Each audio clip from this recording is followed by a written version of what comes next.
Hello. Welcome. It's been a while since I did any Touhou puppet content, I suppose.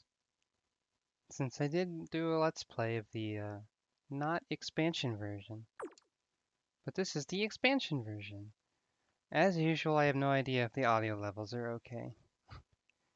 Maybe once the game's intro starts, we'll figure out what the audio levels are like if I just sit here and talk over it for a bit. The intro's like the only part of the game that isn't translated. None of the translation teams ever translated this part. Maybe it's really hard to edit this part. But I feel like there's... I don't know. Hello!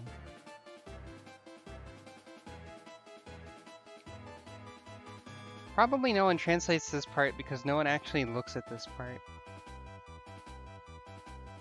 Oh, hello. Hello, everyone.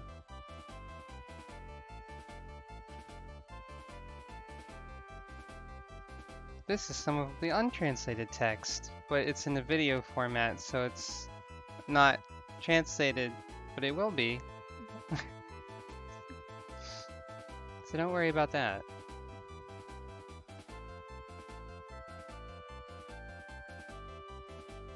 Do the audio levels seem alright? I think they should be. This intro does kind of go on for a bit. Also, it's kind of funny because a lot of this stuff is really, like, in-game that it's showing, actually. Yeah, America's quite something, isn't it?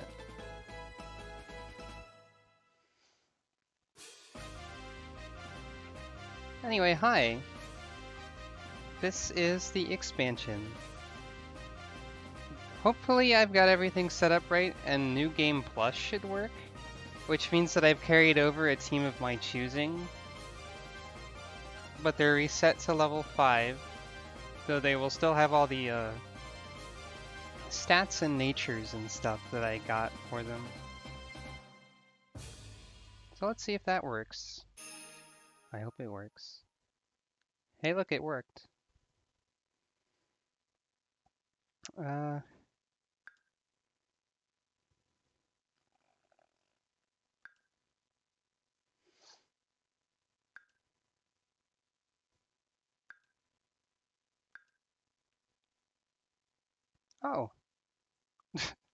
Well, this is different. I guess there's this little screen here if you have inheritance data, which is either from the non-expansion version or the New Game Plus thing. Hello, Doremi. I'm not really that confused.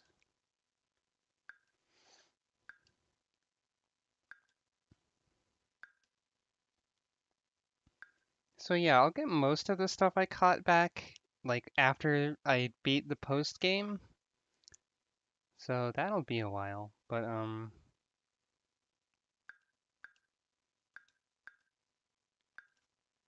yeah. Also, I guess I don't read the dialogue of everything anymore. I did that when I LP'd this.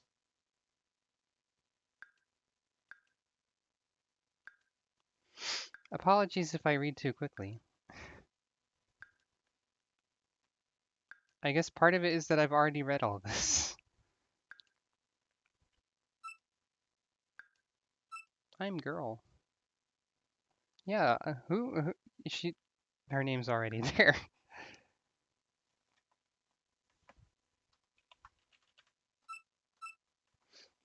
Who could possibly guess who this mysterious shadowed lady is who's already told us who she is? Yeah, this is essentially Touhou Pokemon. Also, I feel like I have to sneeze. That's a good way to start. Robin's my name. Your name is what defines you. Keep it safe.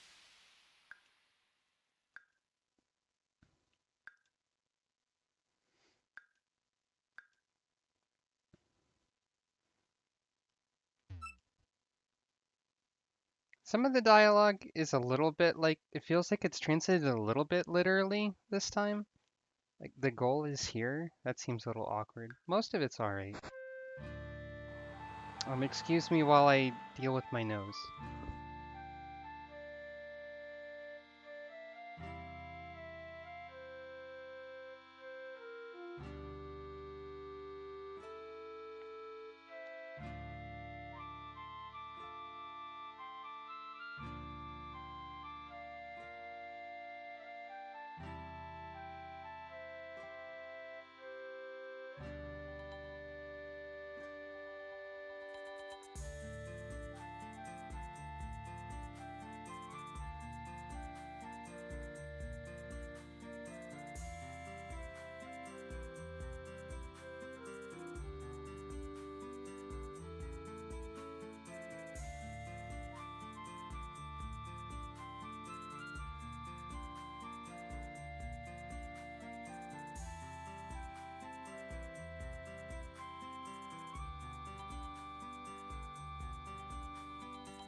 Ugh. Alright, so I forgot to use my nasal spray that I used today. Oh, Touhou Blue was the first thing you watched, huh? And I never finished that Mario RPG. We have layered armor in the PC version of Monster Hunter now? I mean, other than the samurai armor? And it's hideous? Well, of course it's hideous.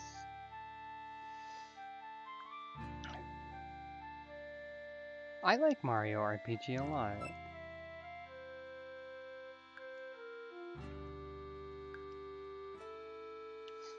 So this is like, I guess, the real world. We'll never be back here. Sumireko is here, because she does that. Hello!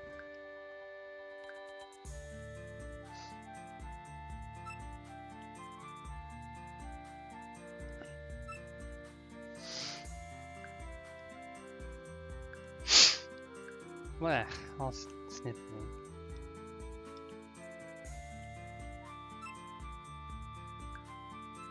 So here I could technically change my favorite, and then like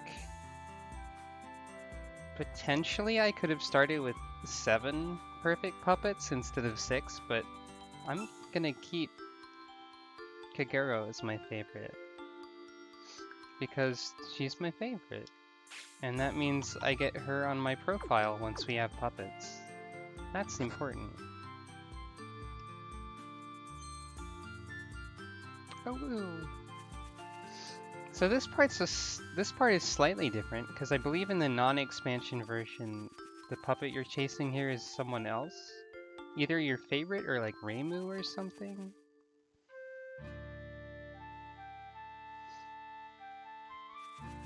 I don't know. I like the graphics of Mario RPG too. Yeah, Cerno's in here. I guess that would be that's one of those names I don't know how you're supposed to properly pronounce it. Chirno? Chiruno? It depends. I just say Cerno.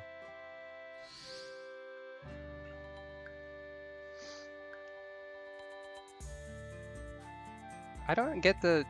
This is another one of the weird translation bits that seems weird.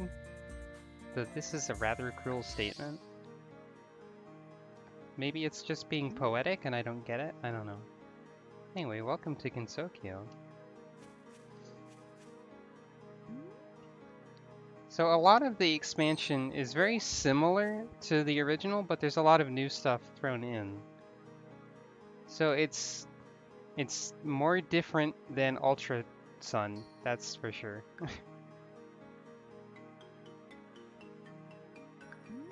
You'll see, maybe. I feel like a lot of the dialogue in the earlier game is a bit more rough than the dialogue later. Different translation team. So, who knows? Also, you can already see that the Kagero puppet is wearing a different outfit than its default one, because that's what I saved her in.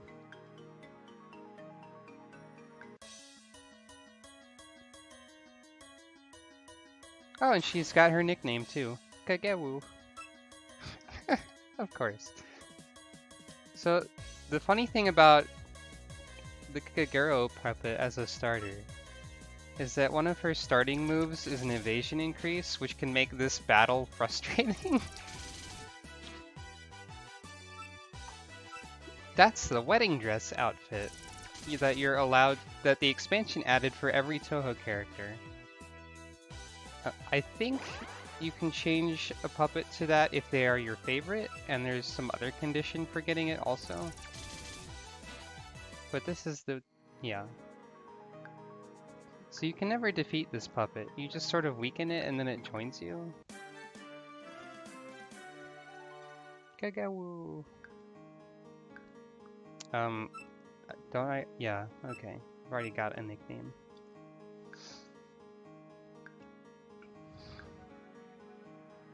Both.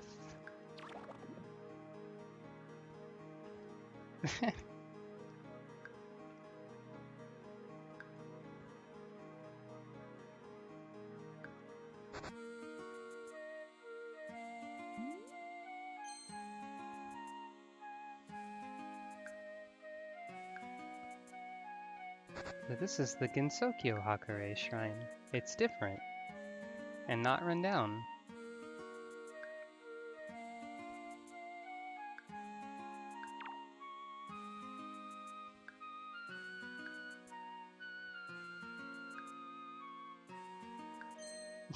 Sanae is... I used to dislike her a lot more than I do now. I don't know why.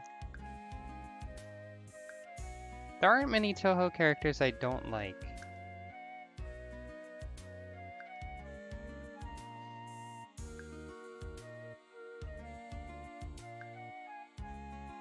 But I think she's nicer in this game than she is in canon. But a lot of characters are, really. Hey, it's Reimu.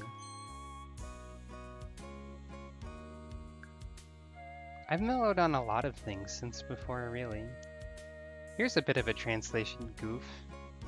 Marissa's not changing her, gendered speech. Ah, well.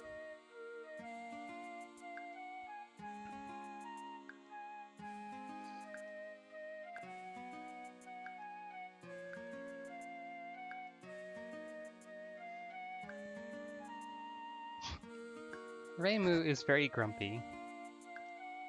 That's canon.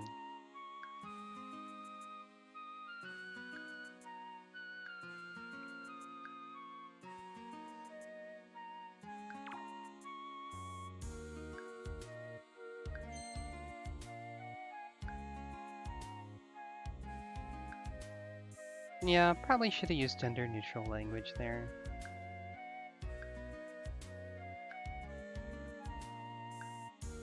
So... now Reimu wants to fight. Fatefully reunited across time and space. Oh, cool. So, what this carried over is these rankings here, which are basically the IVs. Also, the emblem, which says white, is basically nature. That also carries over. Other than that, they're reset to level 5 and normal style. They don't have like any extra skills, or their EVs aren't allocated, and they keep their name, their costume, and their IVs and nature, basically.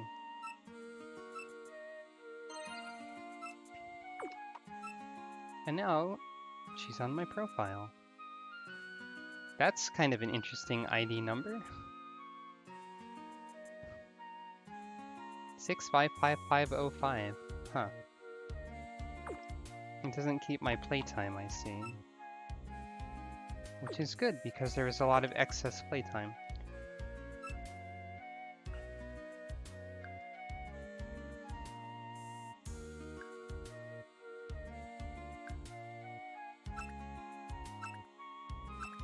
Oh, it looks like their affection level for me stays too.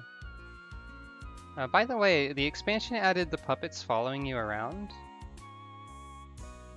So that's adorable. Anyway, let's fight Marissa, I guess.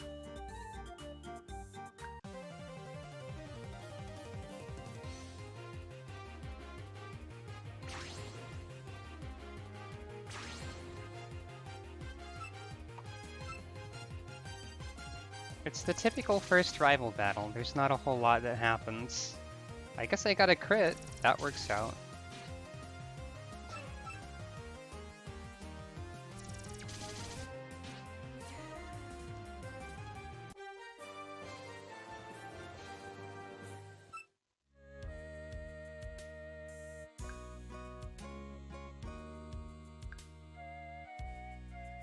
Unfortunately, they don't follow you in a train, no. Whichever puppet you have in the first slot is the one that's currently following. Here's a translation quirk. Sanae called me a normie.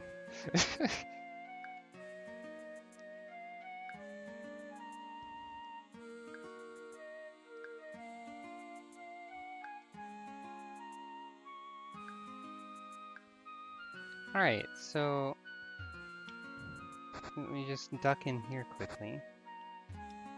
Heal. And oh. I guess I don't understand what Aku dolls are yet. So I can't withdraw the rest of my puppets yet. But they should be there. Maybe you're about to explain it to me.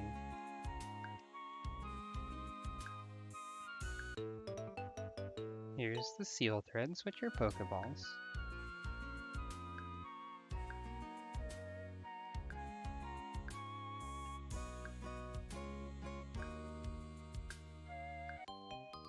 Okay, now I have the puppet box.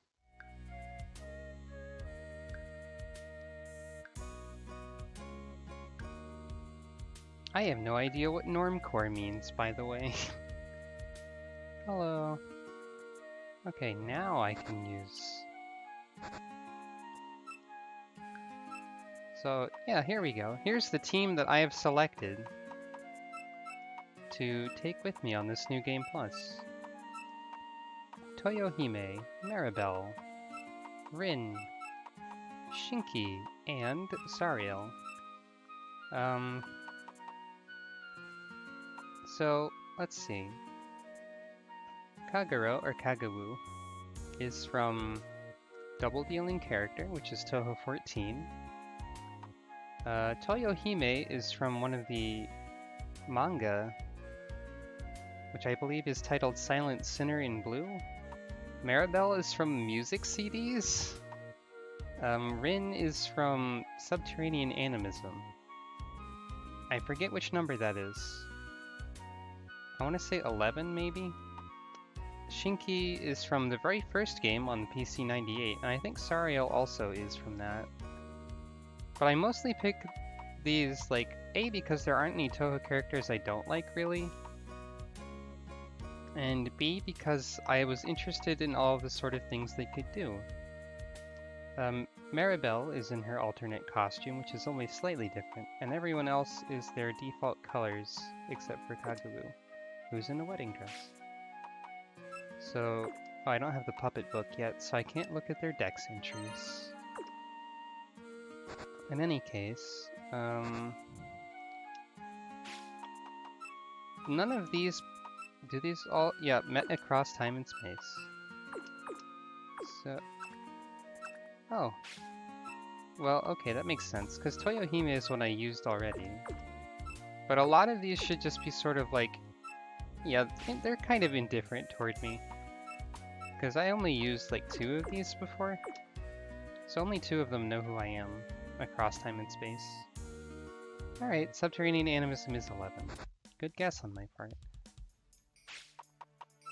So, technically speaking, once I complete the post-game, all of the puppets that I caught previously will be added into my puppet box. But I'm just going to catch them again anyway, because I feel like it. Also, it'll be good leveling and stuff.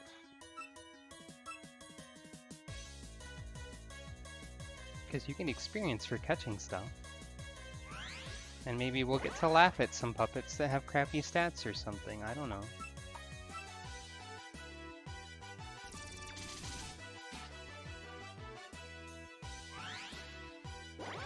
Also, I'm just sort of doing a relaxed playthrough anyway, so it's not like I'm trying to speedrun or something. The translation overall, I think, is improved. And it's definitely more complete. I think when I did a Let's Play of this, a lot of the system messages were not translated in that version, but I'm not 100% sure on that.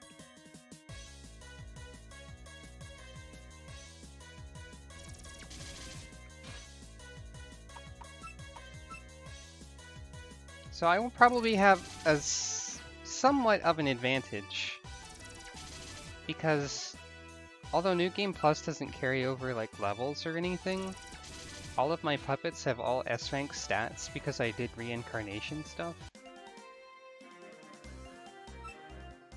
Normally you just have to put up with whatever you got, although though in the expansion, whoever you start with has all S-ranks all the time.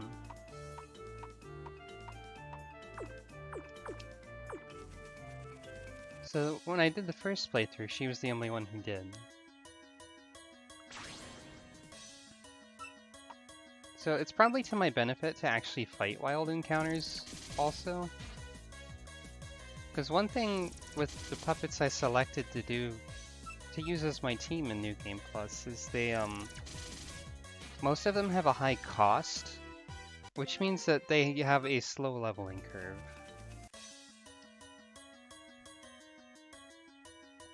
Get used to this music, by the way.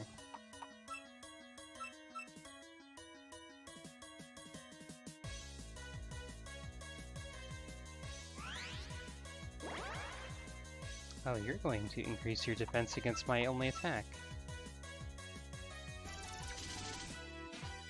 That might be annoying.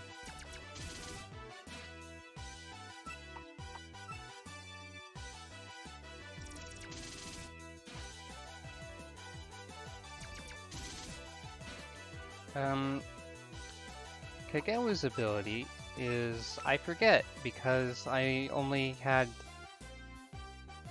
Well, first of all, they're all normal style right now, which essentially means that they haven't evolved yet, so their abilities will change. So I'm not sure what it is right now, but I'll double check.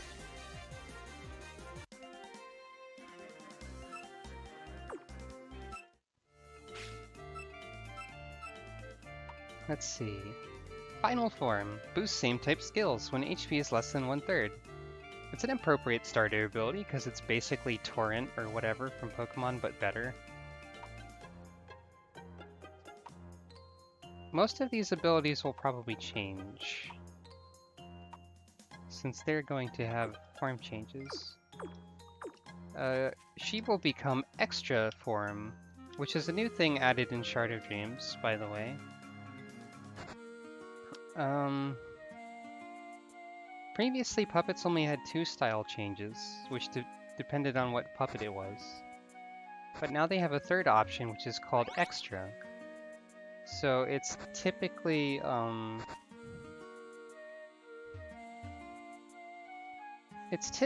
like, completely different from the other style options that they have. Also, the way catching works is you seal something and then you defeat it while it is sealed, rather than weakening it and then capturing it. So you still have to KO the puppet. You just have to seal it and then KO it while it is sealed, which I think actually works better generally. And yeah, it's still worse than adaptability. But what Kagewu here will evolve into is Extra Kagero. And what Extra Kagero does is recover from stop status faster, which is the equivalent of sleep.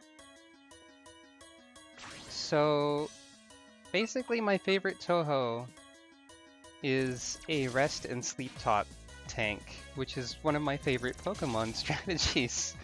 So it works out pretty nicely.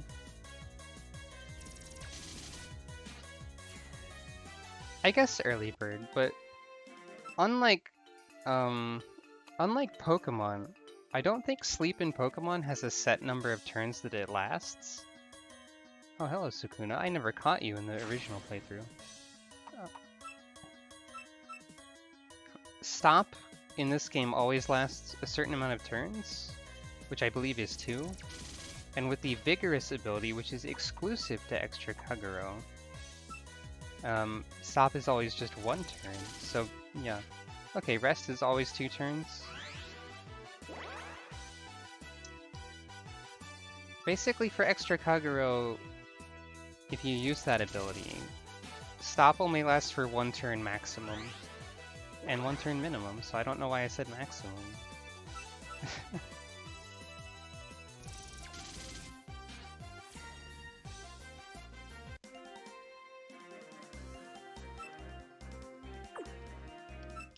Alright, I think there's only 4 puppets on Route 1.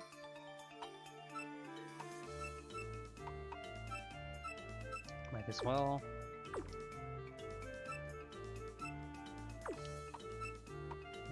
Whoops.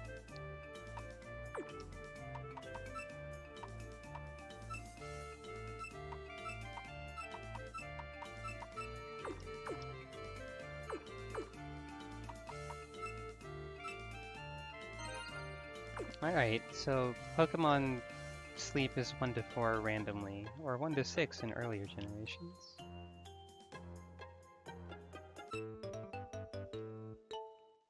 I don't remember if in the translation I played before, if the healing items and such were this unhelpfully named. They're all things that I don't really understand what they mean right off. Oh, another thing that's different from Pokemon is that puppets drop items in random battles. Most of these items are things that you should sell for money. Magical fragments are used in reincarnation, which is the replacement for breeding. So yeah. Another thing that's different from Pokemon is all the different type matchups, and I never will be able to remember them. But I'm gonna do my best to try and learn by not referencing anything.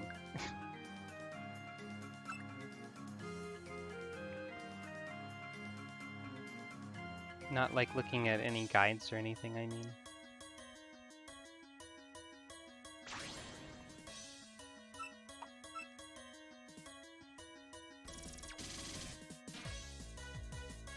Alright, it's a type of rice cracker. Mostly I just mean that, like, the words don't mean a whole lot to me, so I don't recognize what an item does when I pick it up. They're not localized, I guess would be the way to put it. Like, Fujiwara Senbei. You wouldn't guess that that's just a potion. At least I wouldn't. That wouldn't be my first thought. My first thought would just be, what is that? I have no idea.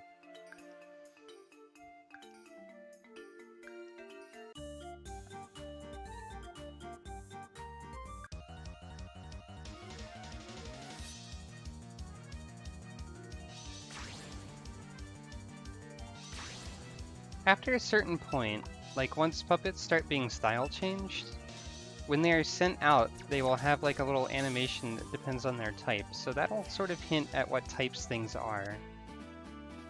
And help me figure out style or type matchups and stuff, probably. Hopefully. That's for later.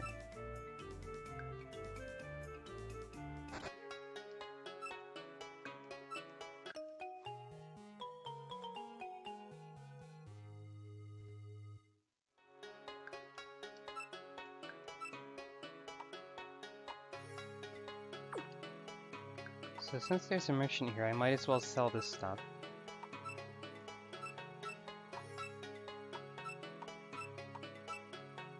Now I can afford to buy things. Hooray! Which means I guess I should buy seal thread if I'm going to capture stuff. Even if I never use the things I've captured.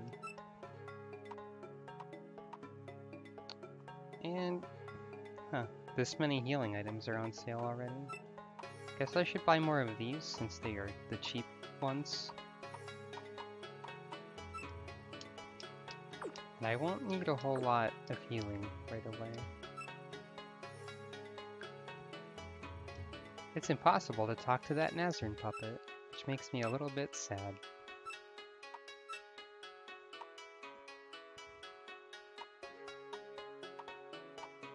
These are the kind of stats you can expect from wild puppets. Randomly, mostly bad ones. And that's... I don't know what trainer puppets do. Forgot to talk to you. Puppets are not tools. That's important.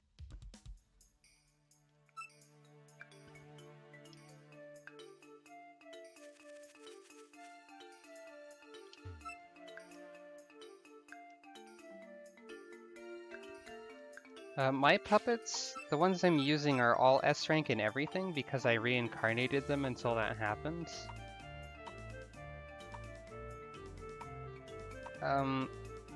In this expansion, unless you're carrying over data from the non-expansion version, your starter will have all S all the time. But otherwise you have to deal with what you can get.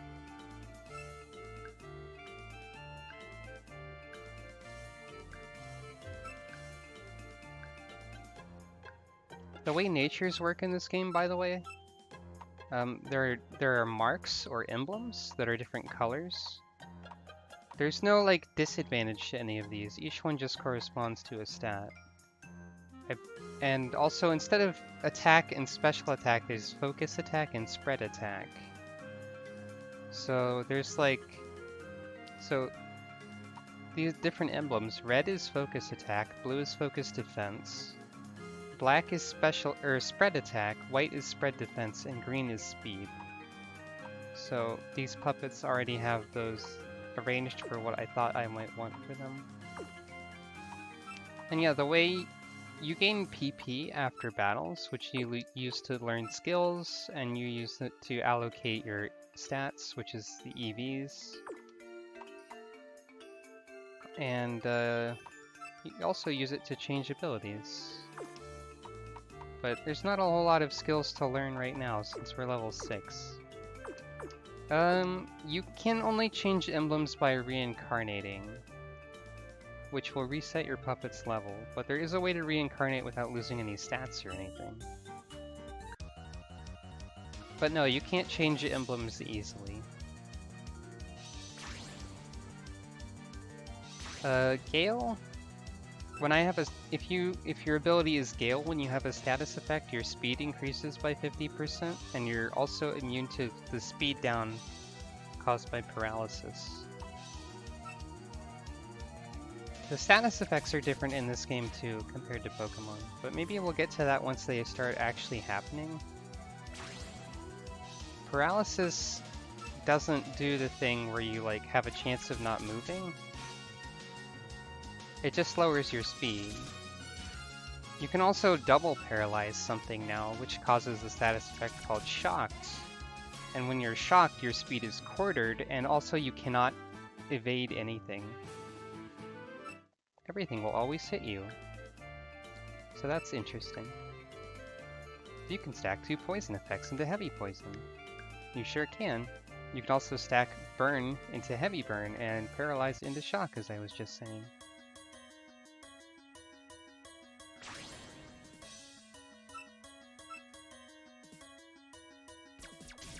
There's some other status effects too, like weak and fear, and heavy weak. I don't remember which is which between weakness and fear, but one of them reduces one of the attack stats, and the other one reduces the other attack stat. Well, or maybe weakness is something else, because I think weakness also prevents you from healing or something. I don't know. Admittedly, I don't have perfect knowledge of everything. Dark Ball! When it says the skill passed through the barrier, that is the super effective equivalent. And when it says it couldn't, that is the not very effective equivalent. Hooray, fire!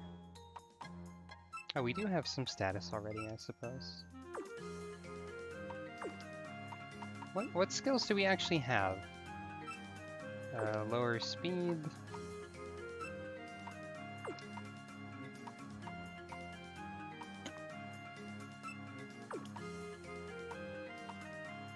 So yeah, not a whole lot of unique stuff right now. Maribel here, by the way, is... like, the character of Maribel is a regular human person from not Gensokyo. And she's statistically, as a puppet, not very powerful. But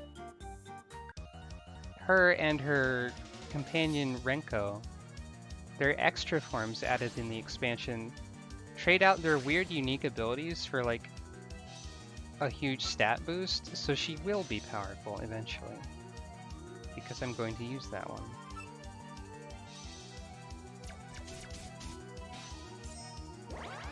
Oh, you have an ability that makes your speed rise when you're hit with half of the elements, including that one. It doesn't really matter though.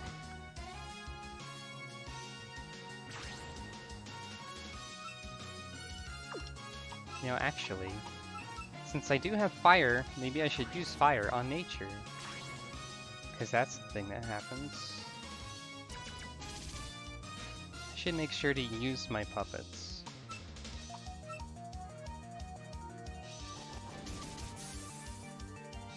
Hooray! The super effective noise is pretty satisfying. Hello.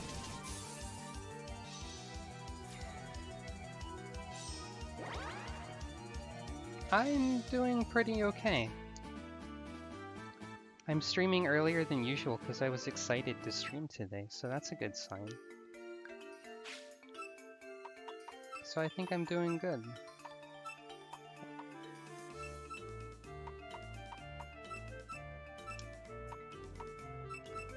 Also worth noting about the starting abilities that people have, Yin Energy and Yang Energy. Those are Dream Element. And Dream Element is an interesting element in that it's completely neutral in all ways, offensively and defensively. Although prior to the expansion, no puppets were actually part Dream type, and those were the only Dream attacks. There are now Dream type puppets. Those are still the only Dream attacks though. I will get to stat allocation eventually. I don't think this really has the equivalent of Magikarp. You can sort of think of Maribel as kind of like that, considering that she doesn't get her super unique abilities and or stat boost until style change. Same with Renko. But I don't have a Renko, so I can't really like show you who that is. There might be some other puppets that are similar to that, but everyone gets a big stat increase when they style change, generally speaking. There aren't any puppets that are really bad, and then when you style change them, they're like extremely more powerful. Except maybe the ones I already mentioned that are kind of like that.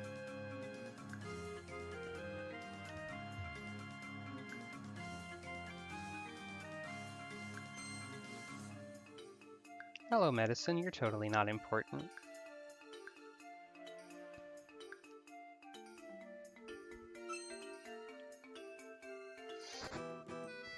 And here we have the human village, the hub town, basically. You can talk to these cats and they say, yeah. It's very important. Isa, you're extremely important. Oh, this is another thing that I think is new. If you examine like pots and stuff, sometimes they're items, which is not new, but sometimes you get attacked, which is, I think, new. Like this well has the bucket yokai in it.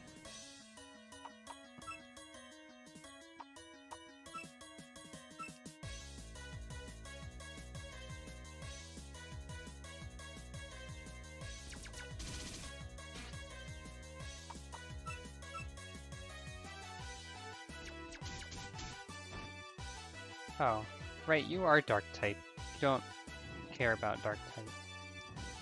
Also, you set me on fire, which is pretty mean.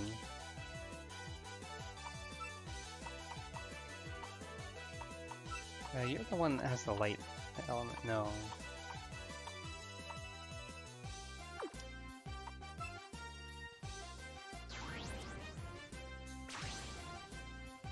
I don't know, Isa. I think you helped me get through the plot.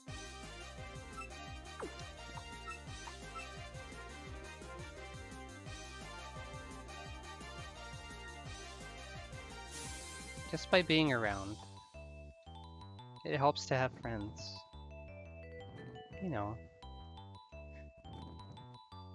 This seal is going to wear off. Or maybe not.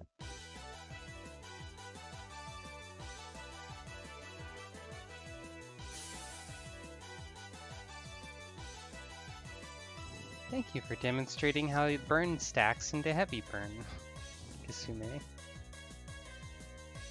There's the seal.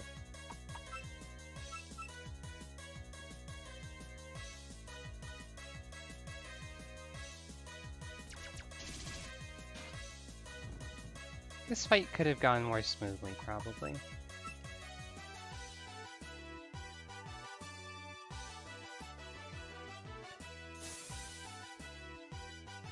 No big deal.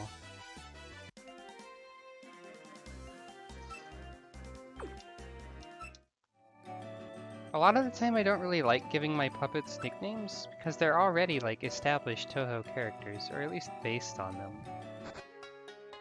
But Kagewu is an exception because Kagewu. You gotta owu.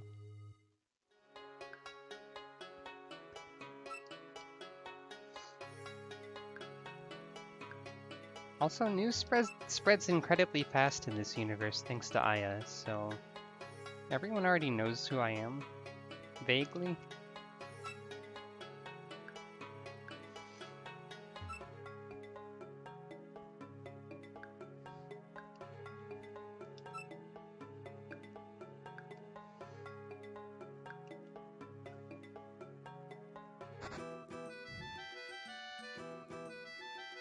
So, let's see.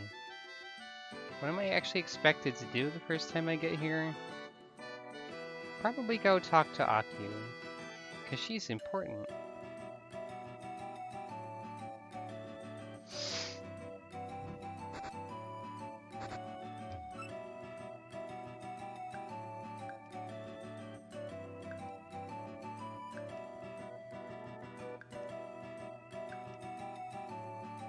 Oh, did Sanae tell me to meet Akio? I already forgot.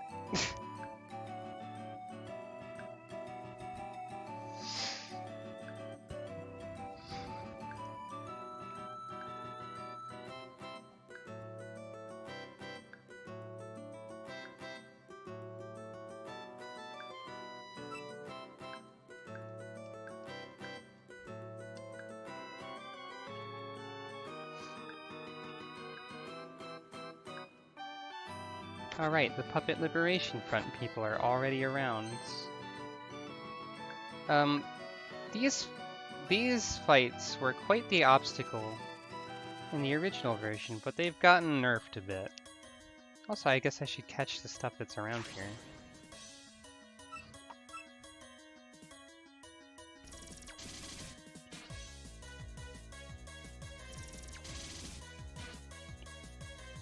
So, Cerno, Rumia, Wriggle, Dayusei, and Mystia are all less difficult than they used to be in this opening section.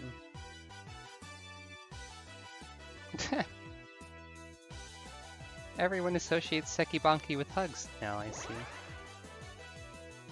That's pretty fun.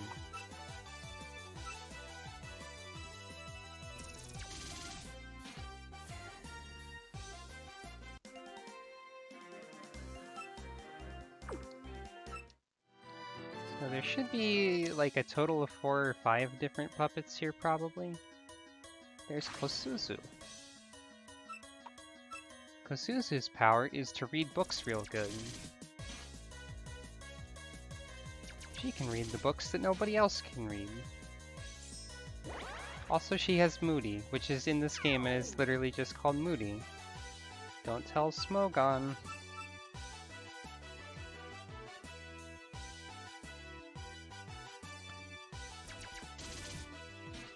Kosuzu doesn't have very good stats, though. I mean, her power is reading, so I guess she wouldn't.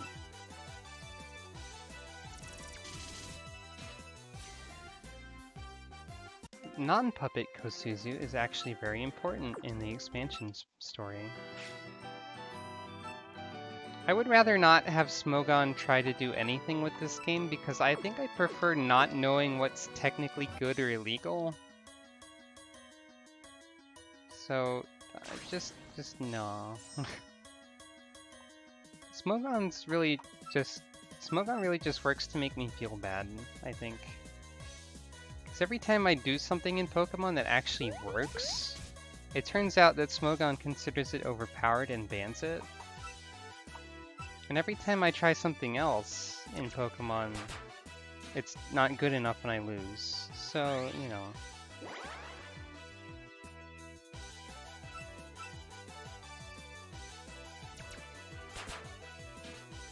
I should have waited to shield or seal you.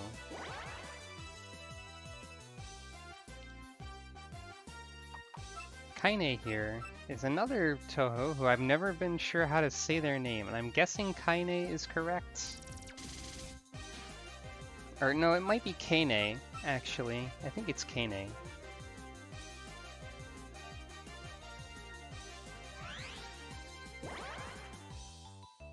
Her ability is to eat history. Because why not? Also, when it's a full moon, she gets horns and turns green. Because why not?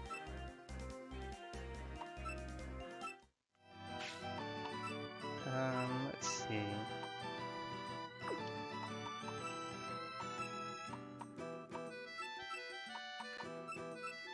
Might as well. There should be one more puppet around here at least. Not you. One or two.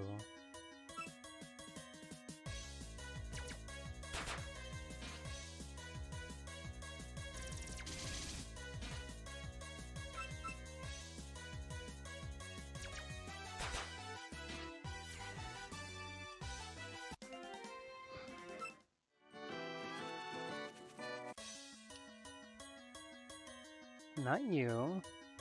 Though I wouldn't say no to more hugs.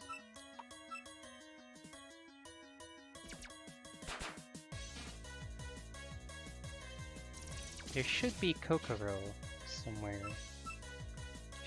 I think Kokoro is the rarest puppet in this area. So when I did the first playthrough, she was the first one that I found. And then the third one that I found, and then the fifth one that I found, and Chompy was getting really frustrated because she couldn't find one and I'd found like 7.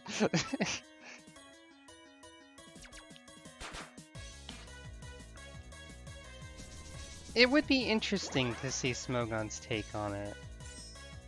But I also don't want to see Smogon's take on it because I don't like Smogon.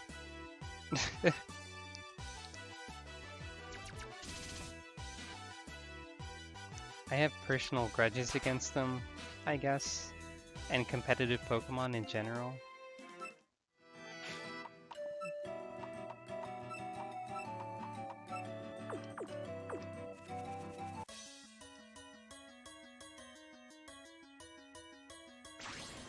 Well, the longer it takes to find Kokoro, the more experience points I gather. So whatever.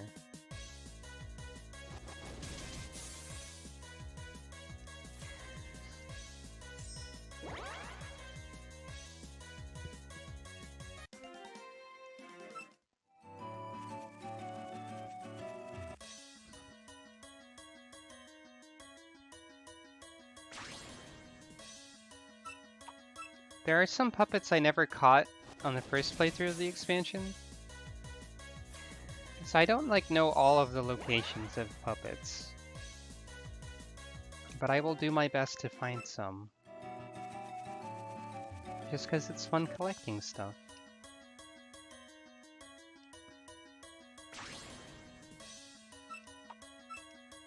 Yeah, I'm gonna have difficulty finding the rare stuff this time, huh?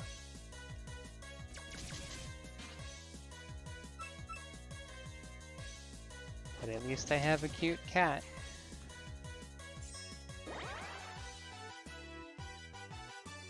Here's a fun fact about Rin's design, is that she's got 4 ears, and this is because... Oh, okay, there's more puppets here, actually.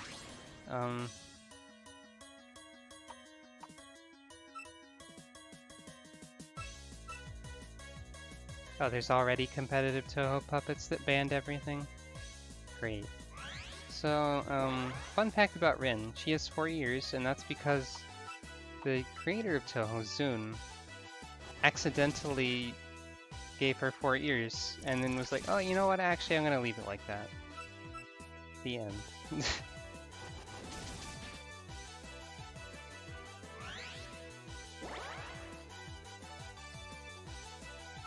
I think I can understand the sleep clause, because that's a thing that regular Pokemon has adapted into its mechanics anyway. It's not just something that the internet says. But there are even more ways around evasion in this game than there are in Pokemon. So I don't know. There's like a status effect for it now. There's moves that always hit. There's abilities for it.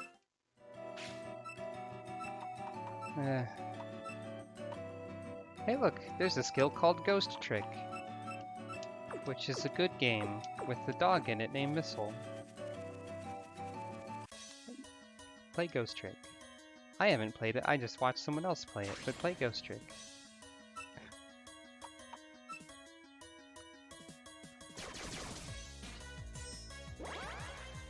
Nether element is an element that I never remember how it actually works with the other ones. I think it's basically ghost type. So it's good against itself if I remember right. It might be good against light. Apparently dark doesn't resist it, so I don't know. Kokoro, where are you?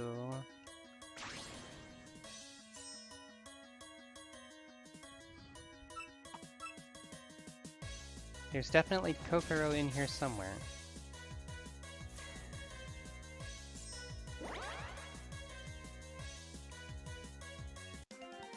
Yeah, that's right. Nether also knows fighting.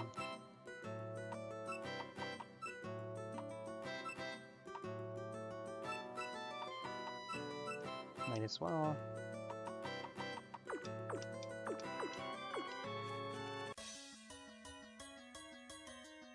Still not Kokoro.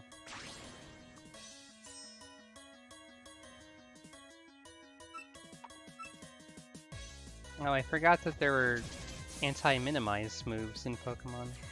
I think that's a really specific move though, isn't it?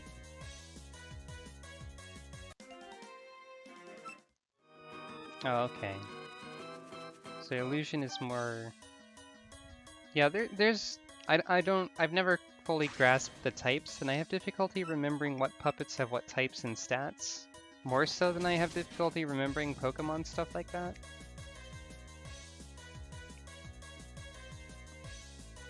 You can raise your evasion, but you're not going to avoid being burned to death.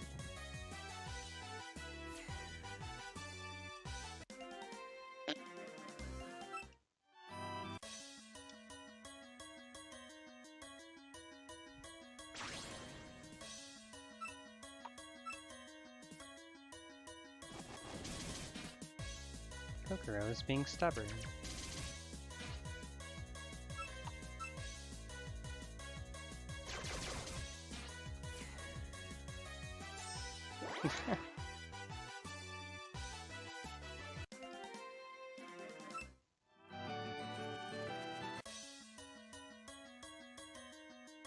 Akio, you're the wrong rare puppet.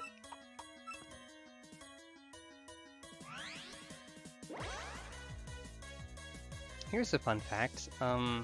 Assist Akio is Shedinja, basically.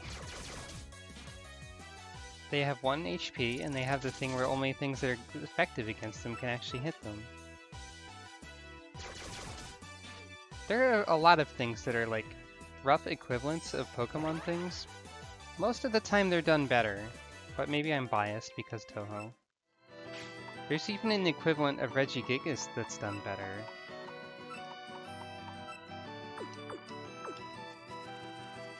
I think it's Power Yukari is like Regigigas, except only her attack stats are halved for the 5 turns. Oh, right, you're a Void, so Illusion doesn't work.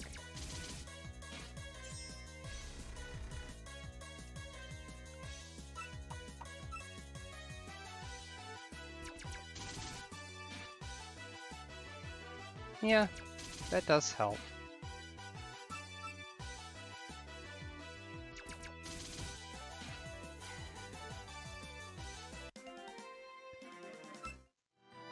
New skill for Toyohime. Hooray, ground type. At this rate, I might even be able to do all of the EV allocating pretty soon. Because you've only got like 130 points to put in for those.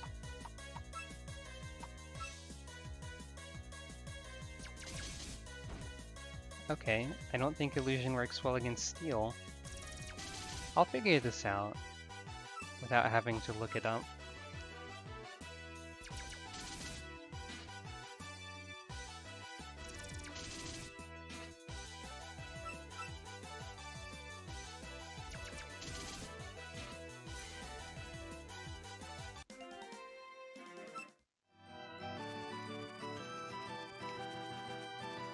Speaking of how Touhou characters are mostly cute girls, I think there's a total of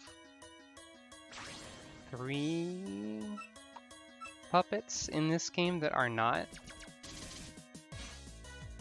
There's one that's a bunch of eyeballs that doesn't have a gender. There's Renosuke, who's a dude. And then there's Shingyoku, who is every gender. Because it's like, there's a dude and a lady, and also an orb. Which I think are all of the... No, that's not true. Change this foe's ability to active. That's weird.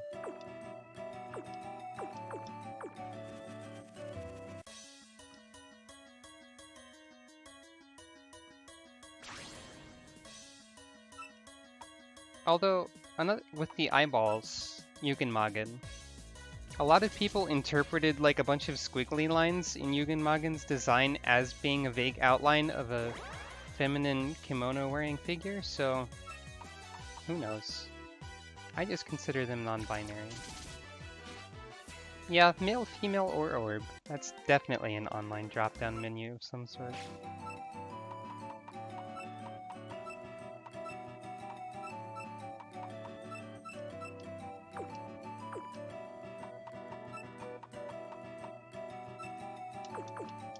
Well, you see, orb is the gender.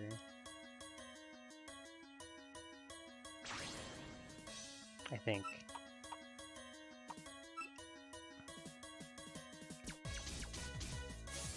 So I hope that doesn't offend anyone. Gender is complicated. I should know. Okay. If I don't find Kokoro soon, I should probably just move on.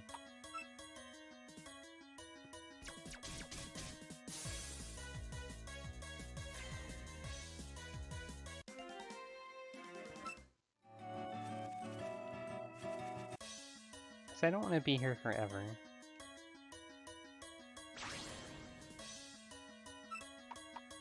Oh, thank you. Yeah, that's what I thought after I said it. I think I was just thinking of like... I don't know. I see a lot of jokes where people have a picture of like 3 different options or something, and they're like, ah, the 3 genders, sarcastically, and that's what I was thinking of. But... And most of the people I see making those jokes are like Other trans people, I guess? I don't know.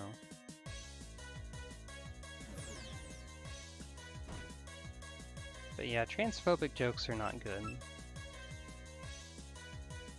How did an Aeron survive a level 8 magnitude? Does it have sturdy?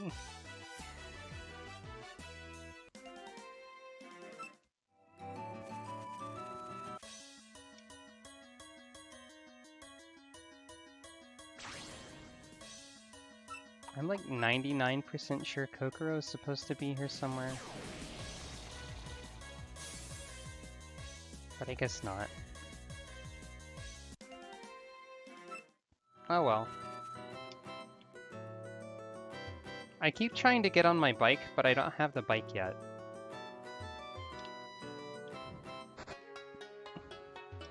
Yeah, I know she's here, I just am not running into her, and I don't want to be here forever. That's what happened to me before, like when I was playing this not on camera. Sariel does look very smug. Sariel is a character that has like no characterization because she was in the first game. I think Shinki was also in the first game, but she manages to have a character somehow. Yeah, when I played the first playthrough, I found like a Kokoro every other encounter when I was trying to find a common thing. Oh, Shinki was the 5th game, okay. I knew she was one of the PC98 ones.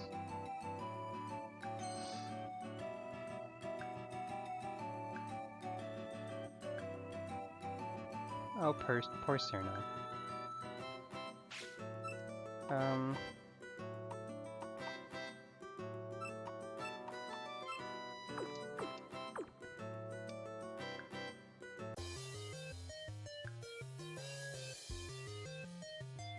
Yep, it's Team Circle 9, the Puppet Liberation Front.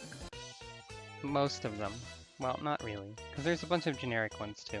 This is the equivalent to one of the Pokemon teams, I suppose. They've got their own music and like... In the expansion, the grunts of the Liberation Front even have their own graphics now, and they didn't before. But yeah, these 5 used to be really rough fights to start the game. It's a really good dress. As of the expansion, every Touhou puppet can have a wedding dress, or a wedding outfit of some sort.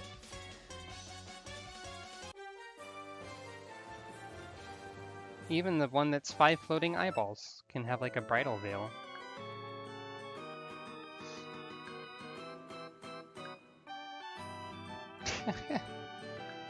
Oh, Cerno. There's actually a much more important reason that I can't wait to get the bike that I'll have to show everyone.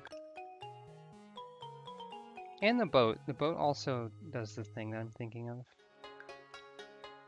Because puppets do more than just follow you. They also sit on the bike and the boat with you, and it's adorable as heck. Oh, hello, Sumereko.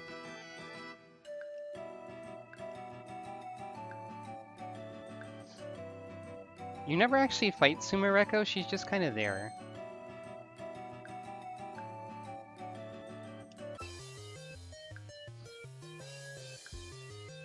It's also weird that you fight Cerno first in this group.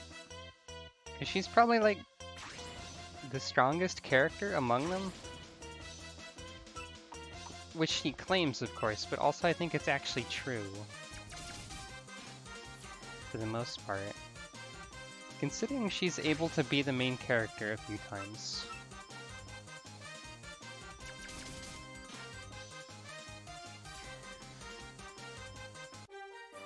I'll just woo all of these people until they fall over.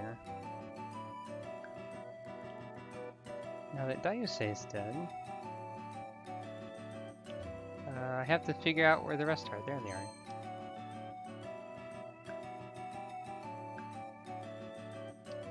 I guess these actually just go in like a clockwise order. There's a bunch of empty spots in the town that these people hang around in order.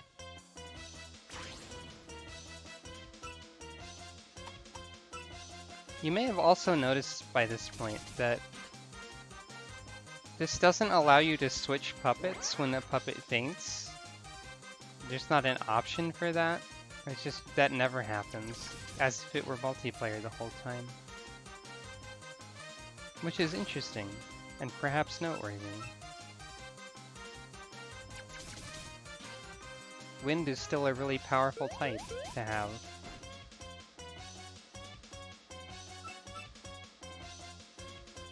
As is steel, but we don't have any steel right now, I don't think. I don't think my team has steel on it at all, but, you know.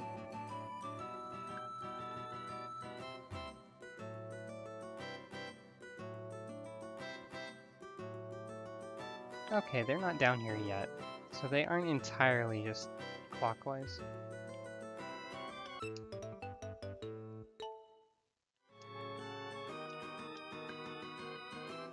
This cat is dangerous, because if you stand in here, that cat can sometimes block your way out. Yeah, Table from the LP did a lot of wind. And also Ellie, whatever I named Ellie, did wind and steel. But yeah, there's a new type. I forgot to mention that. Warped type, which does balance both of those. Yeah, that is accurate to cats, but still.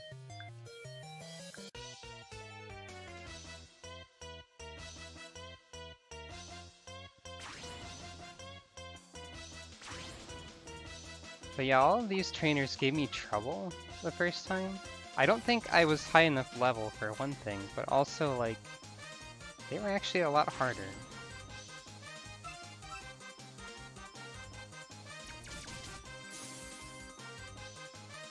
In the expansion, the difficulty curve overall is a lot smoother.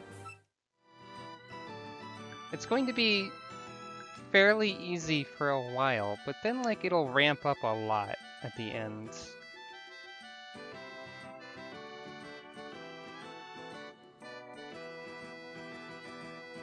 Especially in the post-game.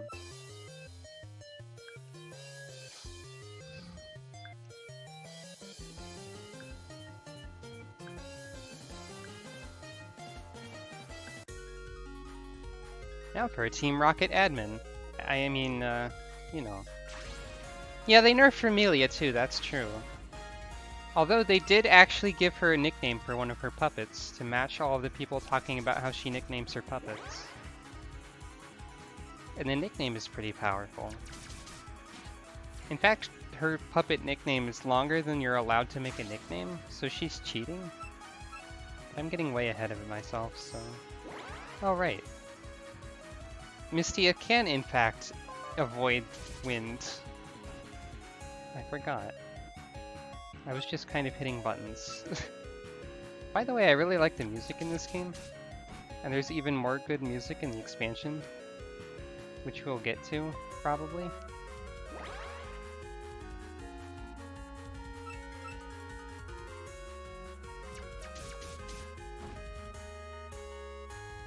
I also don't have any sound type on my team, but I think it'll be fine, probably. Yep, that is correct. Every song in this is a remix of a Touhou song. Like an official Touhou song. That's typically how it goes with fan games. This one, I think this one is probably Great Fairy Wars. I don't know for sure.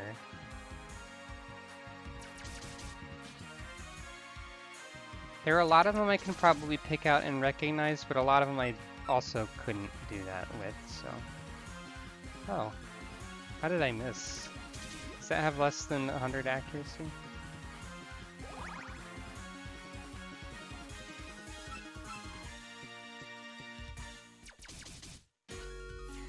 But yeah, I think this one is Great Fairy Wars. That looks like a link, possibly to the song. Okay, yeah.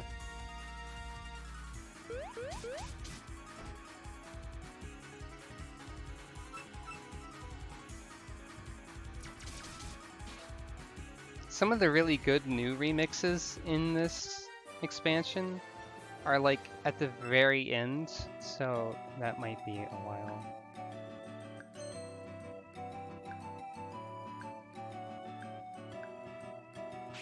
Hooray, we defeated the Puppet Liberation Front for now. Oh right, Stealth Rock, except not.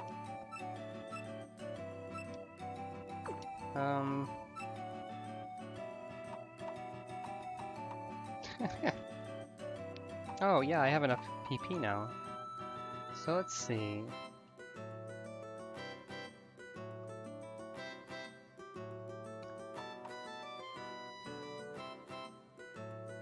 Kageu is going to be a tank eventually, and so she will become tanky. Let's see, Maribel is going to be offensive, so she will have attack and speed. Everyone gets 2 points in HP for the leftover 2, because I don't know what else to do with it. Sariel is spread attack and focus defense. I planned this out beforehand. She has a lot of base speed normally, and I'm not really using her for her speed because she's also kind of tanky. Sariel has a lot of good stats, basically. So I will emphasize those two, and I have other plans for later. Let's see. Yes. Toyohime. Another defensive one. I like tanky puppets, you may notice.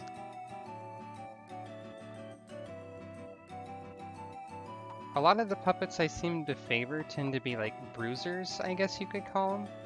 Where they have good like offense and defense stats, but they're just kind of slow and high cost. Cost is mostly like how much experience they need, but also how weak they are to the low kick equivalent. So it functions as weight, I suppose. Let's see, that is correct. Rin. Rin needs to go fast, but also she's going to have some spread defense. Some of these stats will make more sense when the style changes happen and shift their base stats around. Shinky, you are spread attacking speed.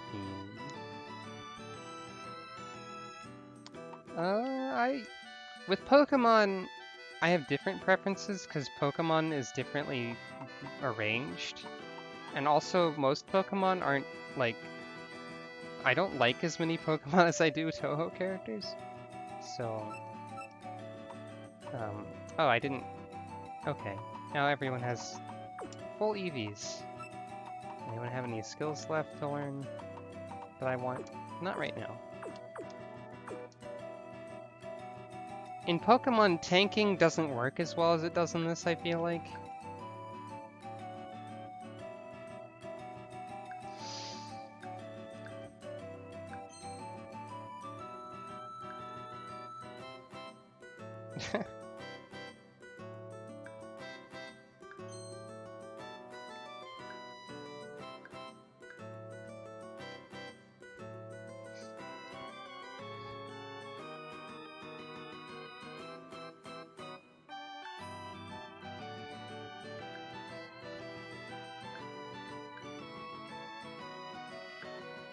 Time to visit Kosuzu.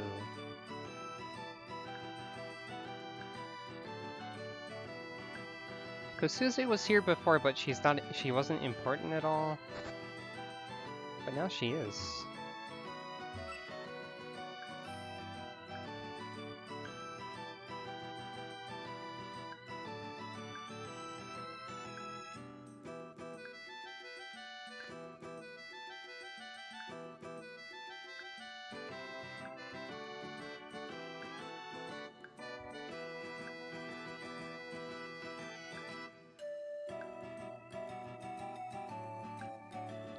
And here's definitely not Mamizo. Definitely not. Mamizu? Mamizo?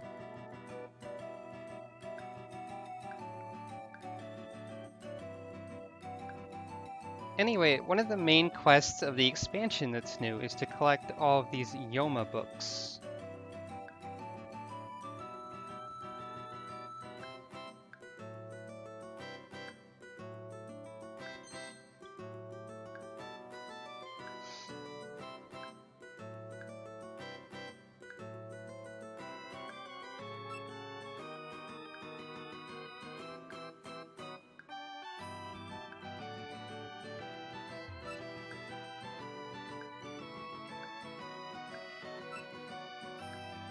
And we start with one of them.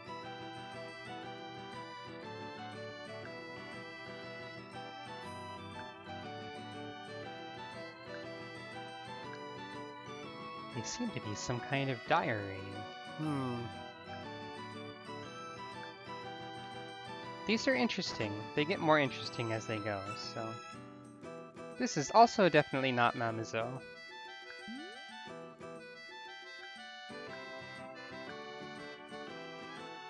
And now she's just giving us her name.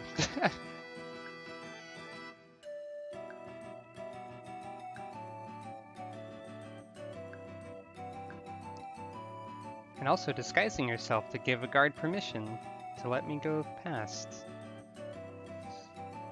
So that's fun.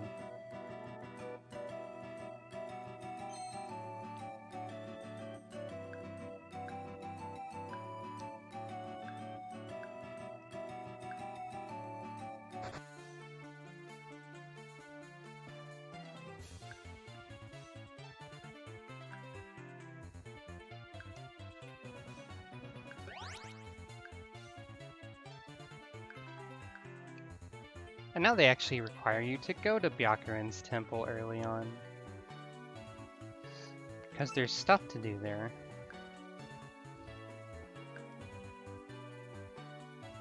But let's see what else we can find, I suppose. New area means new puppets. Usually.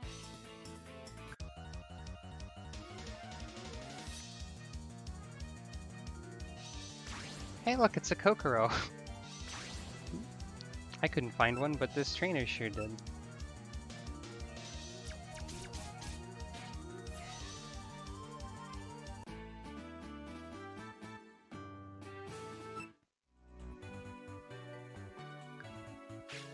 I should swap who's in front to get some more experience points spread around. What is this? Clarity Charm.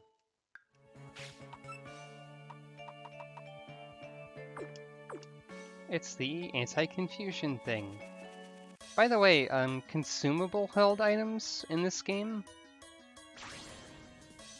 they don't actually get consumed. They come back after the battle.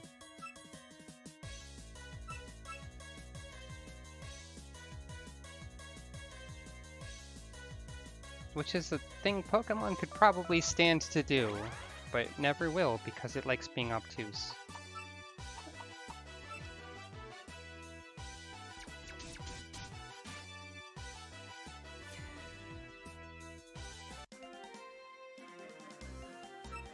Yatsuhashi.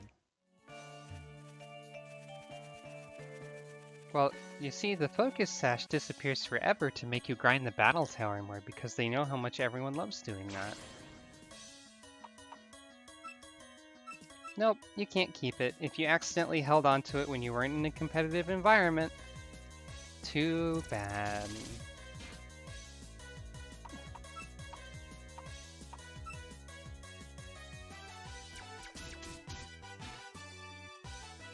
I have no idea what that emoji is. Emoticon, whatever. Oh, it's lurking. Okay. But hello. Yep, I hate losing the sash like that too. Pokemon has a lot of problems it needs to fix, but it won't. because it doesn't understand what its problems are. I am bitter about Pokemon. This is honestly the best Pokemon game that exists. In my humble opinion.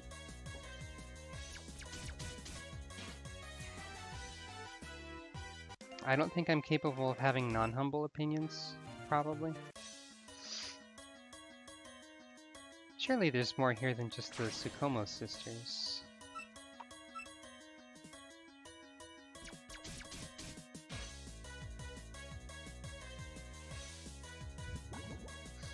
Oh, poison.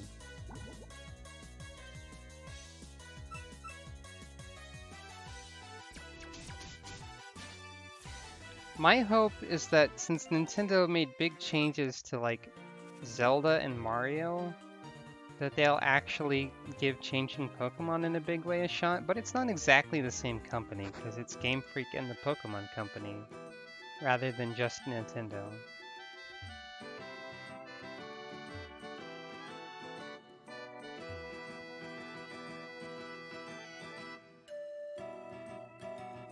I do my best to make sure my opinions don't sound like I believe they're the absolute truth.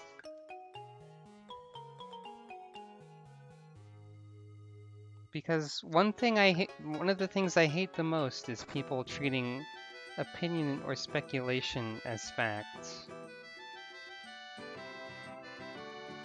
Which is one reason that I got really frustrated by psychology, honestly.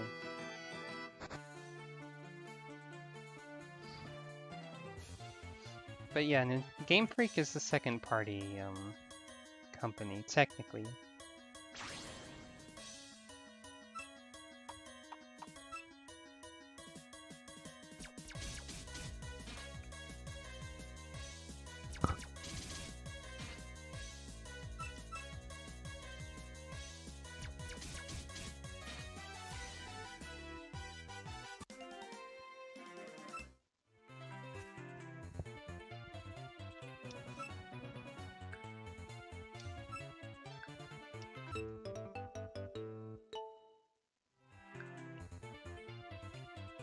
There's a little house here, with a merchant. Huh, I forgot this existed. I guess I'll buy seal thread.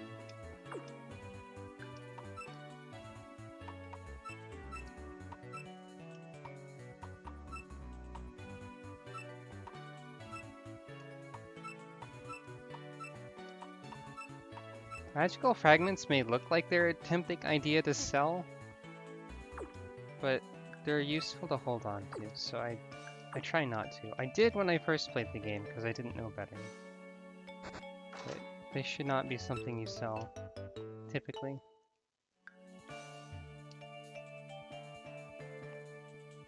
Also, it is useful to look in every sort of container that you can find.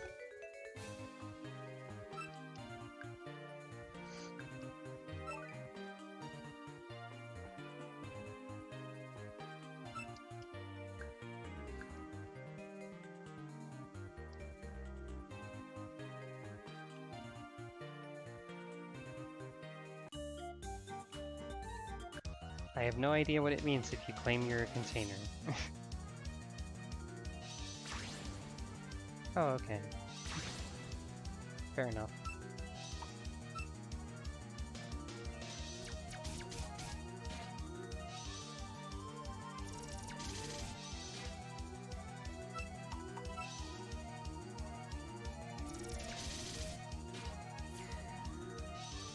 Once we get to the Buddhist temple, we are actually coming up on some of the new areas in the expansion.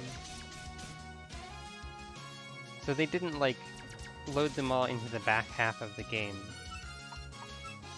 They're spread out here and there, which is nice.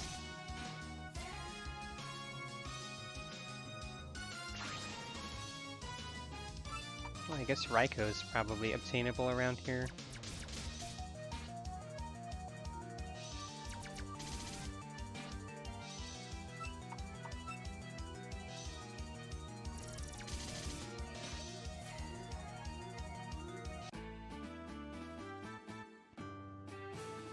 New skills for Maribel and Rin.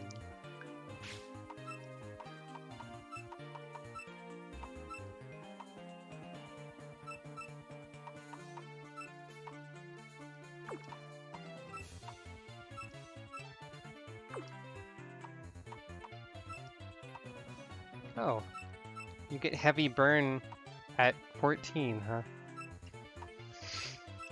That'll be good. That's useful.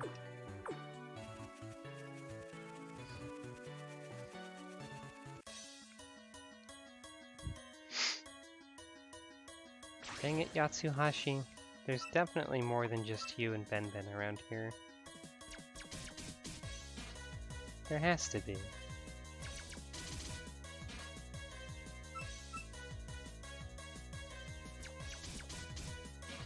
I think these encounter tables are completely different from what they used to be, because I remember these two being later, but could be wrong.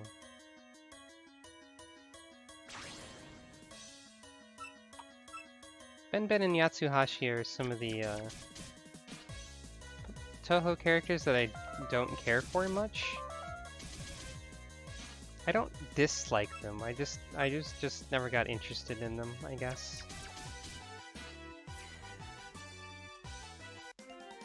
There's nothing wrong with them. Level up Presario. Oh, alright.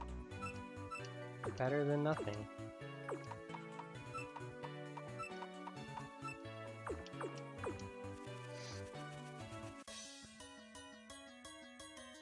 Hey, it's Kyoko! Kyoko is a very cute Touhou.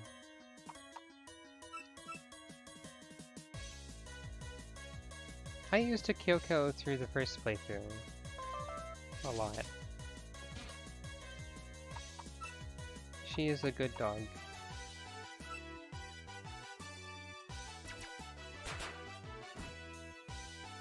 Okay, apparently she resists water though.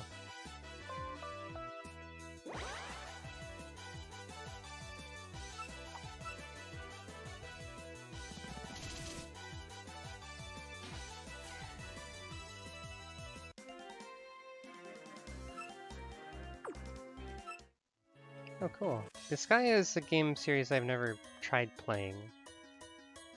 Hey, Kodohime! A PC-98 puppet.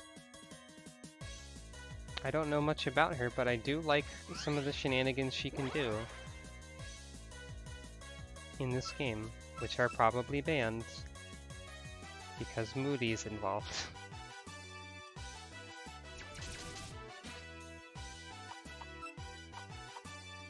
Kodohime is capable of having both the Moody ability and the equivalent to Baton Pass, which I think is fun. Although it's not entirely reliable, of course.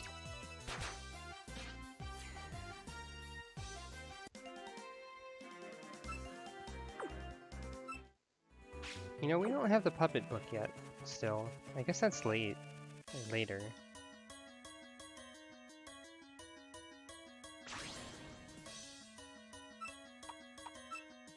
Raiko is probably here, but I think she's probably the rare encounter.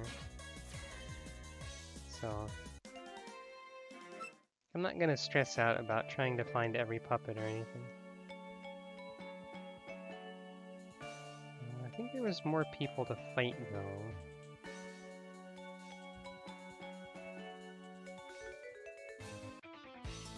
Yep. This trainer's talking about her puppet has a fluffy bushy tail. And that's important. Well, it's not that bushy if you're talking about Chen, but fluffy, yeah. Oh, okay, it's Kagero. Now I can see what you're talking about.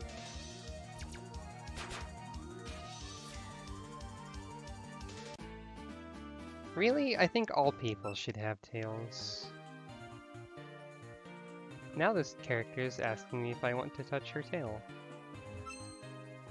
Also, there's a puppet in this barrel.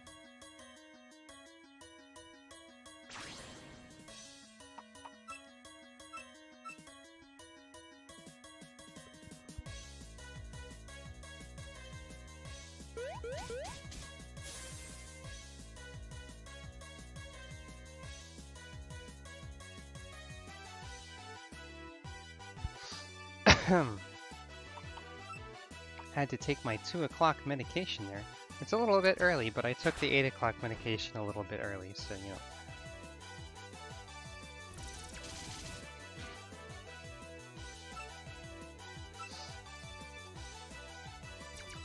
Reality is boring, and people should have fluffy tails and ears and stuff. Science should, like, do something about that, but it doesn't.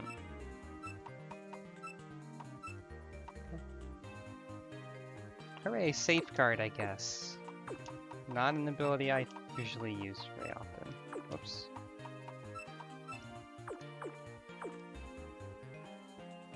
There's a lot of water on this route, so I guess come back here when I have a boat.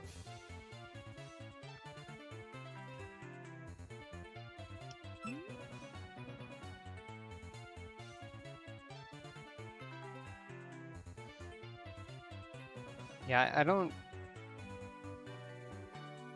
Saying give it 50 years, I don't know about that, because I don't feel like the way the world's going, I doubt things will even go that well.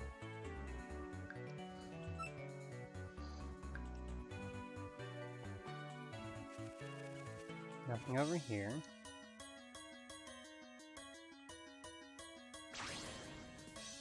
Time to go to Byakuren's temple and not see Byakuren because she's not here. Yeah, I don't really want to think about that either. I'm sorry, I didn't mean to bring it up. Watch out for the graveyard.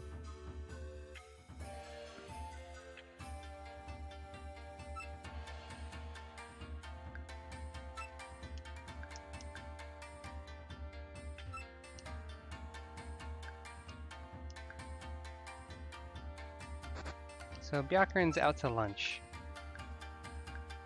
Which means that you can take a break in her room.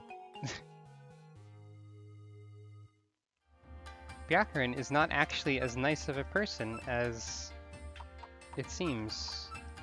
Even though she was basically banned from the world for being Jesus, she's not actually nice all the time.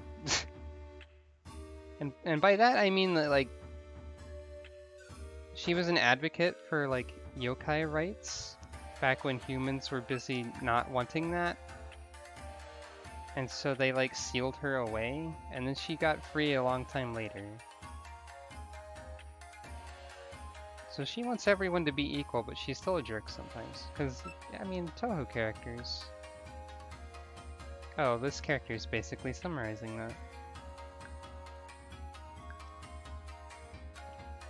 Anyway, time to find some Byakuren adjacent puppets. And possibly Byakuren. There's a bunch of them.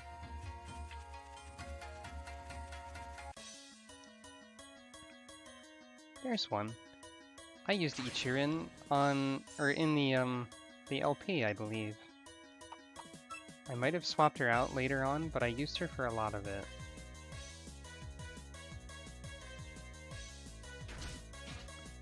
Also, her cloud friend Unzan is one of the few male Touhou characters that exists.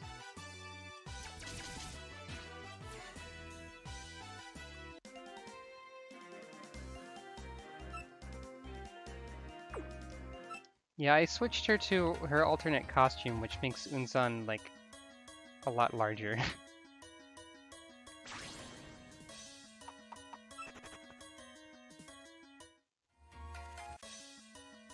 Ichirin's extra style change that was added in the expansion is one of the style changes I just don't understand the point of at all. Because it actually has lower base stats than her other options. It has an ability that's like doubles the power of spread attacks, but her spread power is really low. But that ability is unique to her, but her spread power is really low? I don't get it. I'm finding all the ones that I already have.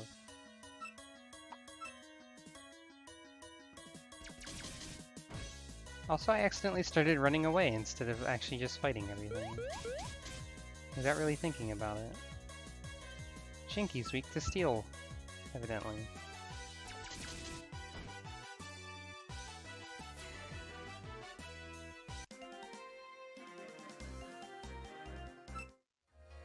I mean, yeah, it probably supports an alternate playstyle, but I don't know what playstyle that is because her stats are bad.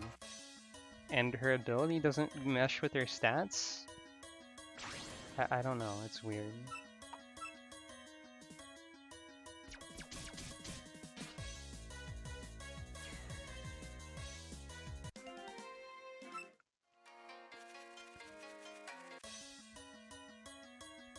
There we go, there's another puppet. Captain Marasa.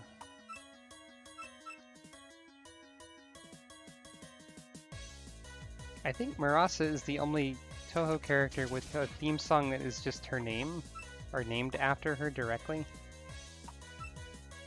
I think it's this song that is. Oh, dang it.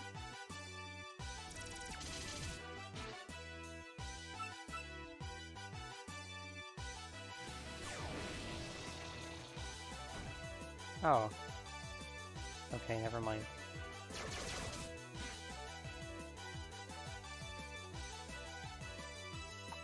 I guess Nether resists dark and light? Or no, maybe she resists light because she... I don't know the type matchups at all. Basically.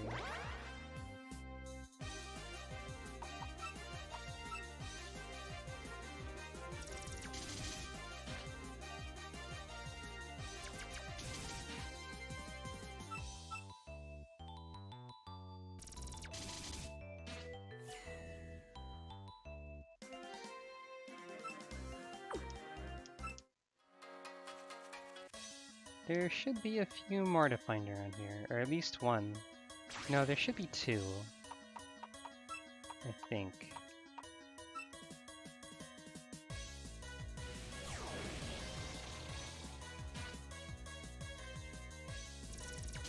Because I'm missing Sho and Byakuren.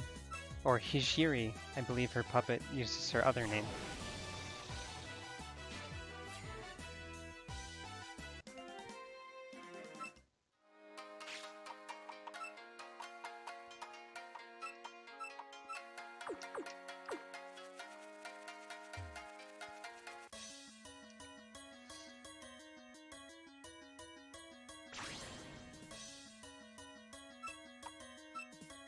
Oh right, you resist water, I already forgot.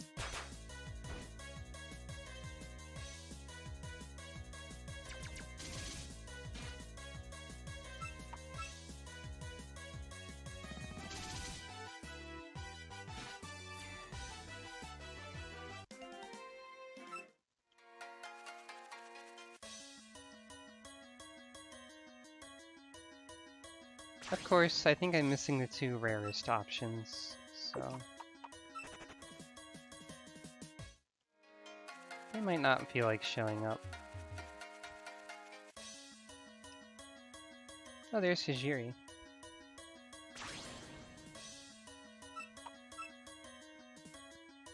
I think she's part fighting, which is one of Toyohime's few weaknesses. But that's fine. I'm also running out of seal thread, and I'm missing with it doesn't help.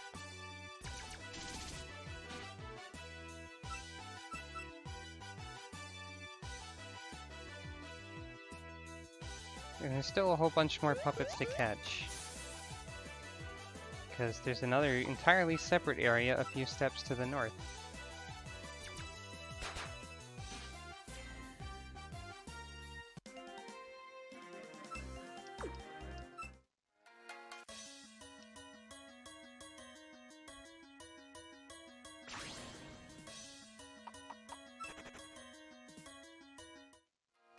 I guess that's why that small house is there on that route I came from. As somewhere to buy thread.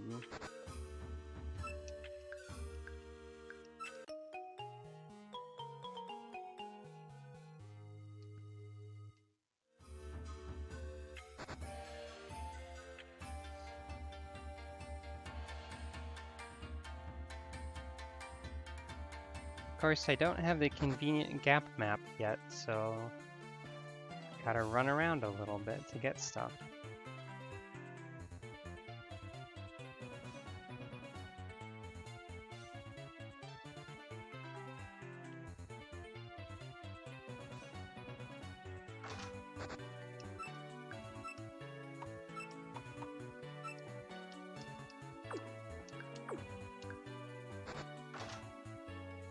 I'm definitely gonna run out of uses for this by the time the next upgrade of thread is available. Probably.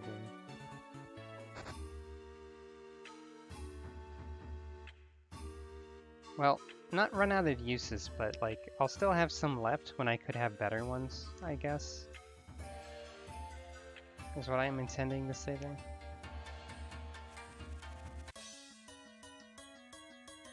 Well, there's Hijiri again.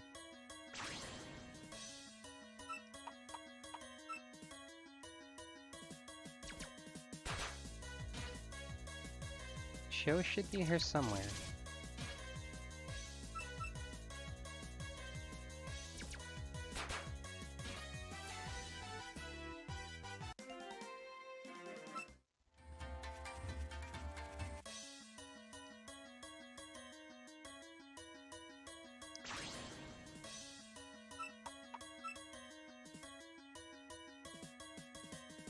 Oh, those 90 accuracy Pokemon attacks. They sure have 0 accuracy. Oh, 2 in a row missed.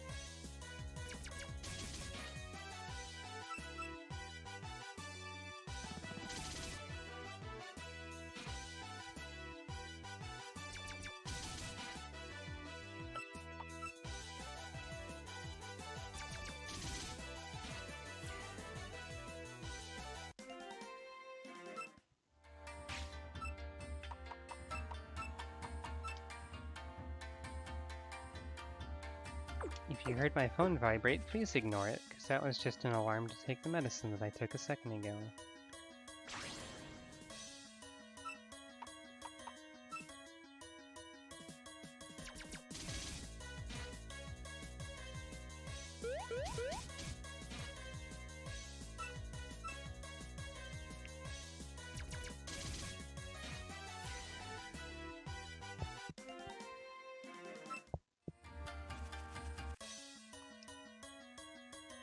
I'm always having this problem of not finding that one rare puppet, huh?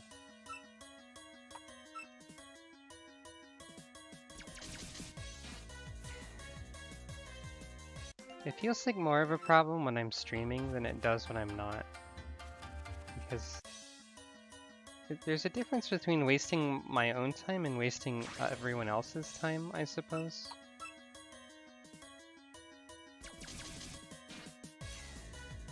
So, well.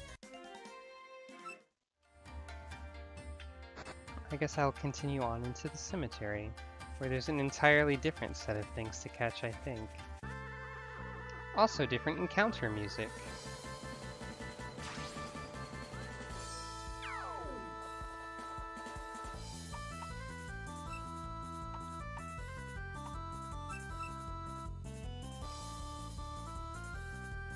I think some of the puppets in here have been moved because they now have more character appropriate places to be. I could be wrong. There should be at least a couple here.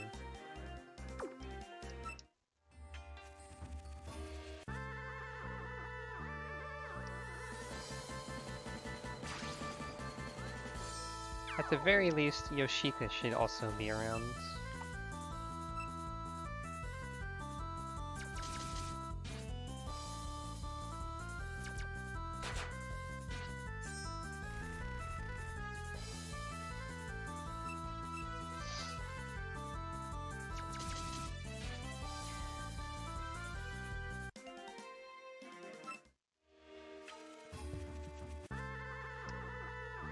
There she is.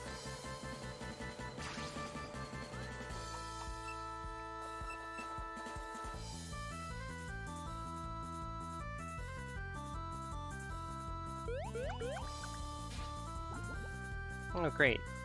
Badly poisoned. Well, at least there's a Healy thing nearby.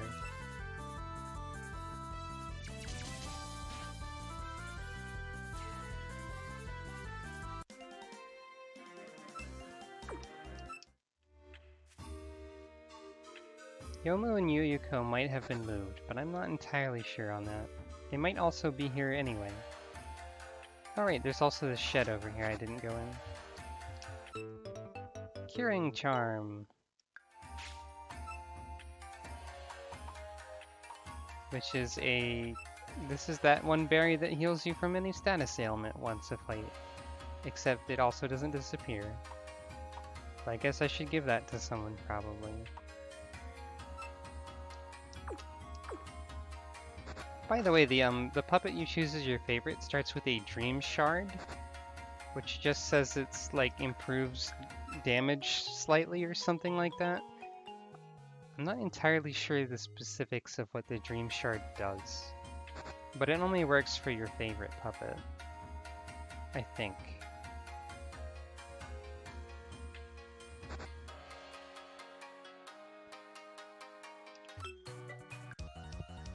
Let's fight a ghost. Well, the ghost has Yomu, so maybe you can get Yomu here.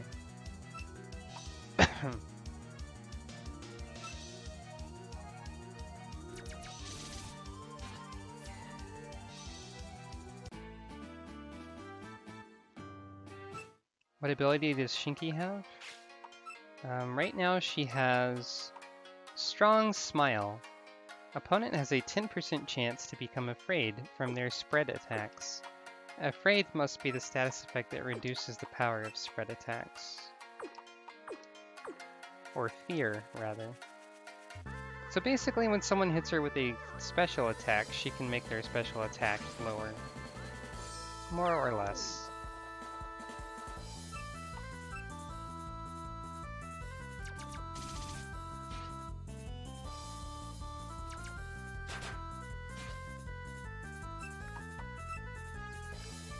I think her ability is another one that's going to change, but that is a pretty cool ability. I forget if the form I'm going to use for her has that as an option.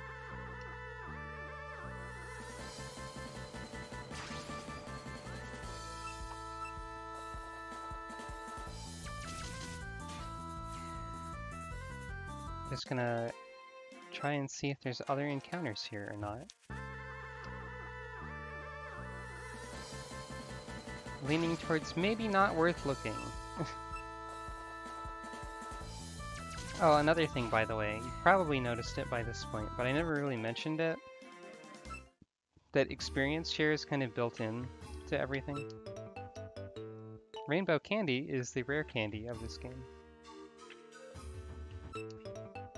Sugalite hairpin. What type does that correspond to? The power of nether skills is boosted. Okay. Also, the real Kogasa is here.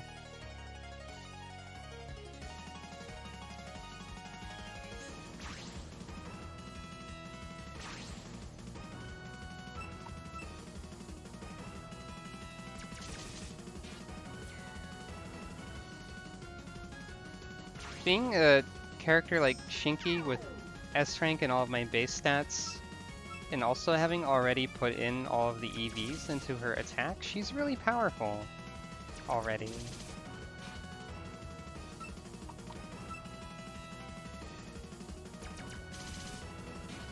I think Shinki is probably one of the characters that has the highest base stat totals in the game. I don't think anything has base stat totals that approach like, please ban this thing and don't use it ever tiers. Usually things with higher base stats have less interesting abilities and moves and stuff.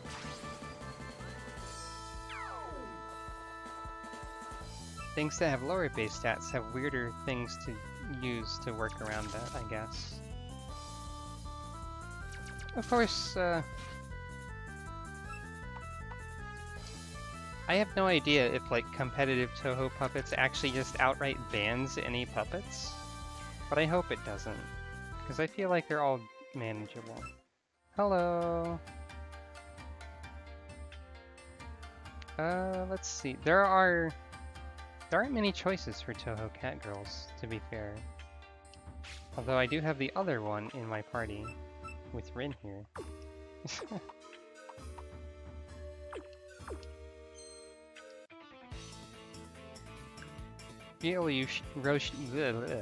The real Yoshika is also here.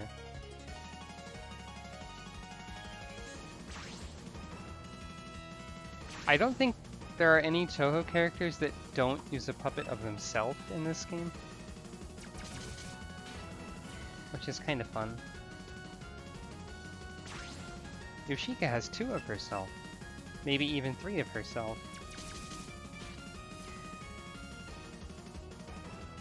Yep, 3 Yoshika. Maybe I'm putting the emphasis on the wrong syllable there too. Could be Yoshika. Hard to say. Now she just says, I'm done for.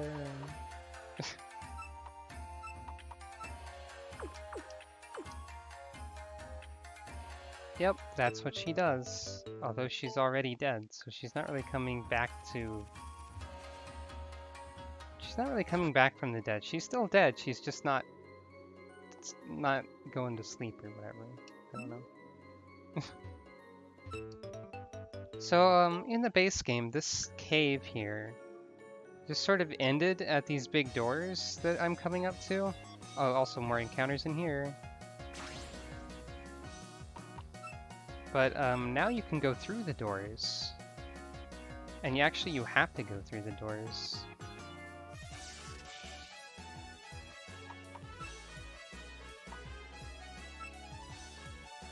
Also, that one ability that the Tojiko just used is a weird one. It's called Thunderclap, and all it does is make the foe flinch 100% of the time. It doesn't, like, do any damage or anything, and it doesn't have any other usage restrictions. It's just 100% flinch. I guess it could be useful in some situations. But yeah, there's more cave over here. Great Mausoleum. I'm definitely missing some encounters in that previous cave. And then this goes... Well, this goes to a place where Saiga attacks you. Saiga. Even if I have nothing against you, I'll attack you anyway. Touhou.png.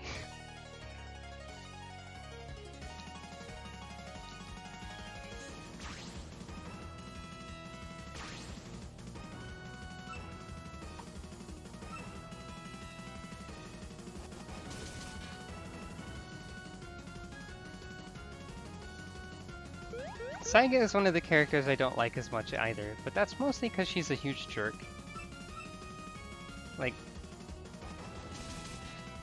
even for a Touhou character, she's one of the jerkiest jerks of all the jerks, I think. Also, she has a lot of Yoshika as well. In the original game, she had like 5 Yoshika and 1 Saiga, and now she has 2 Yoshika and 1 Saiga, I suppose.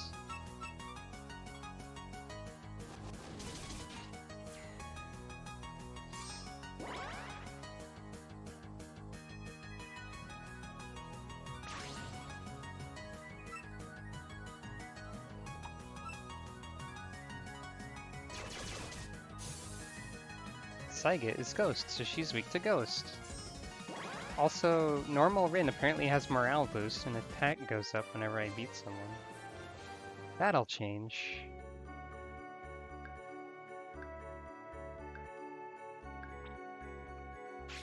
Of course, since I'm here, everyone thinks I'm the new disciple of Miko, who is another huge jerk Touhou, who's through here. This is an entirely new area, the Divine Spirit Mausoleum. And again, probably more stuff to encounter. I like how the Tojiko puppet just looks kind of bored. Okay, Thunderclap apparently works even on Earth-type puppets.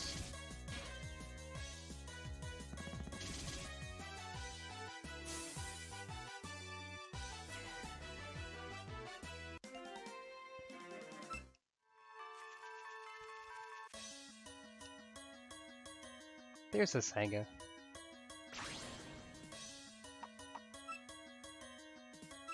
I forget exactly why Saiga is a jerk, but she definitely is a jerk. think she tricked someone into killing themselves and becoming a ghost. Because she was like, "You're gonna get super powerful if you die, because you'll be some super powerful undead being or something." But then they were a ghost instead. And they're like, "Gosh dang it, Saiga." But then they turned out to like being a ghost anyway. I think that's Tojiko, actually.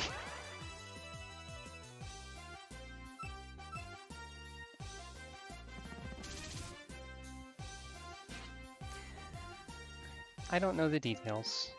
That's a Touhou I didn't play.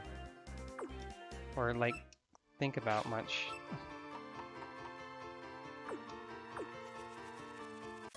There's probably some other puppet here, right?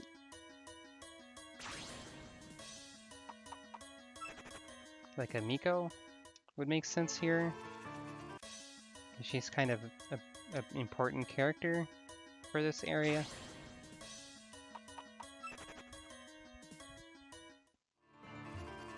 I wish I had an appetite. There's Miko.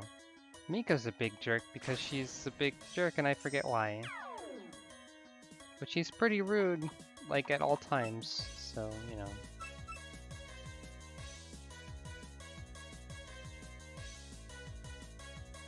She also has cool headphones.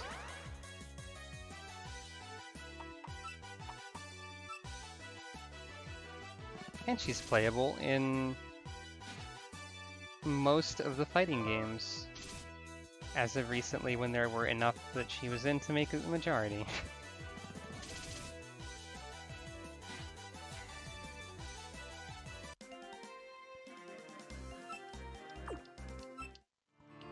Alright. Let's see, is there any items over here? Probably not. Oh, there's Futo, who was named Table in the Let's Play. Ought to capture her too, I suppose.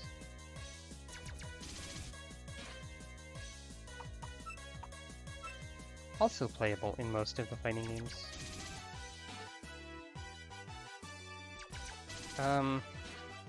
After 10...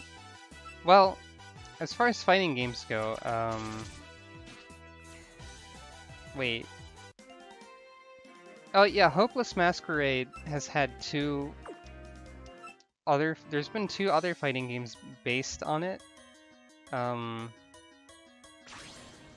They were Urban Legend in Limbo and, what's it called? Antimony of something, Common Flowers? Yeah. I should know the title of that one because I was just playing it. But I also didn't remember how the first word was spelled, so I didn't.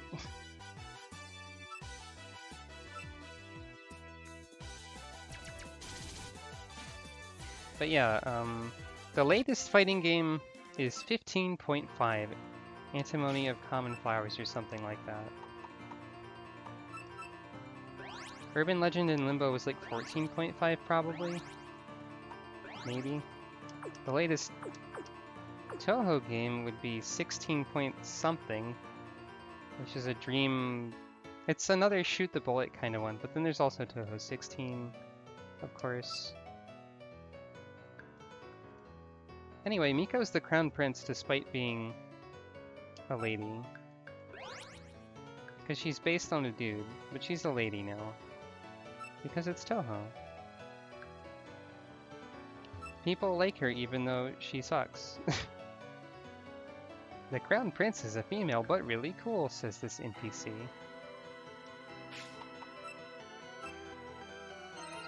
Time to fight Tojiko, I guess.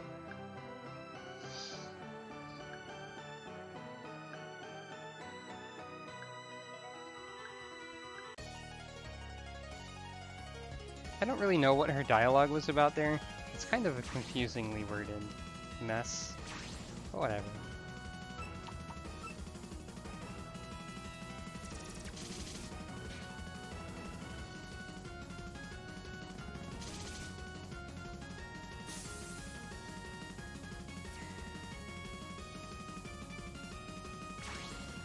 Oh, she's got two of herself. I forgot she only had 2 of herself and not anyone else.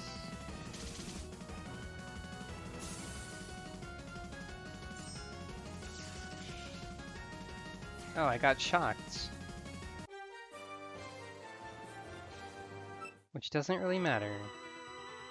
Because, there's a healing person right here.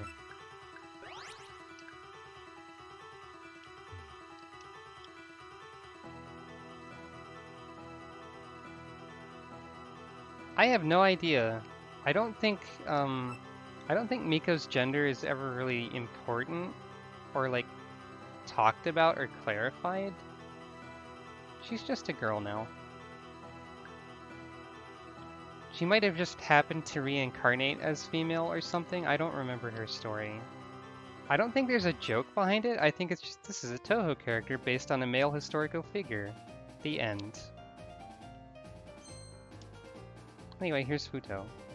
She speaks in Ye Olde English, by the way.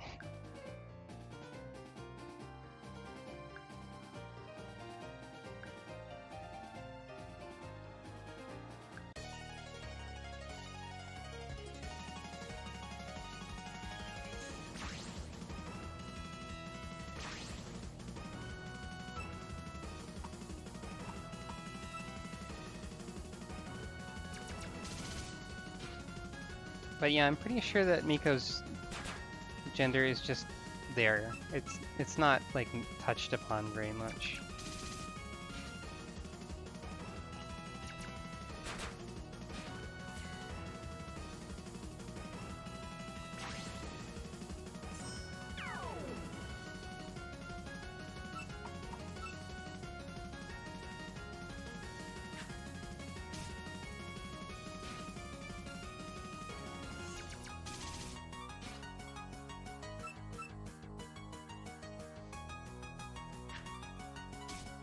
You might remember this attack Futo's using from when I had a Futo that used it. Because I think Table had Technician, or Strategist rather. And that's a 60 power wind move that it might always hit, I forget.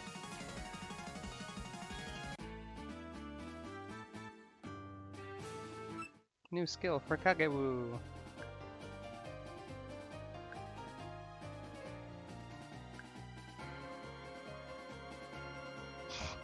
Oh, Futo. I shall demonstrate my support of the Crown Prince by rousing her spirit with a resounding cheer from yonder corner. Yeah, wind was a very powerful element before. There's a new type that is completely immune to wind. It'll show up eventually, probably. Hooray, Mud Attack.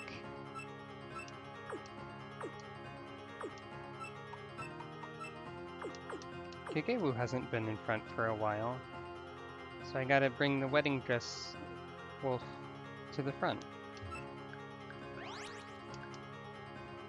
I will defeat the crown prince with the power of fashion.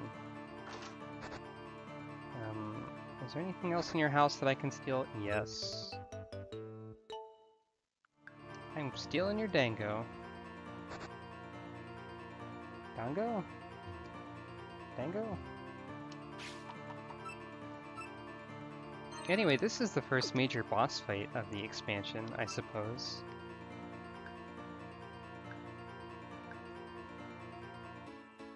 Because she has one of the books we need.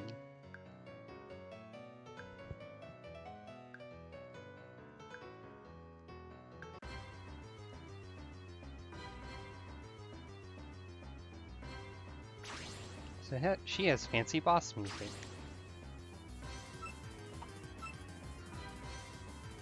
And she demonstrates that the AI knows how to switch puppets now. She just predicted my earth attack and switched to something that was immune to it, for example.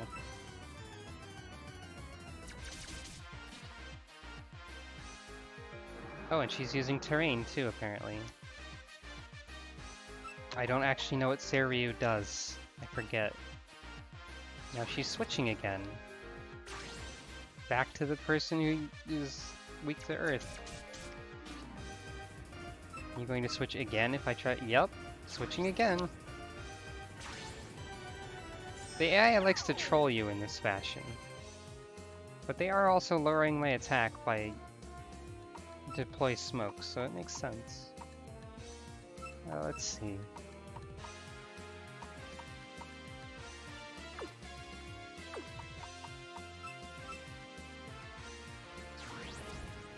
How about Ice Switch? How about that?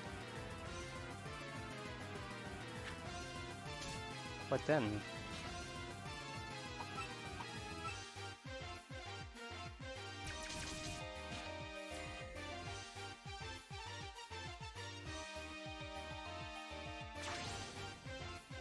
Don't remember what type Miko is, so Illusion! Hey, it's super effective! Hooray! I might as well just keep using it. Shinky is too powerful. So much for that boss fight. New skills for Maribel, Rin, and Shinky.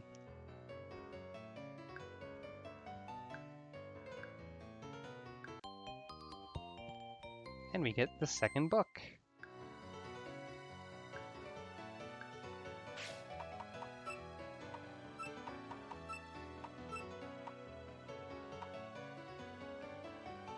I thought I already... Oh wait, no, that was someone else who got that.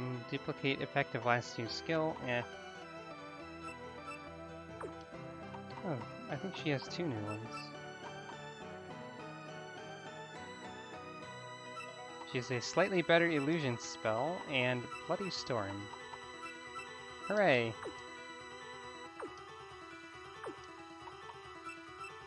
Oh, I guess I can also look and see what everyone's ability choices are at this point. Final Form or Gale. Maribel doesn't have a second one. Optimist or Flawless. Morale Boost or Flexible. Strong Smile or Weather Resist. Flawless or Dark Force. Yeah, how about Dark Force? I'll change yours. Most of them I'll keep the same for now. Hooray, we got the book we wanted.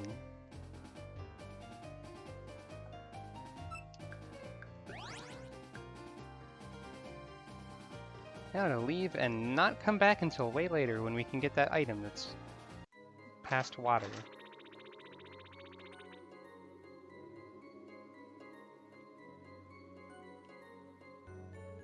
Need a dang boat for that.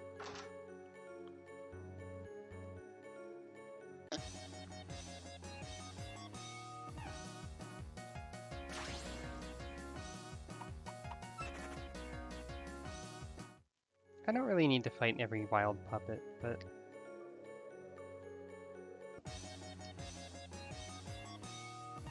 I'll fight a few here and there.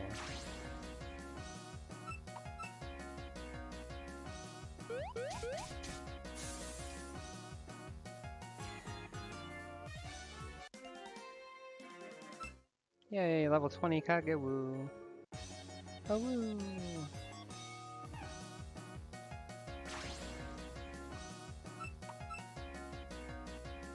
Level 30 is when they can all style change, by the way, if you don't recall that from the other time I did some of this game, I guess.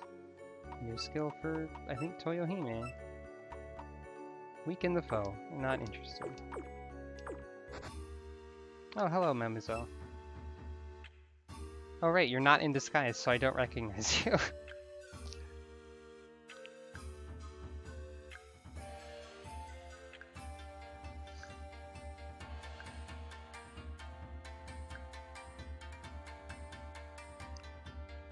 Gotta go talk to Akio again. Oh hey, it's Mima. I forgot Mima was here. Yep, she is pretty cute. Most Touhou characters are. Mima is a character Chompy really hates, so I tease her with Mima all the time.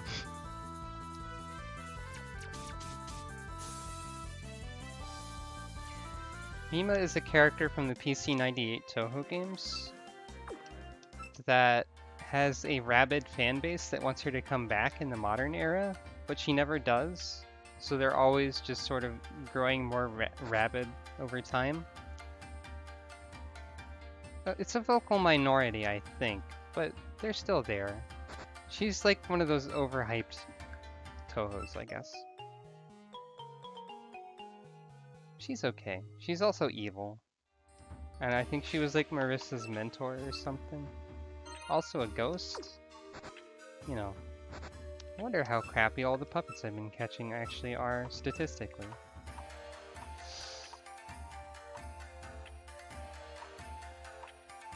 Most of them are pretty bad. Look at all those E's. Hooray.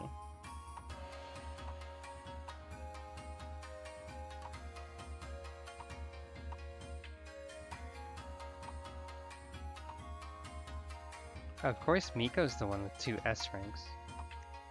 Ugh.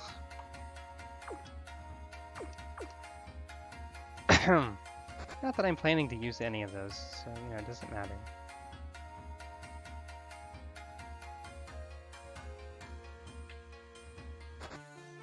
Hmm? What's all the E about? Oh, right, E ranks, I just said that. Silly me. It's a while before the game gives you your fast travel button, so there's going to be running around. But I think we're fairly close to the bicycle, at least. Also, there's a costume shop right here, but it's not open right now. When it is, Sumereka will be inside it, like, all of the time, forever.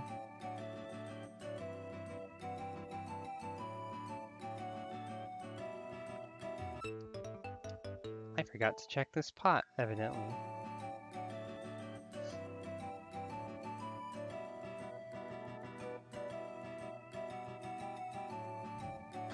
Alright, Akio.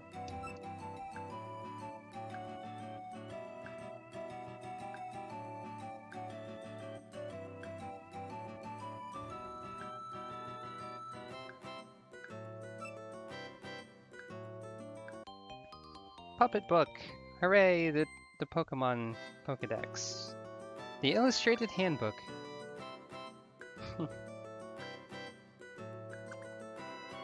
Yay, happy face.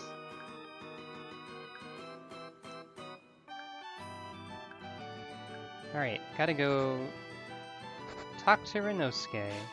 But also this book here. What does it have to say about all of my puppets that I'm using? Often exercises its power as an angel of death. The puppet itself doesn't really know what its goal is or why it takes these actions. It's funny because that character has no story. Mima can apparently create legs. I mostly just want to look at the ones in my party. Able to bring forth the power of Makai's god. Unknown if it can successfully command puppets of Makai residents.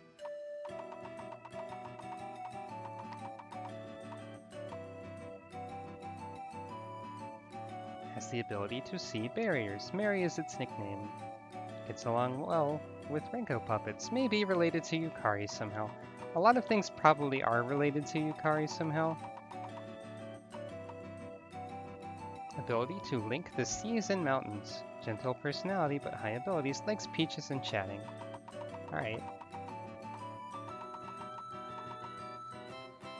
Ability to carry corpses! Yay! Collects the bodies of small animals. Said to be able to understand the will of dead bodies and spirits. In the actual Touhou games, Rin has the best character title of any character. Her title is Hell's Traffic Accident for some reason, which is hilarious, honestly. What else we got? Kagawu. Ability to transform into a wolf on full moons. Is proud of its beautiful hair and takes good care of it. It gets shaggy on full moons. I relate to this Dex entry too, so it's even better. I like my hair. It's pretty good. And yeah. So let's see. There are new puppets in this expansion, by the way, that weren't in the original version of this game. I think there should be about 9 of them.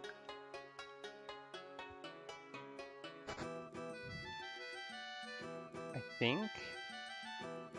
There might be less than that. I don't know where I'm pulling that number from. But like, they are the puppets from 14.5 and 15 that were not in the previous game. So, Sumereko is the character from 14.5. And then 15 would have, let's see, Sumereko is this lady right here. 15 has, let's see, Seiran, Ringo, Doremi, Sagume, Junko, and Hikatia. So 7. I don't know where I got 9 from. Anyway, we did get another oh, you're over here.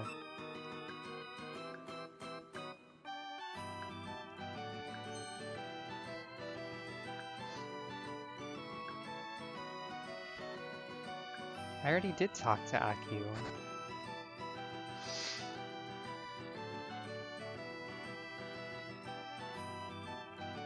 I think I was probably supposed to talk to Kosuzu first. Or maybe maybe she'll just be there until I get done with the Forest of Magic part. Either way, it's okay. Up here is where the battle tower will be once the post-game's over. So that's a ways off. I believe I should be allowed to go this direction now. Which I think means incoming Reimu fight. If I remember correctly. Yep. It's Reimu.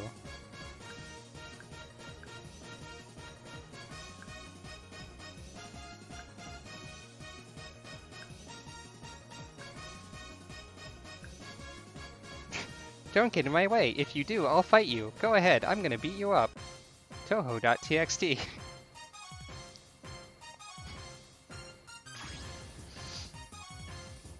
She's already got one of the most frustrating puppets to fight in progress here with Aya.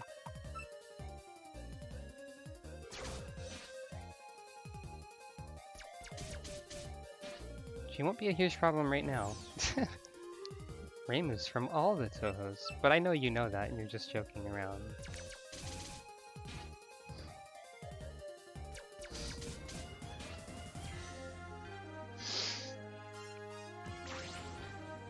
I don't actually remember what type Reimu is. So I'll just throw dark orbs at her, I guess. Evidently she's got steel power though, so that hurts. Wind? Oh, I missed. Somehow. Kaguuno! Is that the first time one of my puppets has actually fainted? Huh.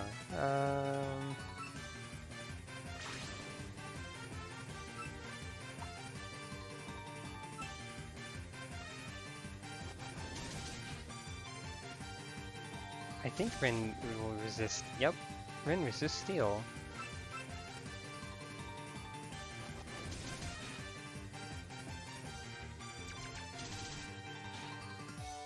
Not an illusion though.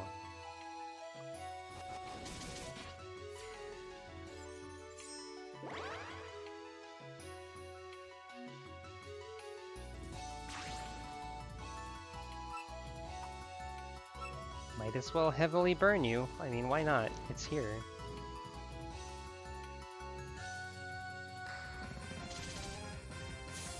Because I knew you were going to beat me up, so... Yeah, Reimu is typically a pretty hard fight still, which is probably not very surprising.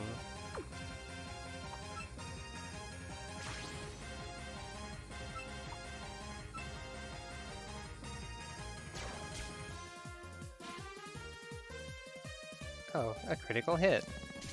Now you'll just burn and die. Hooray!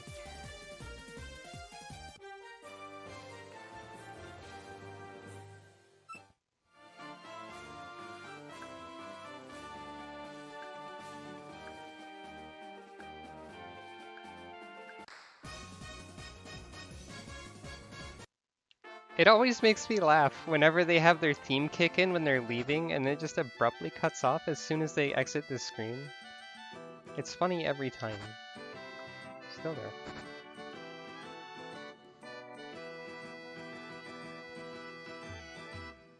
Gotta heal. You know, I should take this opportunity to also buy some stuff, probably.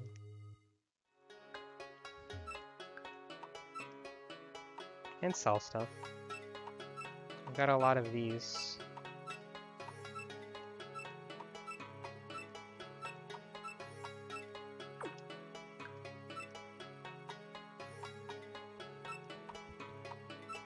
Let's buy some healing items. Like a responsible puppet user.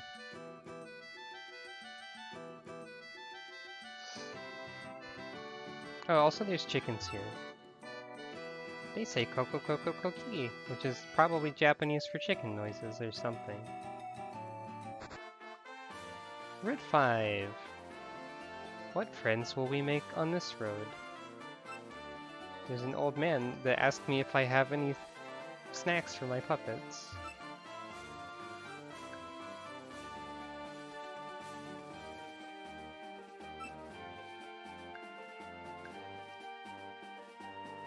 Oh, and here's some Puppet Liberation Front people who say don't go this way yet. You can see that they have their own uniforms now, instead of being generic fairies. We'll see them more in detail later.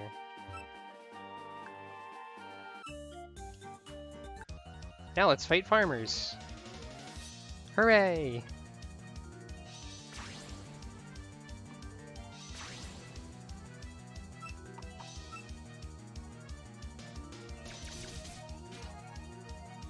Oh, I thought nature was weak to wind. Maybe your nature's something else? Maybe it's not? Why does that keep missing? What is its accuracy?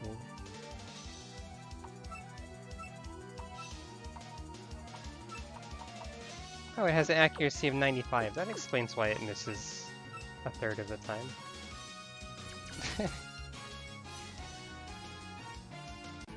That's Pokemon.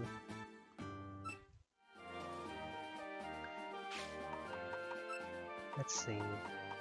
Sariel is a little bit behind, so she'll go a little bit in front. What puppets are on this route? Oh, hey, Sumereko. Sumereko has my favorite dex entry in this game, which you will probably see in a moment.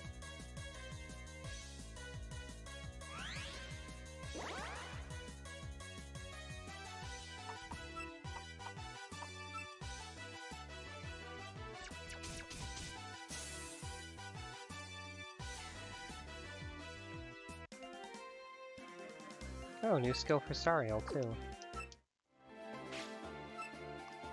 Her glasses are smaller on her regular person. Oh, confusion skill.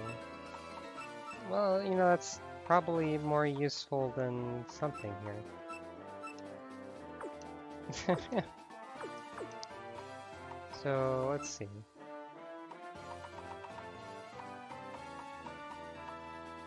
Okay, there's 7 puppets after Sumereko, so there's 8 new ones. Puppet with the power of Sumereko Usami. Has the ability to use telekinesis. Has a panda car and a gun. Is not known for gathering with other puppets due to differences. Just something about Blech. Something about the phrase "has a panda car and a gun" is just really fun to think about. Sumereko is playable in Urban Legend of Limbo and Antimony of Common Flowers. And the panda car and the gun are both things she can do in that game. Those games. She drives a panda-shaped car forward to ram into people, and one of her spell cards is a gun. Like I think the spell card is called Gun Sign 3D Printer Gun. It's just she pulls out a gun and shoots you in the head. That is literally the spell card. It's my favorite. Oh yeah, she does have her own game now. 16 point whatever point decimal it is. Dream something? Sumereko's Adventures in the Dream World, Part 2. Because Part 1 was in the fighting game. And actually all of her adventures are in the dream world. Because that's what she does. She's from the real world and she dreams her way into Gensokyo. And that's why we saw her asleep at the start of the game. But yeah, she just 3D printed a gun.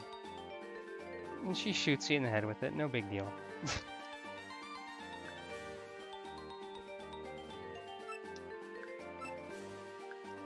I don't know what the purpose of offering to these Jizo statues is, but that's a thing you can do.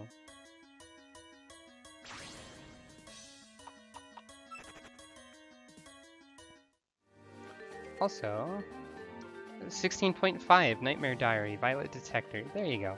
I didn't think it was 0.5 because I thought 0.5 was typically the fighting games, so I thought maybe it was something else for some reason. Anyway, there's like very tall shrubs that we cannot cut yet because we don't have the bamboo cutter doll.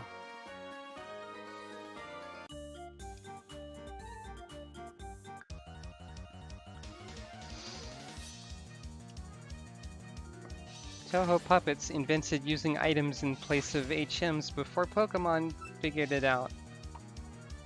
So yeah. Anyway, this is Rukoto, the nuclear robot maid with a missile.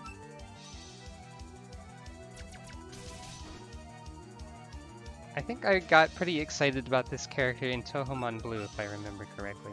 That is a missile. The missile's name is Mimi-chan. The missile has a name. It's Mimi-chan.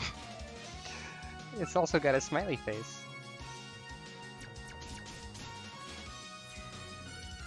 The missile is never a corgi. Missile's a Pomeranian, I'm pretty sure. In terms of a video game dog missile.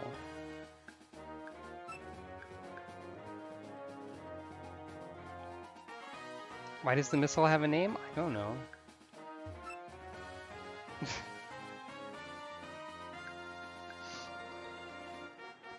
Hey, it's real Sekibanki.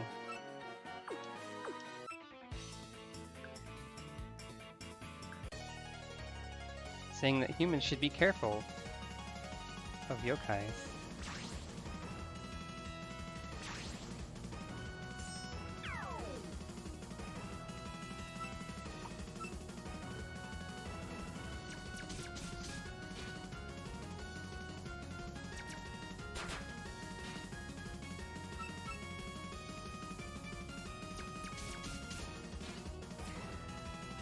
I don't need to be careful.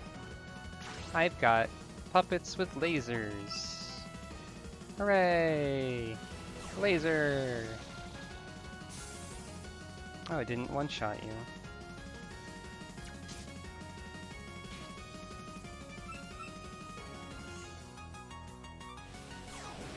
Yeah, I hope there's more puppets too, because I really want to see Cheyenne. Cheyenne is my icon on most, media right now. I feel really bad for Cheyenne. Xion? Could be Xion. She's a goddess of poverty who just brings so much misfortune to everyone near her that she also brings misfortune to herself. I don't know why she's my icon, because I don't feel like I bring that much misfortune. I guess I just thought she was cute and felt bad for her. Having only recently actually played the fighting game she's in, I can more appreciate her and Joon than I could before.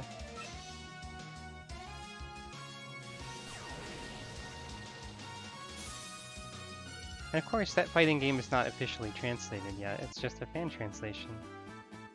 Where half of the time the text goes outside of the text box. So, where's the rest stop? It's not, this man is not the rest stop.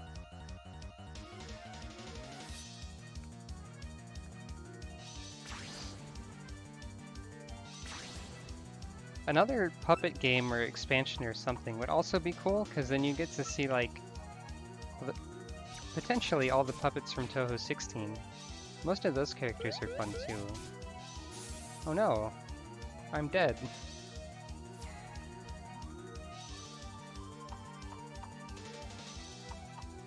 Touhou 16 has like Eternity Larva and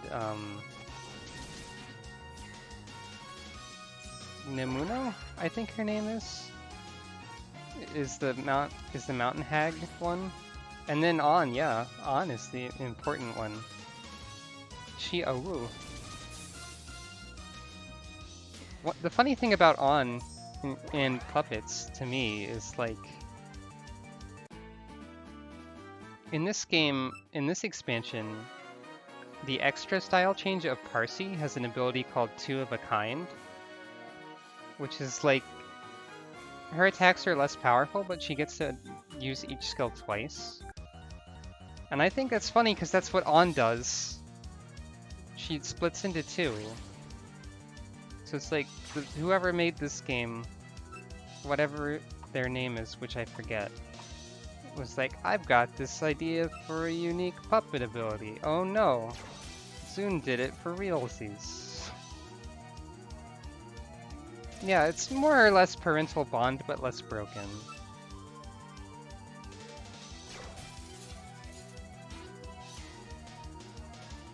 I guess Parsi does split into two in her fight, doesn't she?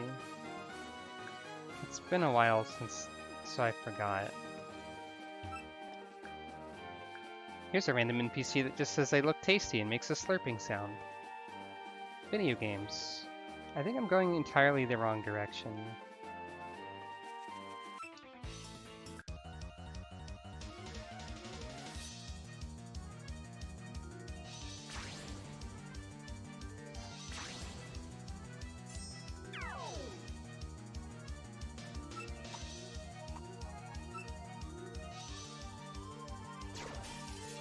So yeah, there'd be, if there was another puppet game, I feel like, I don't know if I'd want them to make just another expansion. If it worked in the same way that this one did. Where you have to like replay the whole game. Not that I mind, but I don't know, I feel like they'd want to do something different if they made another one. But there'd be, Joon, Chaion, Eternity Larva, Nemuno, I think her name is, On, whoever, the name of the fourth stage lady, it's like the stone statue girl, and then like the crazy backup dancers, and then, the door person. Yeah, Touhou names are hard to remember sometimes. I've even actually played 16, but I don't remember half of the characters' names.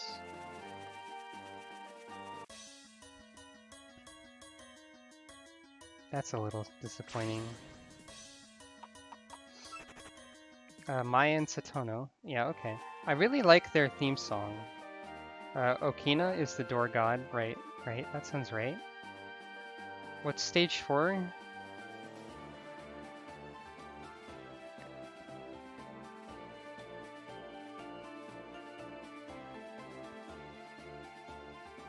I'm pretty sure stage 2 is Nemuno.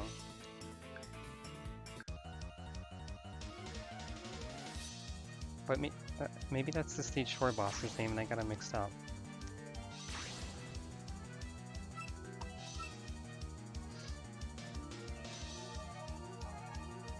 Okay, Narumi is the Jizo's name. Alright. Oh yeah, you're right. The overworld old man is very Pokemon.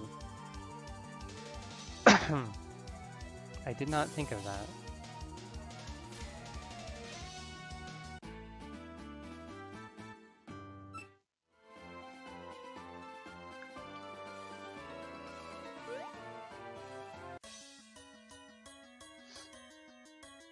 Oh hey, Mistia. Don't have a Mistia yet. And yep, Okina is the normal final boss and the extra boss.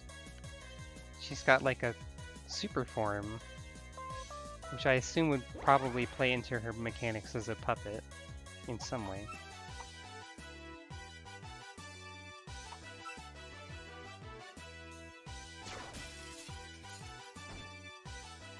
In some ways it's a little disappointing that there's not a special character for an extra boss, but at the same time it's it's different, so it's interesting. And besides, we got the stage 5 boss is 2 characters, so it's not like we're missing out.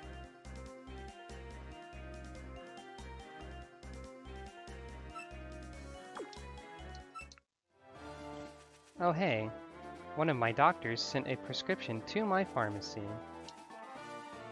Hooray! Oh, also when your front puppet is fainted, they don't follow behind you, which is probably obvious.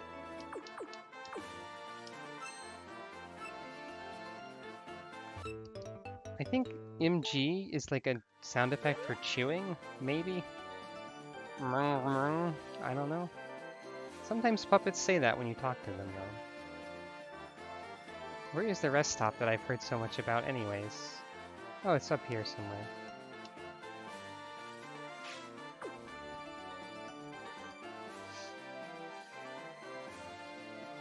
I'm going to avoid fighting for a second.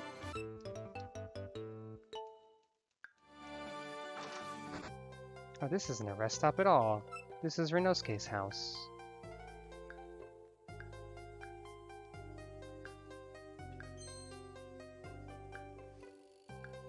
He's gonna give me a bicycle after I run an errand for him.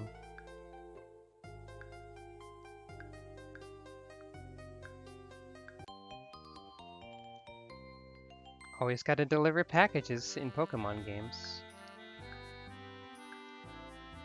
So this whole section was in the original. Also, if you move something in a box, it fully heals instantly. So this might as well be a rest stop.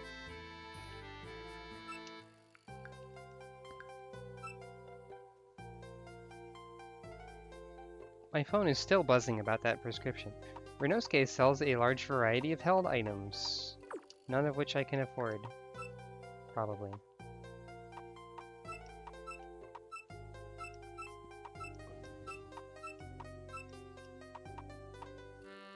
I mean, if I sold magical fragments, I probably could. Are any of these worth it? Held puppet loses speed, focus attack skills, spread attack skills. Always move last. These are some of the weirder ones that a lot of them you want to switch them onto the enemy. Let you switch if you're trapped. Resisted attacks deal less damage while super effective attacks deal more damage to you. Invulnerable to crits. And an escape a Pokédoll, basically.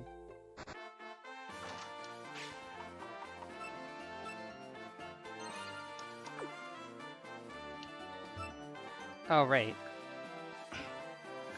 You're not a fight. Don't let the shopkeeper of that shop tell you any trivia. If he starts, you should find an excuse to get out, or he'll never stop talking. I wish he had a trivia challenge, because you know how much I love those. It's Tokiko! The minor background character from one of the mangas or something. She doesn't actually have an official name. She's just a book-reading yokai, which is her title in this game. Oh right, Mistia resists dark, doesn't she? sure does. But she used Encore on me, so I have to use it. Or Encourage. Oh well, it still did half of your health. It doesn't matter.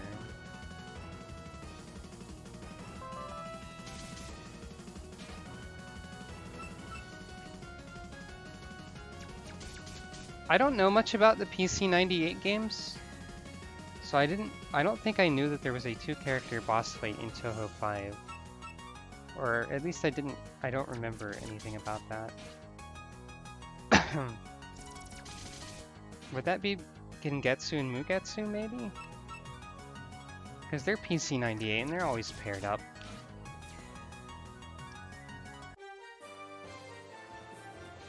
That's just a guess, though. Poor Tokiko. She has almost no relevance. Oh, they were the extra boss in 4. Okay. Oh yeah, Yuki and Mai. Right, gotcha. That makes a lot of sense. I know who they are. This fairy is sad that she cannot capture me as a puppet. Speaking of fairies, we are now in the Forest of Magic, so there's fairies everywhere.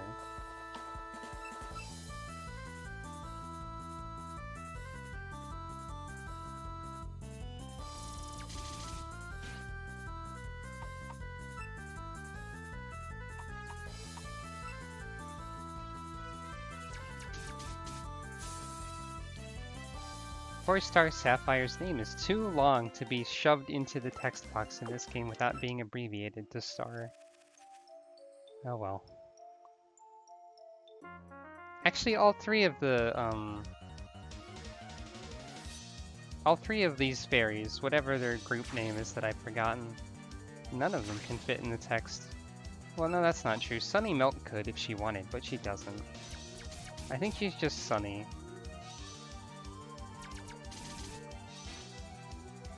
Sunny Milk, the dairy fairy.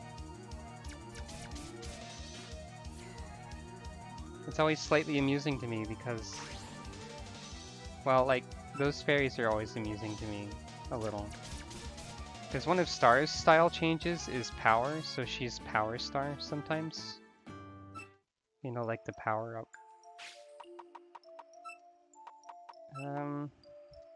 Who's a good person to have in front here? I suppose it doesn't matter too much. Shinky, in case I get a status effect, maybe? Because she's got that charm.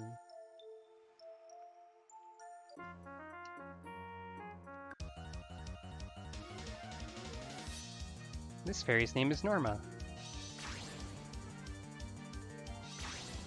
With 5 of her, you can win a round of 100% orange juice.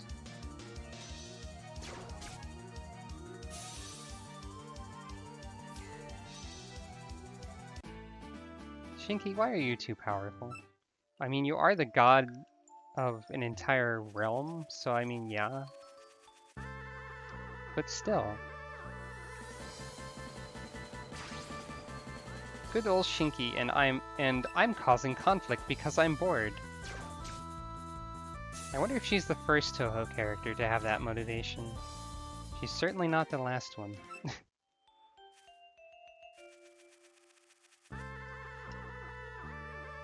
Oh hey, Alice. I think Alice is a rare encounter here, so I guess I got lucky for once.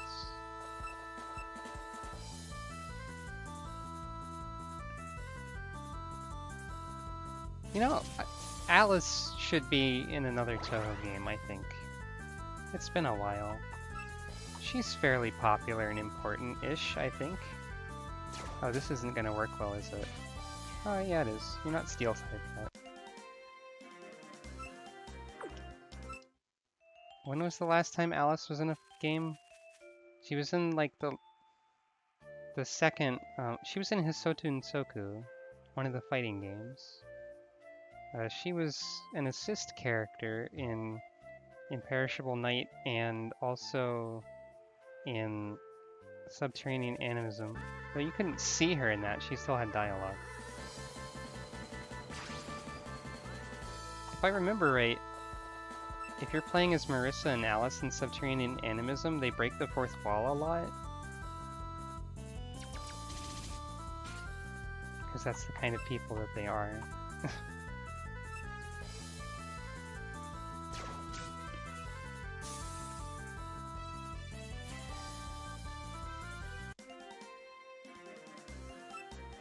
Hooray!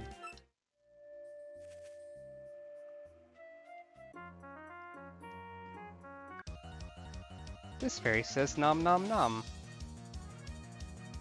Makes about as much sense as any random trainer quote when getting into a fight.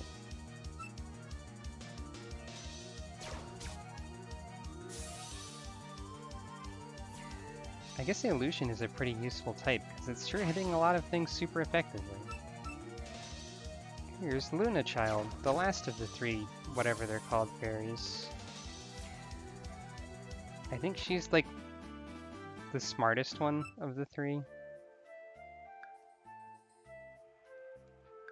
Oh, are you one of those yokai that powers up by eating something, and that's what you're nomming on? Corgis say bark in the background.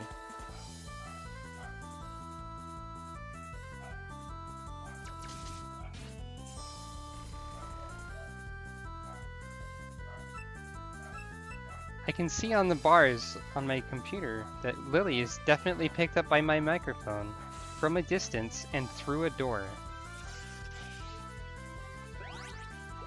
Lily is very piercing, let's say.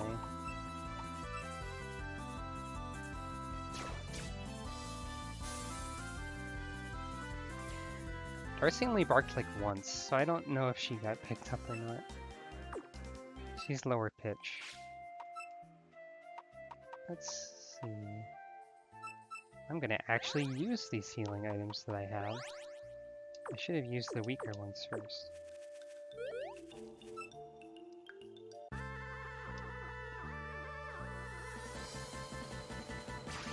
There may be a small chance of Marissa in this forest. Or maybe that's in a different part of the forest. So I might as well just keep checking.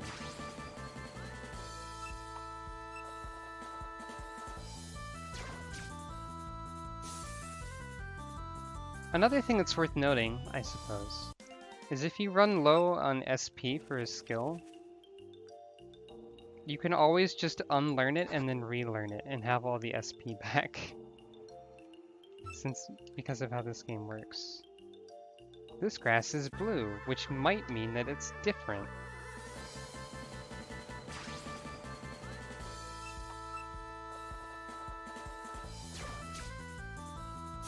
The Forest of Magic is the first somewhat confusing area. Or potentially confusing, I should say, I guess. I saw a Puppet Liberation Front member.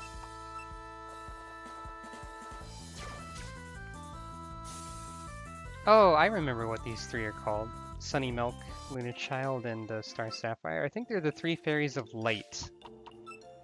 I remember that because they're all part light element, which is why illusion is destroying them.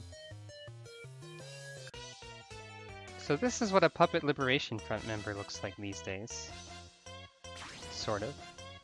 They have a few different costumes, but before they were just generic.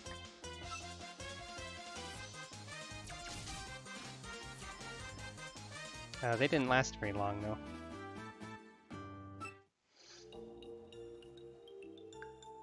This is the Forest of Magic branch. She's like the only one here.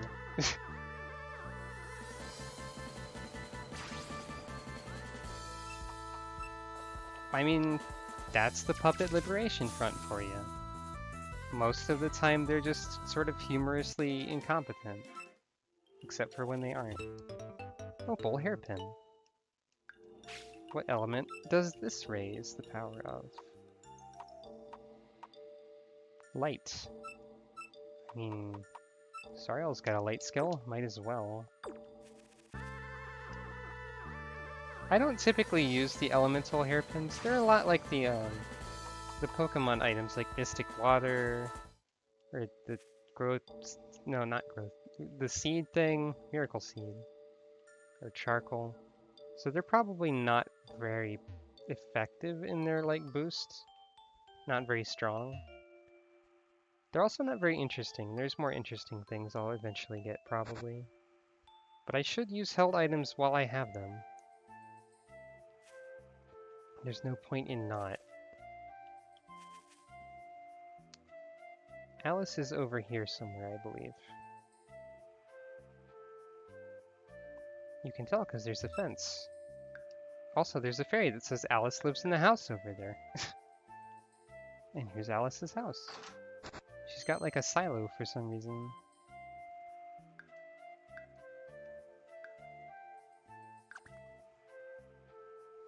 I wonder what Alice's package actually is. What was being delivered to her? I don't think that's mentioned.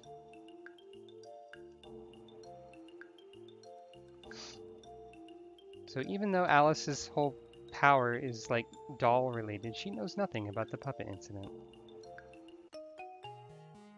Unfortunately. But hey, we made a friend and we get a bicycle. And she points us where to go. The Scarlet Devil Mansion. I can't actually go there yet because there's shrubs in the way. Also, you can rest in her bed. And her diary or something is open on the table, but you can't read it. Because that would be rude. Let's see, is there anything else in the forest that I can do right now? Apparently there's miasma here. I'd be okay with becoming a yokai. That's a lot more interesting than being a boring human. And they live longer.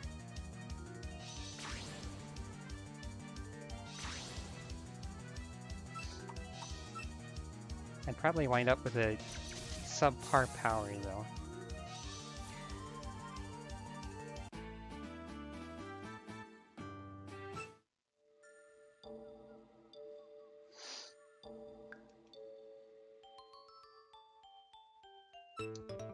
Antidote charm. I think it's weird that you get the charm that cures every status effect before you get before you get like any of the other single status effect charms. Except for the confusion one. You get the confusion one, and then you get the everything one, and then you get individual ones. I don't know why. This fairy just yelled Eureka and then started fighting me.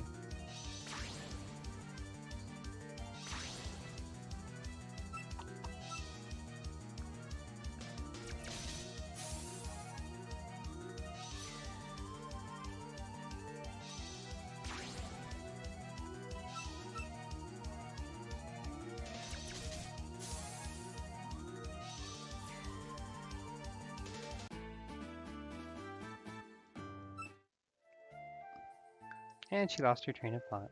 I know that feeling. You know, actually, I wonder if I can go... There might be an exit that I can access to the left somewhere.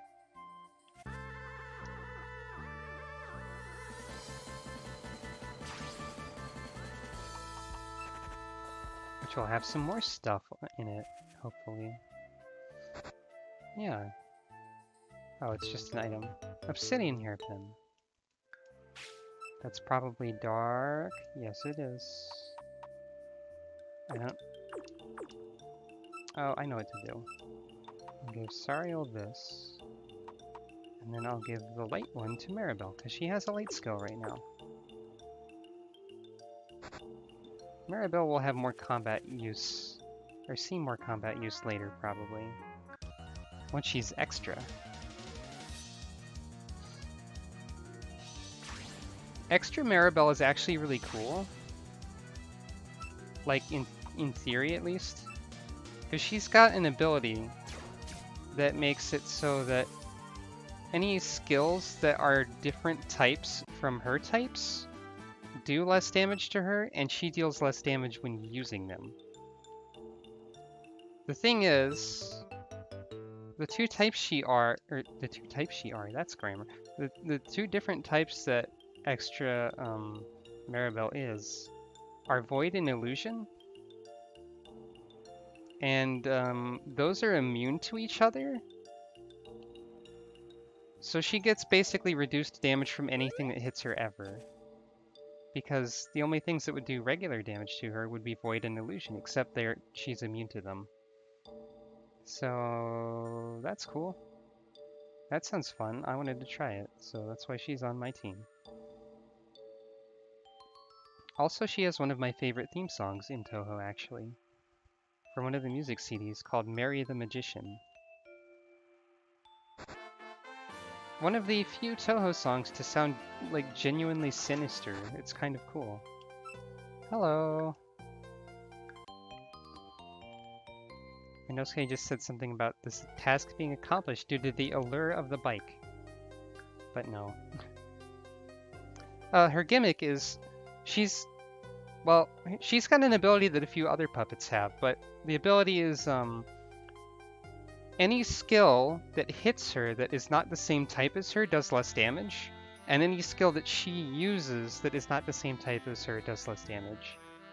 But the types she has are immune to each other, so any skill that would qualify for doing more damage because of her ability, she can't take damage from. It's a little hard to, like, word that, I guess.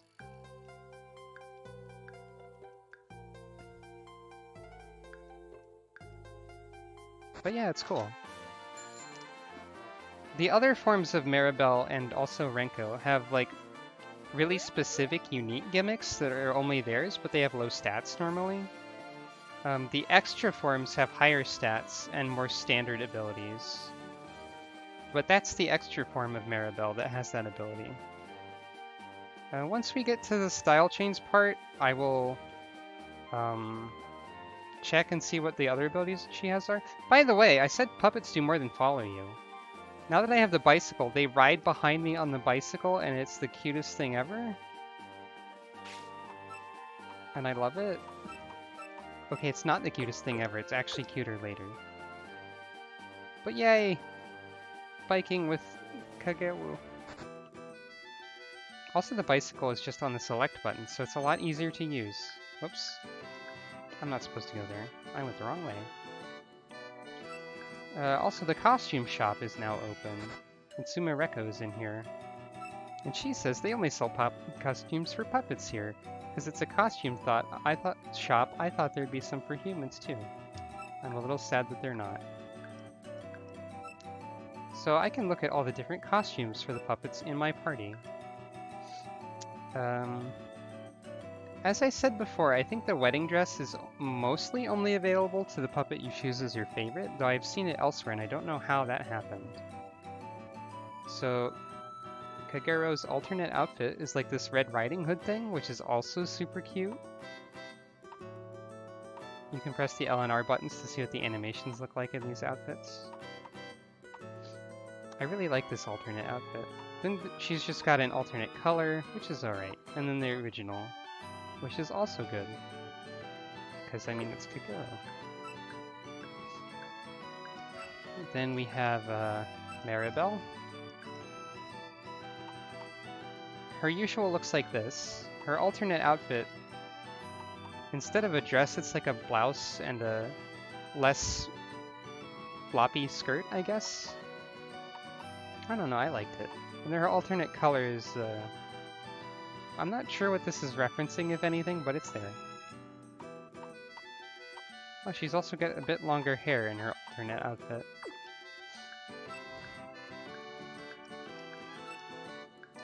And we've got Toyohime. Oh, I can use a wedding dress for her for some reason. I guess maybe you can only use the wedding dress if they're your favorite, or they have maximum affection for you or something. Toyohime's alternate color is based on her sister Yorihime. Her alternate outfit is this fancy kimono with a ribbon and like a flowery headband thing. And then in the wedding dress, she looks like that, I guess.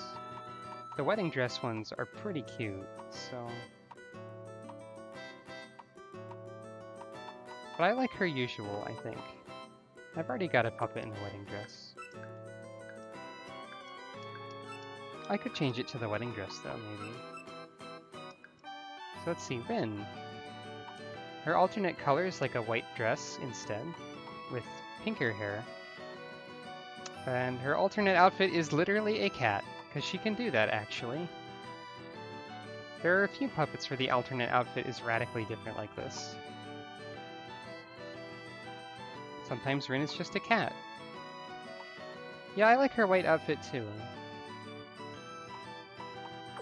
The cat looks a little strange to me. I think it's the red orb eyeball. Sariel's alternate costume is this golden one, which I like actually. It's pretty good. That's her alternate color. And their alternate costume is this weird silhouette with a symbol in it, which I think is probably a reference to the game she appears in. It's going pretty well. Hello. Let's see. And Shinky, her alternate color is this more muted color scheme with purple in it. And then her alternate costume is this more elaborate thing with a really high collar and like built-in wings. Like she generates wings when attacking anyway, but in this one she uses her outfit as the wings. I think it's a little bit much. But her alt color is good.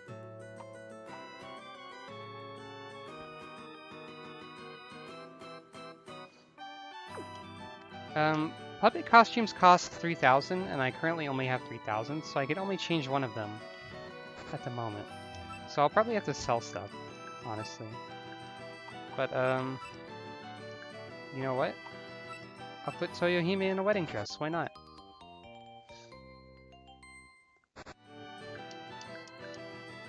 All the wedding dresses.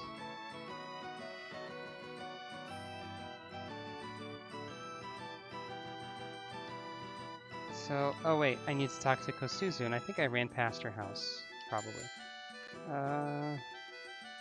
Nope. Oh yeah, there's also a store here that has a lot of stuff that's extremely expensive. Maybe I can sell something.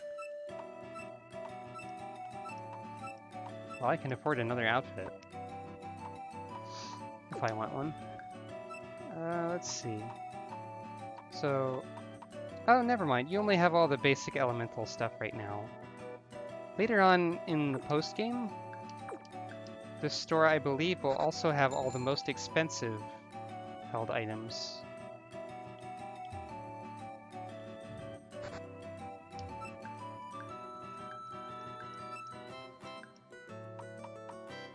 Let's see. Let's put Rin in white. Don't have the wedding dress yet, but I do like this color.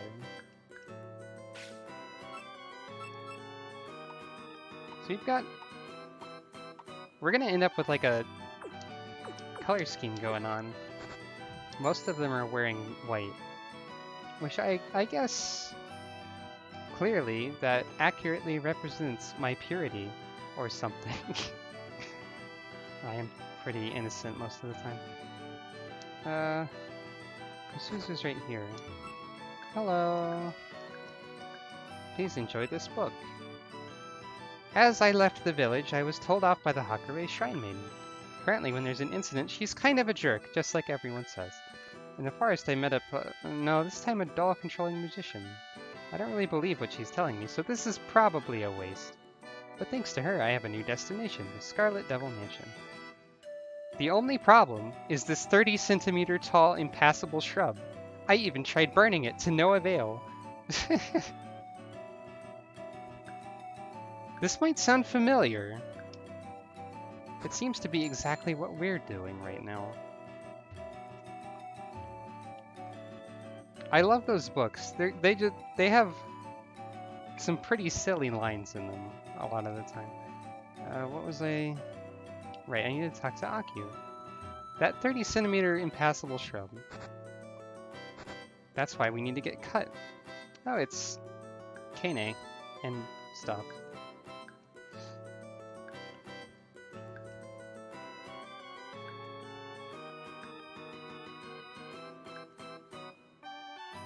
And something troublesome is happening in Ayante. Ayante? God, I don't know how to say these words. It's better than my attempt at pronouncing Chinese in the bootleg Emerald Go.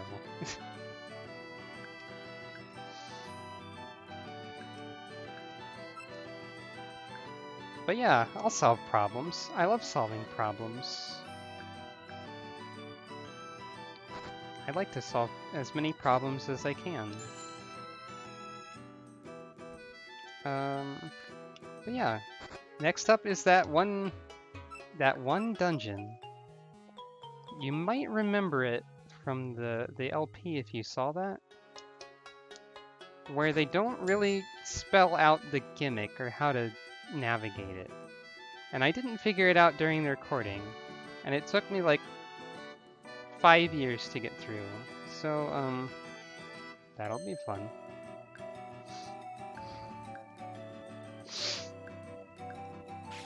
Am I healed? Yes.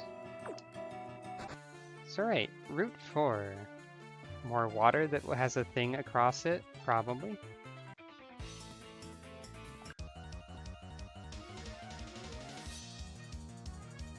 And fighting.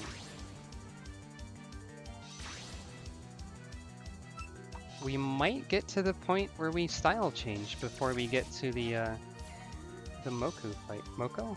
I think it's pronounced Moko, actually. I have to get it into my head that the OU in these character names is supposed to be pronounced like an O. Like Kagero. Which is why, because I used to think it was Kageru. Which is why Kagewu came about, I think. But that's also because she's in the Woo. She does the Awoo. And I can relate to that. Awoo. Oh hey, it's Seija. The troll Touhou. Oh, I love you too.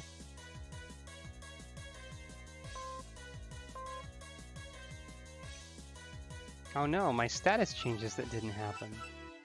So, Seija is the main antagonist of, I guess, Touhou 14, double-dealing character. She's not the final boss, but she's the cause of everything.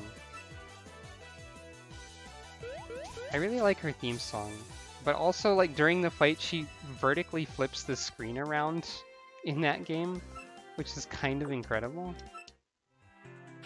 I believe I saw Chompy streaming that and capturing that blind, and that was fun. Let's see. Might as well.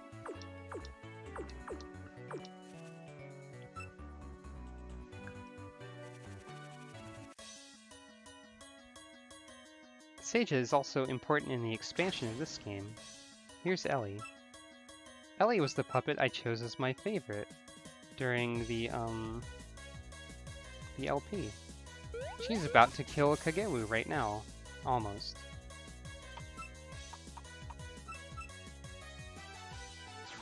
Ellie is pretty powerful.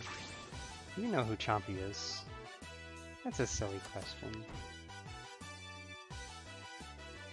Chompy is one of the 3 best friends of Robin.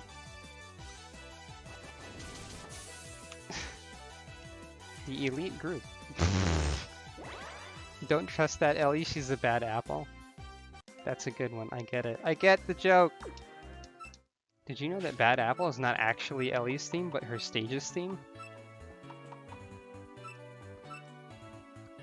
Hooray! Quick attack, I guess. I forget what Ellie's actual theme is, but Bad Apple's the theme of her level. Not that anyone really thinks about that.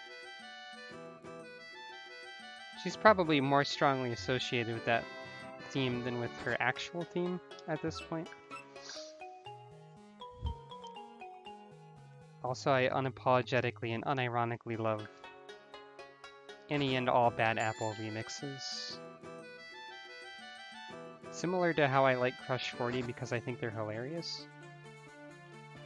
I don't think Bad Apple's hilarious, but I have no shame in liking it when I feel like some people probably would.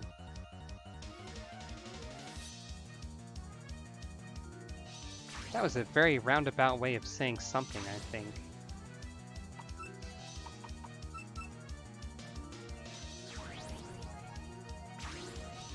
Oh, by the way, if it wasn't clear already from the puppets that I've had following me around, changing the outfits does in fact actually change the sprites on the overworld as well. Not the ones in the menu, unfortunately. But yeah, the little tiny sprites in the overworld that follow you around have the costume that you give them. When I played this the first time, since following you around was not in the original one, I didn't know that when I played this the first time. I was already enamored with the puppets following you around, and then I was super enamored with them riding on the bicycle with you, and then I changed the costumes and I found that they switched costumes in the overworld, and I love this game, basically. It's cute.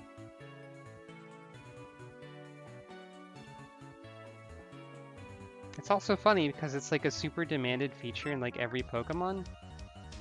And they never bring it back except when it's a gimmick. Because they don't know what they're doing and Pokemon is messed up. Harsh opinions.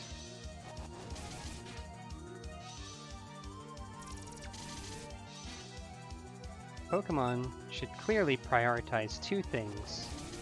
And that's one, fixing its mess and making things better.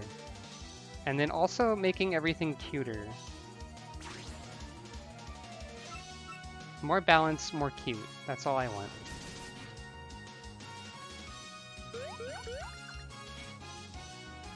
I was worried that was going to poison me.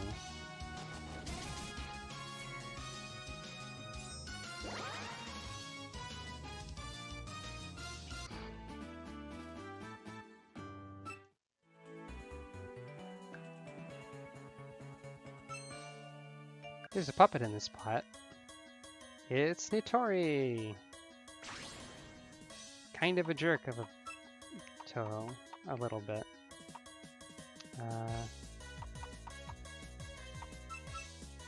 I'm gonna switch puppets first before I try to seal you. Now we get to see Wedding Toyohime in action.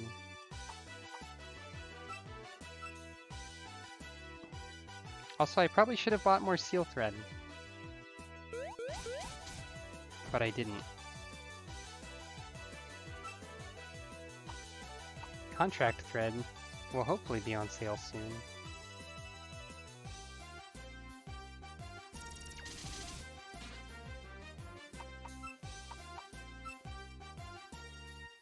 In the original game, when I started like training some puppets to use, I guess, competitively, or like to fight Chompy with at least, Toyohime was one of the ones that I trained before, and she was really effective, so that's why I'm using her again mostly. Also, I like her, of course. Wow. A skill with 95 power already? We're only like 3 hours into the game. Calm down, Shinky. Good grief. Okay, it's not the same attack type that I'm leveling, though. So it's probably not as good? Or it won't be as good? I don't know. I don't need a skill with that much power right now.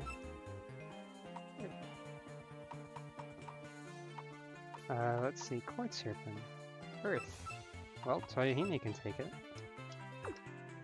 By the way, in the pouch, there's two things for held items.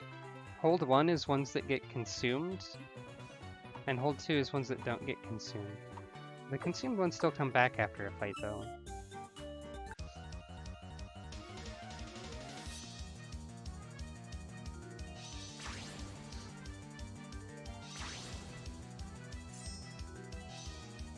That's still like my favorite system message. See, I don't know if it would give me more power because it's not the same attack type that I put points into.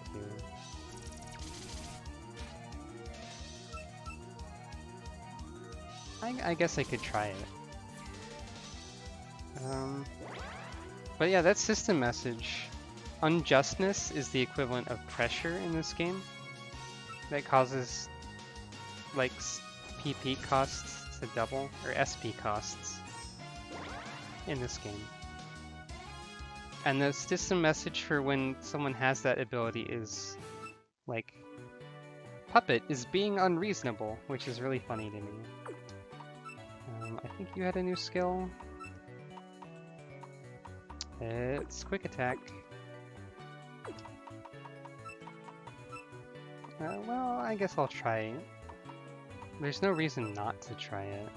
Besides, I still have some random, like, low-level debuff thing. Also, I think Ephemeral looks really cool if I remember correctly. Hey, not every Touhou is unreasonable, just most of them.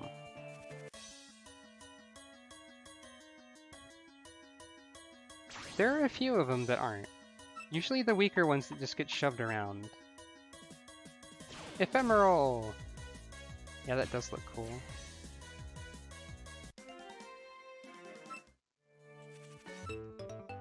Hey, a contract thread. There are two separate Touhou characters from the PC98 era that are just like sort of weak yokai who are minding their own business and they happened to be in Reimu's way and she beat them up. Those being Orange and Louise. Hey look who it is. It's my favorite.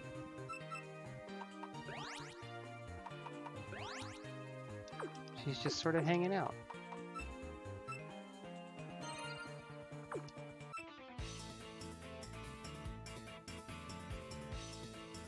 By the way, this encounter theme here that's happened a lot by now already, is one of my favorite Touhou songs as well. The ground's color is yellow is the name of it. I hate taking challenges when it isn't a full moon since I'm weaker, but I have to accept. Unfortunately for Kagero, she's not like an expert trainer or anything. She's just kind of here. But she is cute.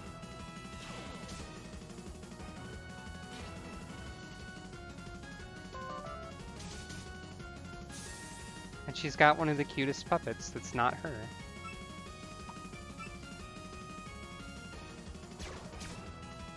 That would be cool. Though I don't think like Kagero's whole deal is like well established particularly.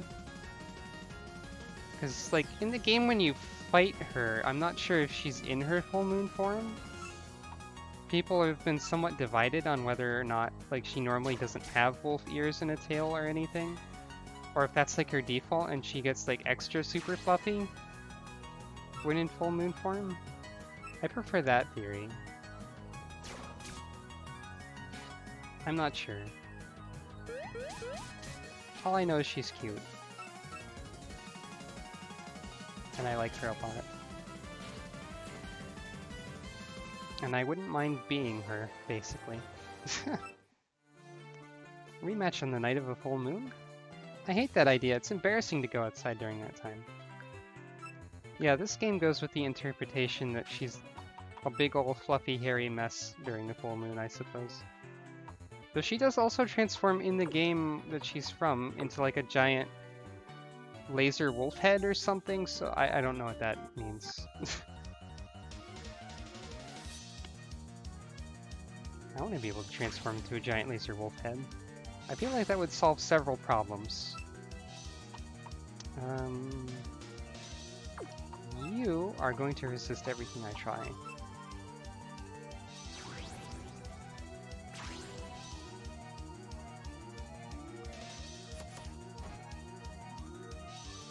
People in real life should be fluffy like Kagero.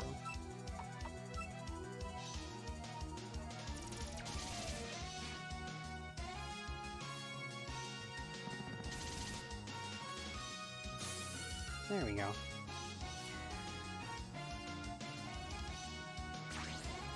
Double Yomu. That's 4 swords, I think. Wait, no. Does she have 2 swords? Well, yeah, she clearly has 2 sword sheaths there, so... I don't know what you're talking about. What problems could Giant Laser Wolfhead possibly cause? This person's very insistent about rest stops. This person has a Sager puppet that's asleep.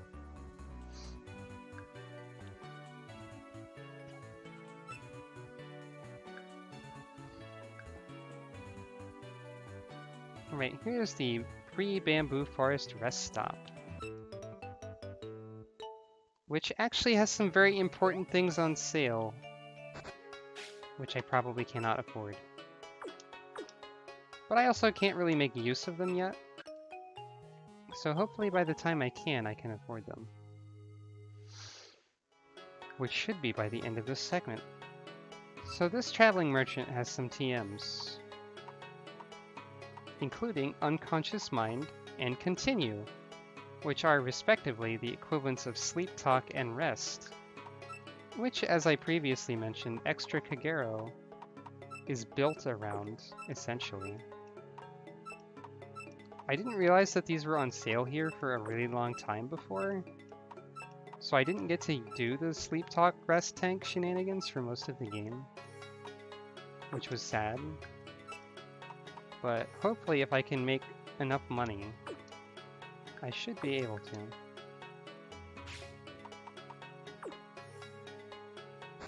to. I guess I didn't think about any particulars of full moon powers. Can you not, like, do full moon things if it's raining? Is that a thing? So what's over here, though? Probably a lot of stuff. Look at my baby! Says this random person. It's Nue. Oh yeah, I used Nue during the LP too, didn't I? She was fun. I like Nue. And her theme song. And her hiding as a UFO thing. I guess it... Look at my baby! Nue's deal, like, in terms of Touhou character or in terms of puppet mechanics? Because, she's another person who can disguise herself. She's one of the puppets that can use the equivalent to, like, Zoroark's ability. This person is a big mood. So she has the ability Hobgoblin, which means that she mimics the appearance of the puppet in Last. So she does, like, illusions and stuff. She also does lightning.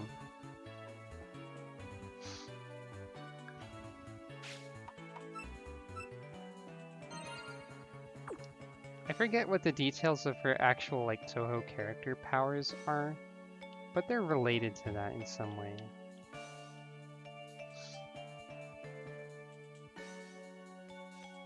She, like, has the power to hide objects or something like that. It's more complicated than that. Here's this area. The Bamboo Forest of the Lost. Also featuring bunnies. Bonk.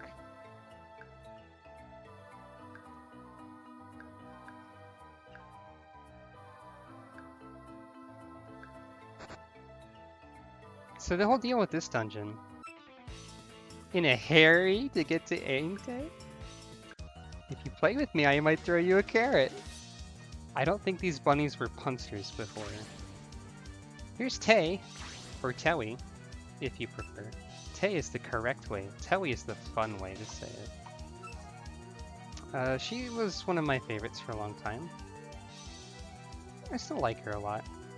I've got a plushie of her from my partner that I love a lot.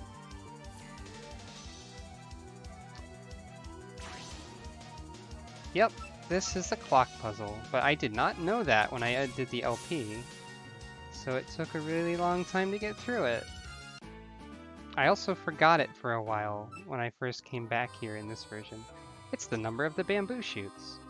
I don't remember if they gave you any clues for this before, but that's basically all the clues you get.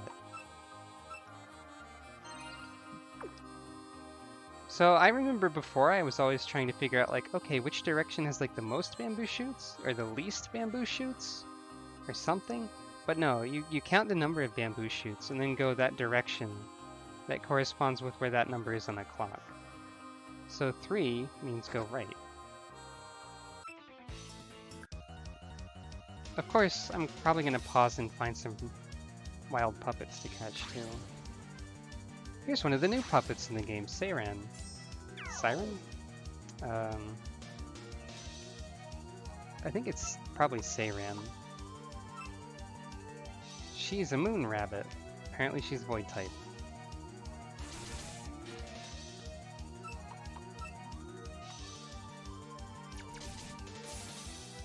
Siren is a Touhou character whose power is like, she can shoot bullets good, which is kind of funny because that's just what every Touhou character does anyway.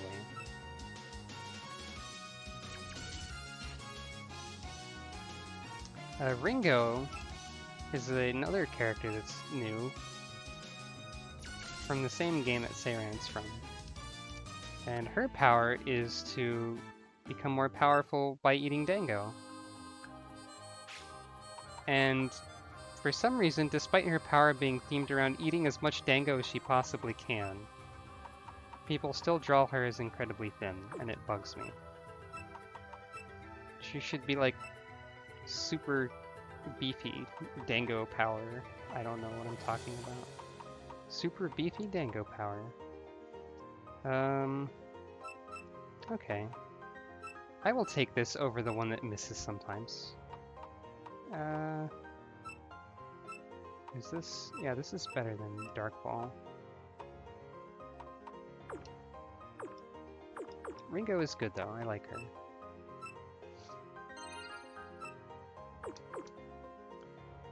So this one has 6 bamboo shoots, so we should go down.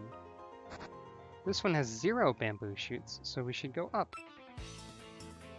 Thank you, rabbit. I don't think there can be beef in dango.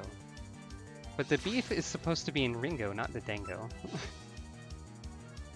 For some reason, Raisin is called Udonge in this game, which is one of her names. But I don't know why they don't call her Raisin. Tango's pretty cool. I don't know what that has to do with anything, but I do like Tango.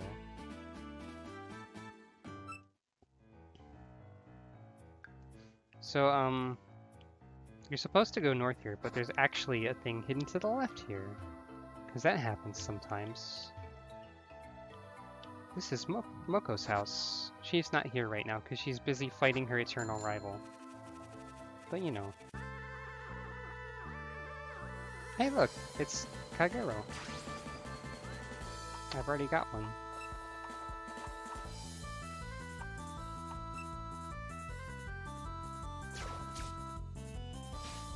But yeah, basically what I'm saying is that Ringo shouldn't be drawn thin. Her power is based on eating as much of something as she can, so she should be chubbier. This is my expert opinion. Because thin body types are boring and too common. Not like boring in the sense that if you have one that's bad, but like, you know. Body type diversity? Anyone? Also, I have particular preferences, but you know.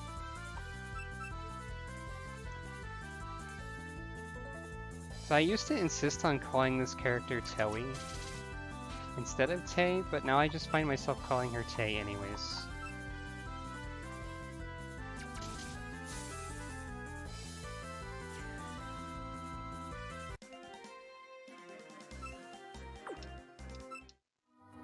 Body type diversity is very important.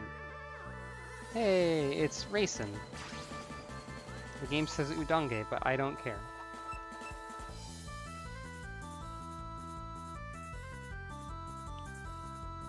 I also have a plushie of Raisin from my partner to go with the Tay.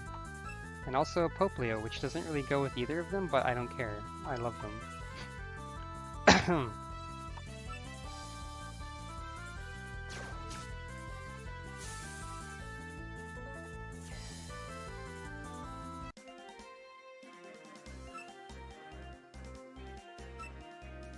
Now, since this is Raisin and not Udonge, I'm going to actually rename this one puppet.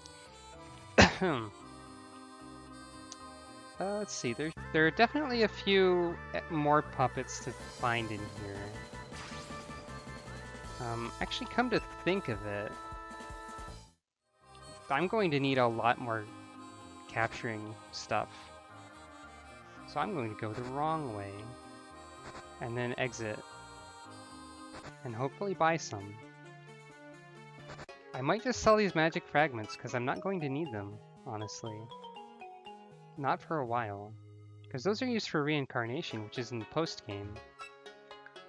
And also I've already got strong puppets, so I don't need to reincarnate, because this is the team I wanted to use.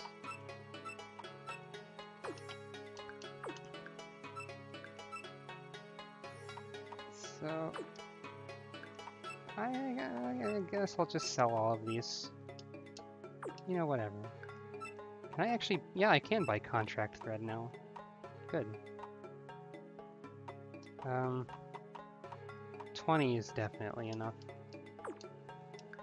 There are not 20 puppets to catch with it. So... who do I want in front here? Not Shinky, since there's so many void types. I guess I'll put a cat. Cats are nice. Okay, so... right, down, up, bunny. Bunny is not a direction on the compass, but it should be. Just give me a compass that, instead of pointing north, it points towards the nearest bunny. That would be a good compass. Fireball. Oh, a critical fireball.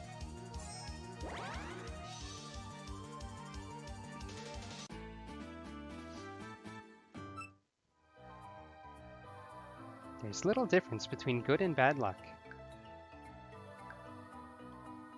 There's absolutely no difference between good and bad things, you imbecile. To quote Drill of all people. Let's see. So here we have, let's see, 9. 9, 9, 9, 9. That would be down, right? No? Yep, yes, it would. I'm bad at clocks. I was bad at clocks. It was not down.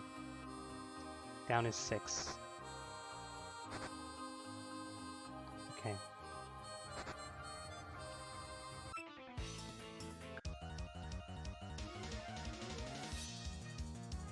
I think this is the screen that has another thing that's in a different... So I guess the reason that they don't call Raisin Raisin is because there's this other Raisin. The reason that there are 2 characters named Raisin is because the Watatsuki sisters, I think is their other name, Toyohime and Yorihime. They name every one of their personal assistant pet rabbits Raisin. And Raisin used to be a moon rabbit that lived with them, and this Raisin is the one that currently lives with them. So they're both Raisin. I usually think of that other one as Raisin 2. But yeah, here's the other thing that's hidden here. Of course, we can't actually do anything here because we need the bamboo cutter doll. Left again. A wascally wabbit appeared. I wonder if that reference is in the Japanese text. And I also wonder how Elmer Fudd functions in Japanese. I still don't understand what Nethered actually does, apparently.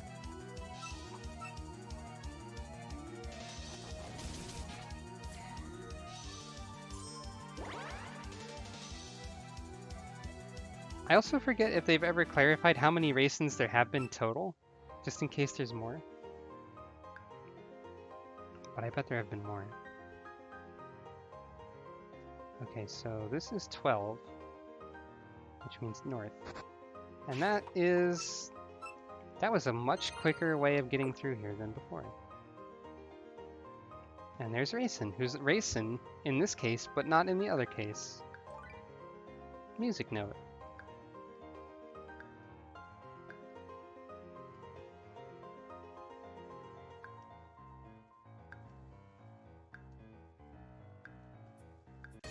And then Tay fights you, because of course she does. One of the official Touhou manga, I think it's called Inaba of the Moon and Inaba of the Earth. Unlike Silent Sinner in Blue, which is serious stuff about the moon, Inaba of the Moon and Earth is like Goofy for Coma, but official. Tay is extremely a troll in it, like all the time, if I remember correctly. Racing gets picked on a lot. It's kind of unfortunate.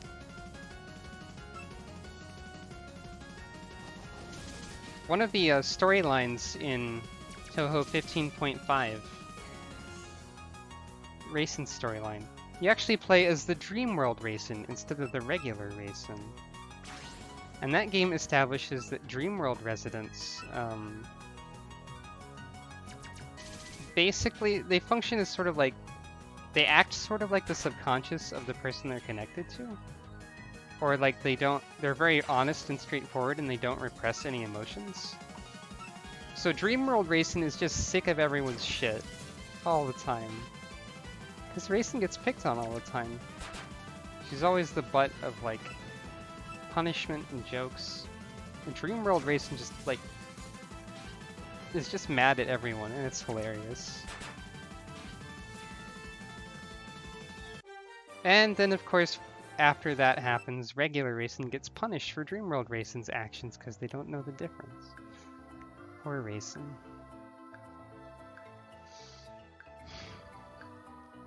I feel bad for her. She's just a cute bunny.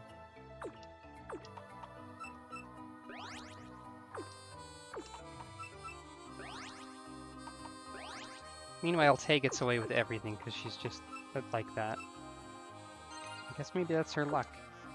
There should be a couple more puppets to find. Not that one.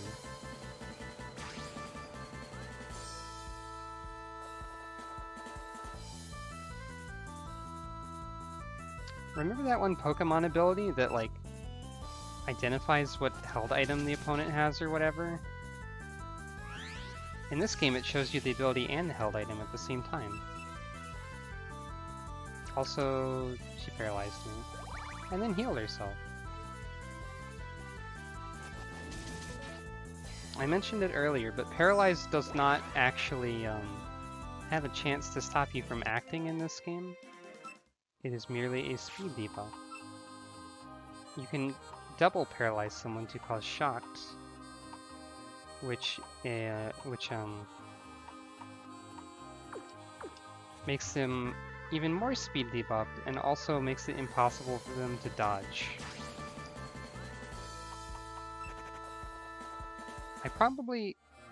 I don't think I'll be able to fight or heal straight away because I think I'll have to fight Raisin inside before I'm allowed to heal.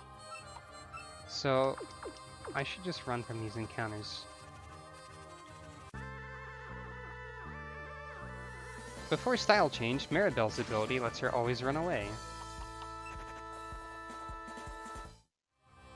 And that's why I put her in front. Oh, there's another puppet. Aaron.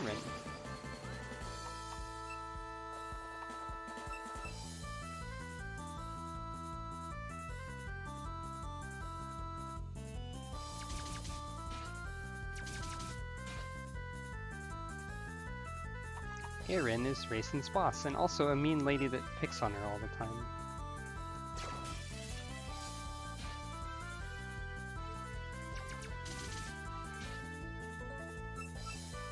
She got banished from the moon for making immortality elixir. Hooray! I think.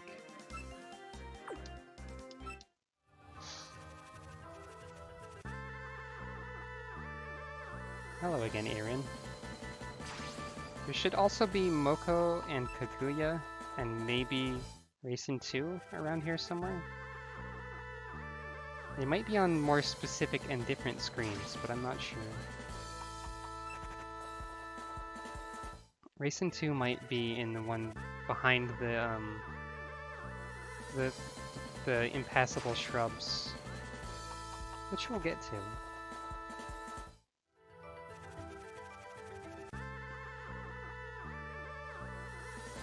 Look at all these raisins everywhere. So many bunny.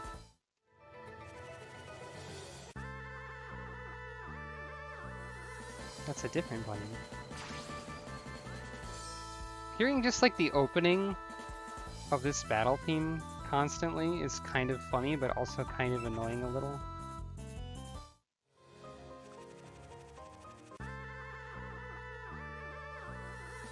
Just because, like, the opening is about how long it takes to escape. Like, see, that was just the entire opening, and it almost got into the regular part of the battle theme, but it didn't quite get there.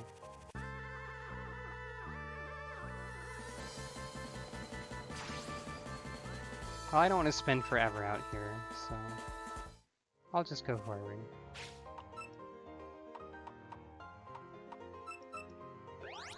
I'll feed you this cracker. And then this area here that's behind the wall doesn't let you bike in it for whatever reason. Hey, Inte.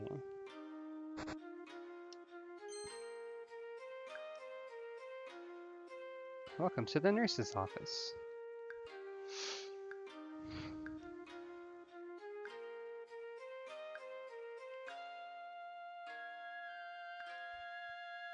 Happy racing! Yay! I'm just gonna pause on this face for a second. Because a happy bunny is a good bunny.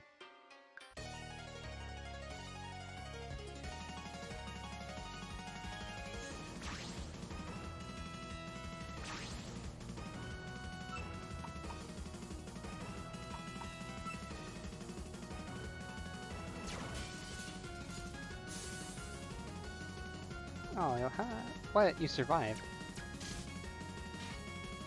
Guided Missile is an attack that has 85% accuracy in this game. I mean, you might expect it to have 100 or something. I guess it's not a homing missile. It's only a guided missile. You have to put in extra effort to actually hit something with one of those.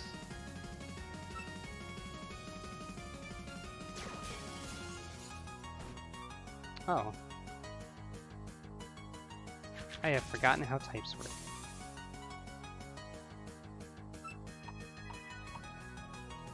Does this work well on you?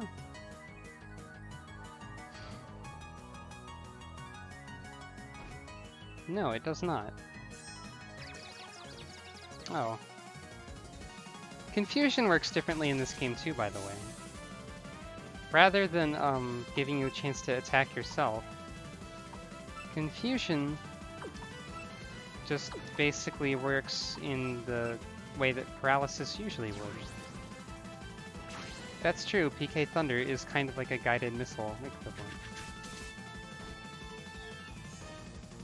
In that case, 85% is a pretty good accuracy rating. This was not actually the character I wanted. I mixed up who had what.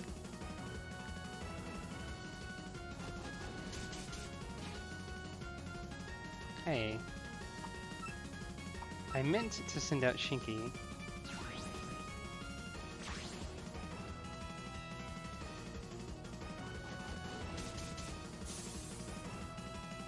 Hopefully I moved first.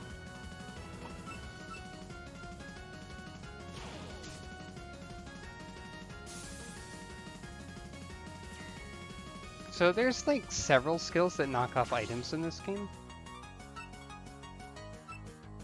St. Elmo's Fire there was one of them. There's also Firewall and There's another one too, I think. But since items don't get consumed or permanently lost ever, that means that knocking off items does also not lose them, which is very nice. I think Pokemon eventually accounted for that. I'm not 100%. Like, if you get hit by knockoff from a random encounter, you don't lose the item, I don't think.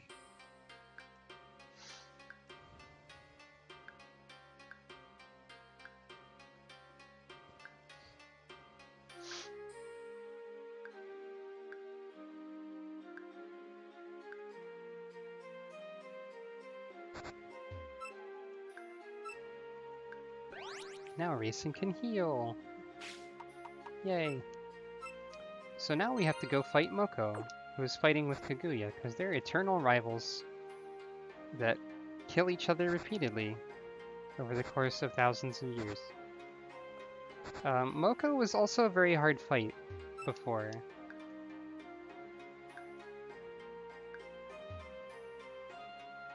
But she's easier now than she was. There's also some other stuff in here. Fluorite. Okay, protection moves get their duration increased. It's weird that that's fluorite, because there are a lot of other things named after like gems and such that are the one-time attack power of a certain type boosts. So fluorite seems like it would thematically fit in with those, but it's not the same kind of item. Lots of empty rooms.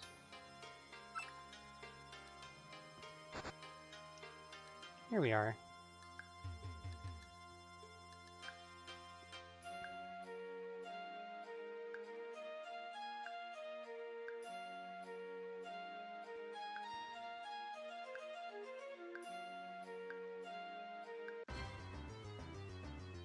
I believe this was the first instance of this music playing in the original. Because she's scary.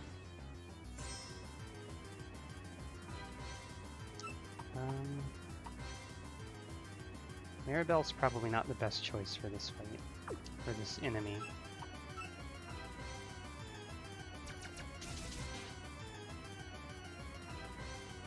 No, alright. I could have switched. Raid is the equivalent of Fake Out in this game.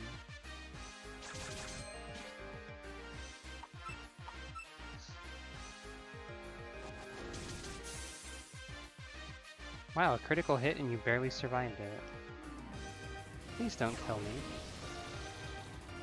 Wait, why do you have Light Javelin and Angel Ladder? That's redundant. Moko certainly did not have Sumereko before, because Sumereko did not exist before. So that's new. I'm going to switch again. Let's see.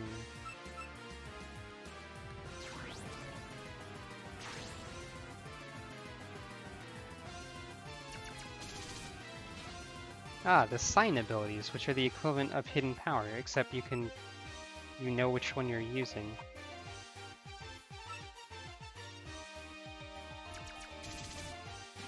They're TMs you can buy later, and basically any puppet can learn any of them, but they can only have one sign ability at a time. I suppose Sumereko's a magical girl. I mean, basically all Touhous are.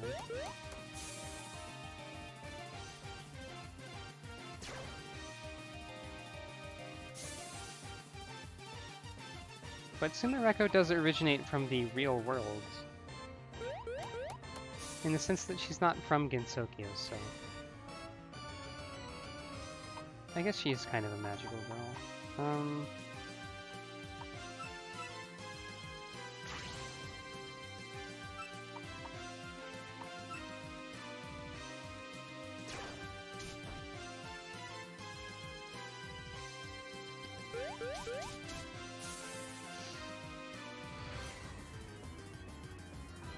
Yeah, Touhou is pretty cute. And generally pretty lighthearted, though if you look deep enough there's some darker parts. Usually in the backstory. There's some messed up stuff here and there.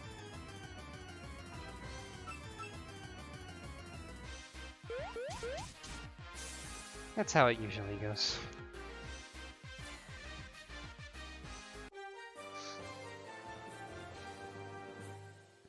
Almost level 30.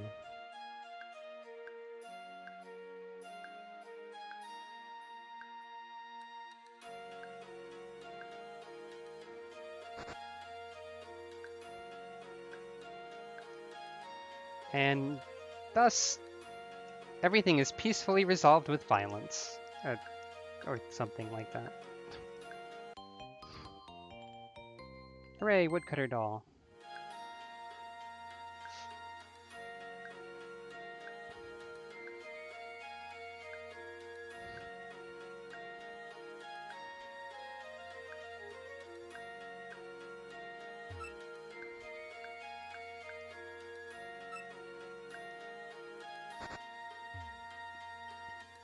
Problematic shrubbery in quotation marks.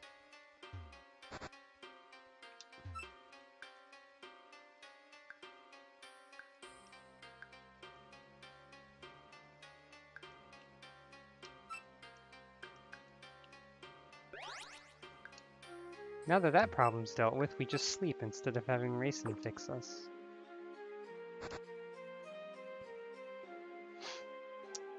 But now that we have the way to deal with problematic shrubbery,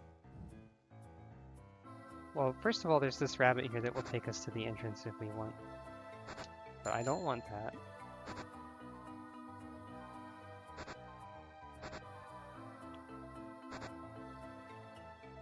Because I want to go here.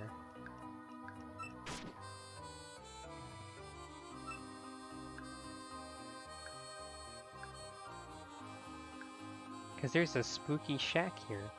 I think this shack used to be here, but it had nothing in it. Maybe an item. But now this shack does something. Also, there's skill cards, 69. Nice. The first skill card you get is 69 if you come here. It's Rar. The ultimate finished battle. There's also... there might be some unique puppet encounters in this grass here. I think there used to be.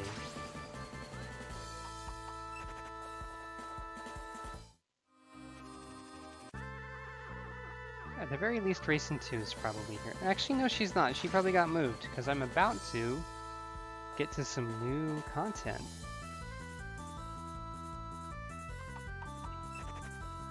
So this shack used to be here, but as I said, there was nothing really in it. The Hut of Insanity. It's kind of a ridiculous name. But now you get a butterfly dream pill in here. And there's a suspicious bed. Now, if you have a bee dream pill, and you go to specific beds, you can go to, well, the area header kind of disappeared before I saw it. But this is the dream world, or at least a portion of it. And this area is where all of the Legacy of Lunatic Kingdom puppets are, such as Clownpiece. There's also unique battle music. I'm sorry for startling you with the voice. That's one thing, I guess. I can whip it out occasionally. Having to practice changing my voice means I can occasionally go back to deeper voice for effects. It's kind of fun. I don't really like doing it that often, but it's kind of fun. Anyway, here's Clownpiece, which is a ridiculous name. She's also wearing the American flag, presumably because she's related to the moon and she saw the flag on the moon. She was like, that's a heckin' cool flag. I don't know what it means, but I'm gonna wear it. And that's Clownpiece. She's also a fairy from hell. So that's fun. What's her thing saying? Appears in hell and on the moon. Low intelligence, but high tension. She drives people to madness. Yay. Also, you can't ride a bike in the dream world, I guess. So there are a few encounters here that are obnoxiously rare and took me like hours to find. Not this one though, Doremi. Doremi Sweet, or Do-Re-Mi Sweet, I suppose, is, she's the ruler of the dream world. And she's extremely silly a lot of the time. Oh. Don't sing. Rude.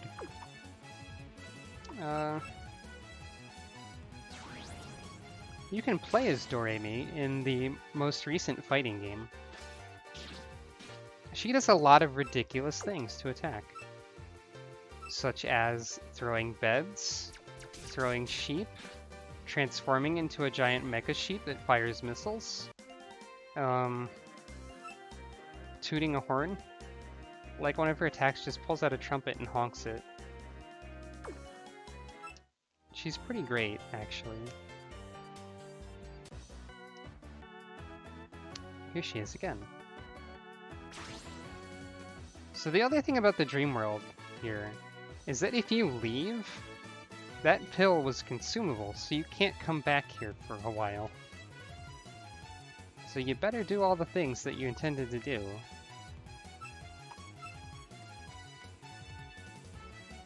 Okay, I don't know how... I guess regular stop can last for a while.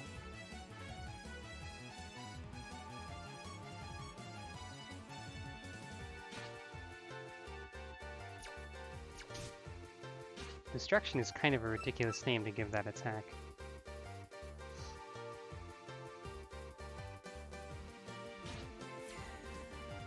Oh, the flags on the moon are all bleached white? That's kind of cool, actually.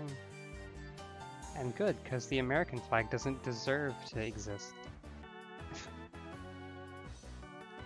So, this should have, Doremi, and Clown Piece.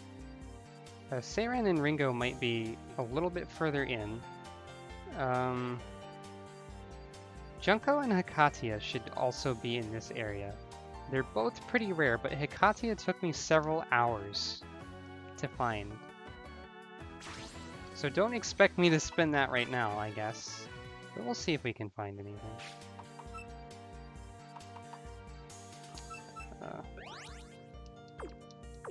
Also, there's going to be a trainer battle as soon as I approach that big shiny gateway, which will lead into the second area of this Dream World segment, which is where there is a bunch more random encounters, including Toyohime, who I've already gotten in my party.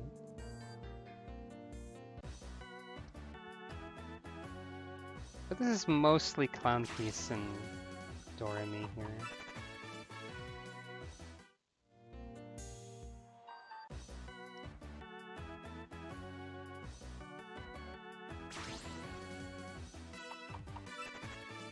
If there are puppets that I miss, once I complete post-game, I'll get back most of them.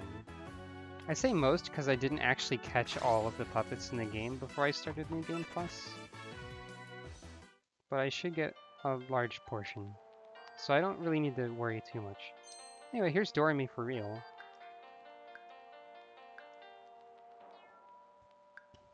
She does faces like this a lot, with her mouth.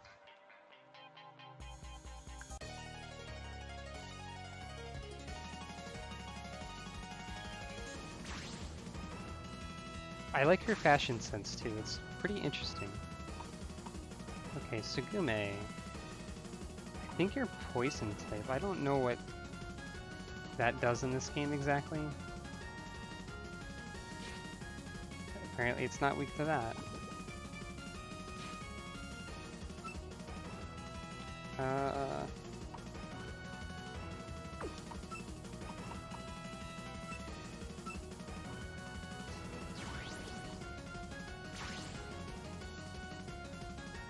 Oh yeah, Sugume should be around here too.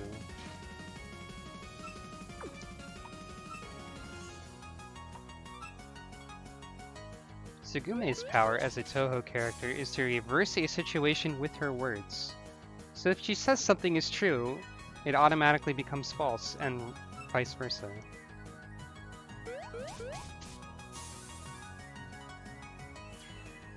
She doesn't speak very often because that power is really dangerous to have.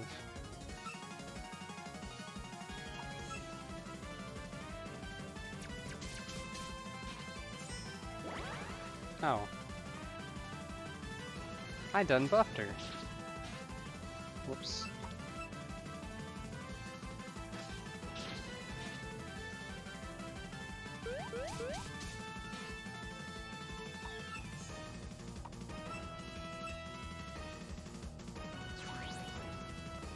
There's no particular incentive to avoiding death at this time. That's a sentence. Because there actually are not fights in the next area at all. Well, there's wild encounters, never mind. There's no trainer fights, though.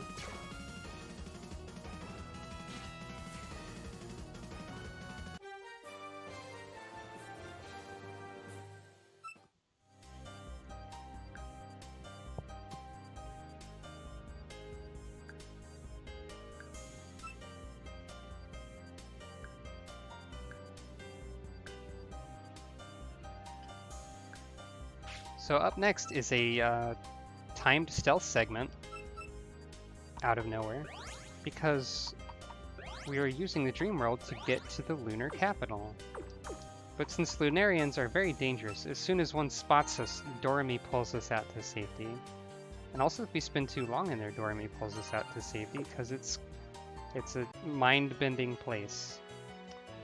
So there's a bunch of wild puppets to get here, like Racing 2. And also there's 2 items. At least 2. There's also a bunch of unique NPCs here you can talk to, but they also do the same thing and get you pulled out of the dream world anyway. So I'm not really sure why. You can talk to the real Racing 2, and the real Toyohime, and the real Yorihime, and the real Tsugume. And they're all like, what are you doing here? You're a human. This is the moon. That's wrong. Here's one item, the Iron Will Ribbon. This is a held item that's really interesting, actually. If the puppet holding this knows only 3 skills, the damage received will be reduced. So as long as you don't have 4 skills, you take a lot less damage. Well, I don't know if it's a lot, but you take less damage from everything. Which is pretty cool.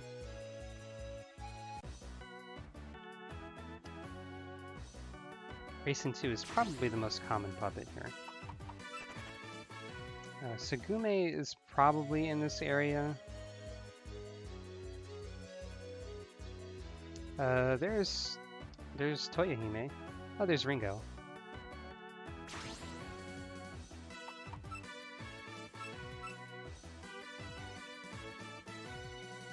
Toyohime will kick me out if I talk to her. She also never turns around, so I guess that's fine.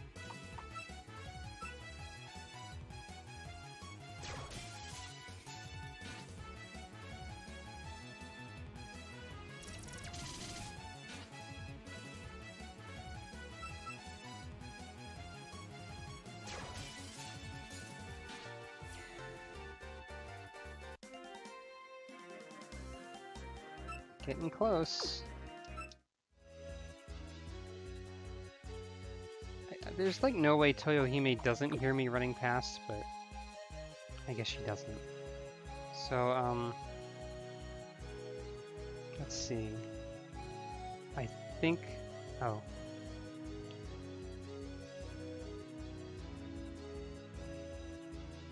Oh, I didn't know you faced that way. Here's the other item, the Ancient Lunar Sake. This decreases encounters if the puppet in first holds it. I think that's basically it.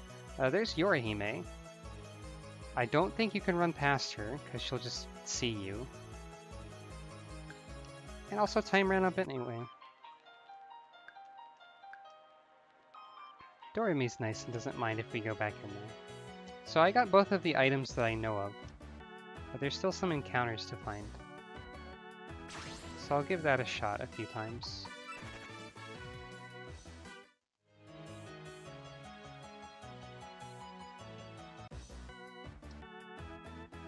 There we go.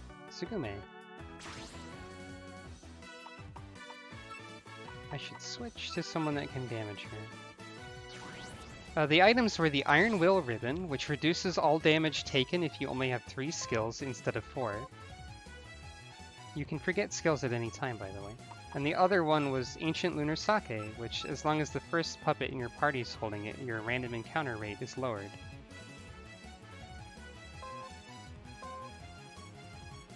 I believe that used to be the function of a different item, but that item's function has changed instead.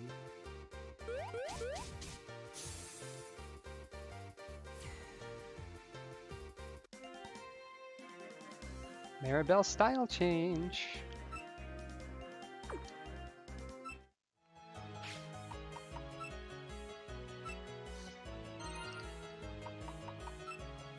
It's time. Okay, so regular Maribel changes defense and power have unique abilities. During terrain, defenses are doubled and recover from ailments at the end of each turn, or during weather, both attacks and both defenses are doubled. Nobody else has those abilities. But then Extra has all the stats and give and receive less damage from skills that don't match the user's type. And since the user's type cancels itself out, since Void is immune to Illusion and Illusion is immune to Void, she can only take damage from skills that aren't her type anyway, so they're all reduced. Also, Extra has a lot more stats, as I mentioned, I think. She can also use Ignore Enemy Resistances, so like ignore types, I guess. Now that she's style changed, she has a greater variety of choice in skills. So, let's see.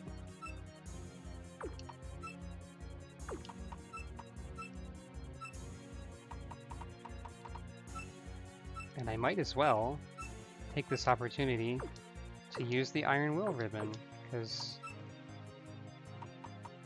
I'll reduce damage even more by stacking her ability in the item. I don't know how well that will work, but we'll find out. Also, she doesn't have an illusion skill yet, which I believe is her other type.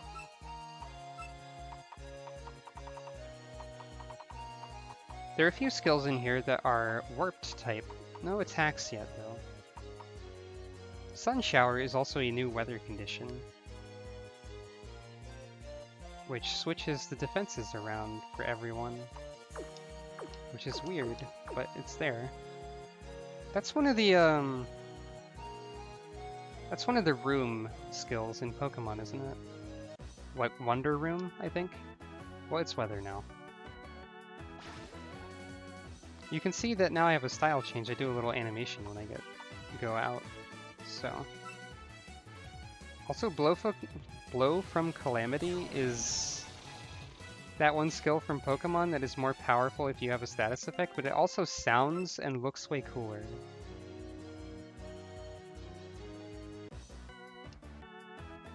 There we go, there's Seiran. That's who I was missing.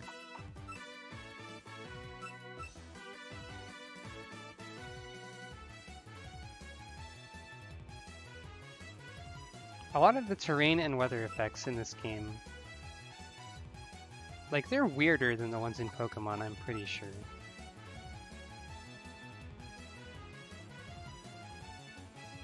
Like, there isn't a Trick Room equivalent. There is a Trick Room equivalent. There's a Wonder Room equivalent. There's a Sandstorm equivalent. But the rest of it is more different, I think.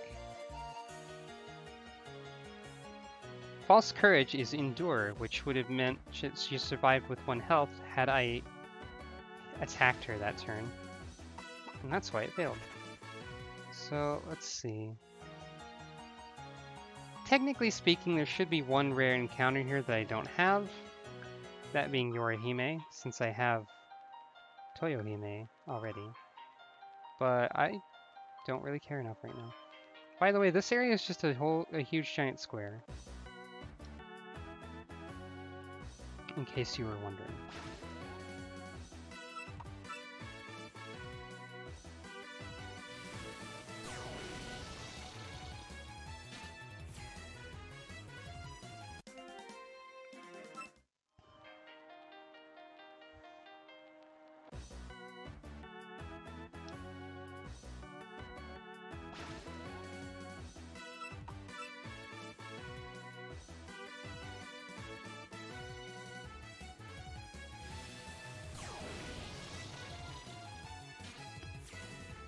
So yeah, Extra Maribel is now roasting everybody.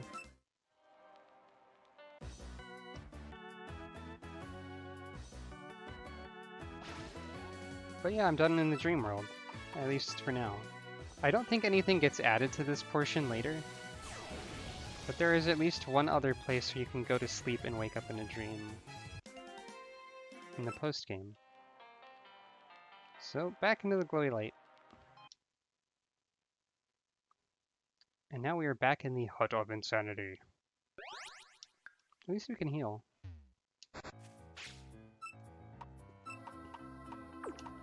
Toyohime, you are slightly behind. Okay, so... Oh, I haven't seen Wedding Toyohime's sprite on the map yet, actually. Well, there it is.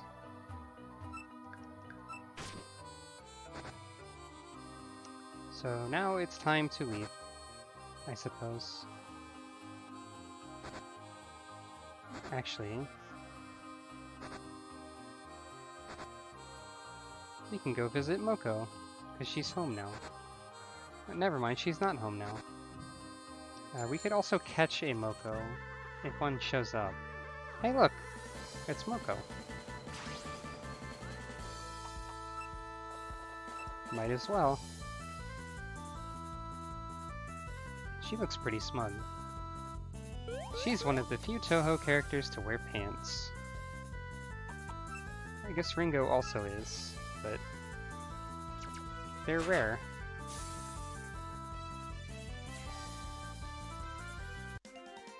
The wiki for the Touhou fighting game 15.5 is pretty silly, and has some joke pros and cons listed for every character. One of the pros for Moko is member of the pants-wearing elite. Oh yeah, Marissa fights us here too. I kind of forgot that Marissa fights us here.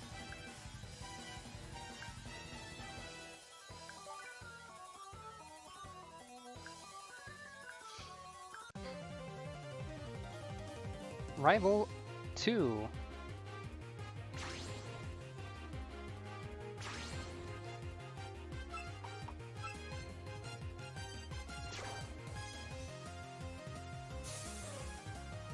Unfortunately for Marissa, I'm going to destroy her.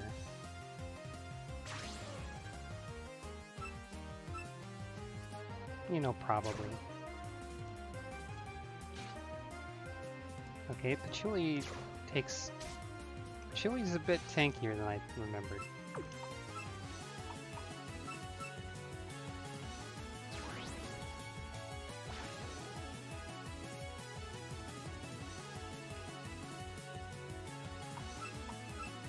Enjoy a blow from Calamity. Which reminds me, that skill that I liked yelling the name of all the time during the LP, Ignorant Darkness, got probably more correctly translated as Infinite Darkness, so it's not as funny anymore.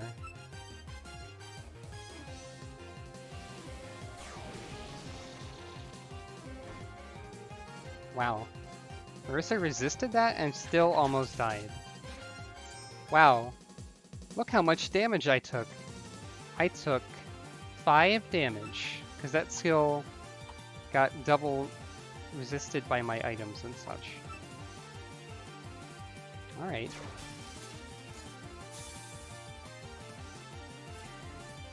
Once I get an illusion skill, Maribel will be more in business even than she already is. RAP and puppets, Marissa.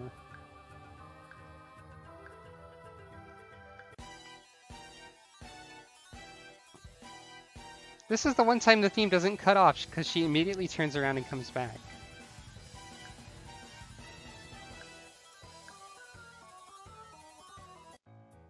I kind of wish she came back again because that would be funny, but she doesn't. Hello!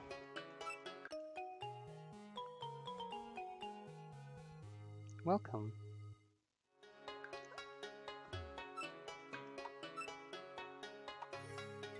Let's see. Oh, I apparently found a whole bunch of video game consoles to sell. Okay.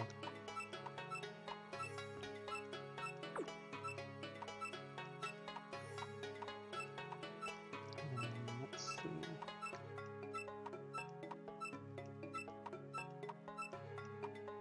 Oh, so close to being able to afford both of the things. I mean, I can sell this antidote charm. I can buy it back later, I'm sure. I want 2 skill cards here. Because Kagawu is almost extra. So let's see. I need to go back to the human village now.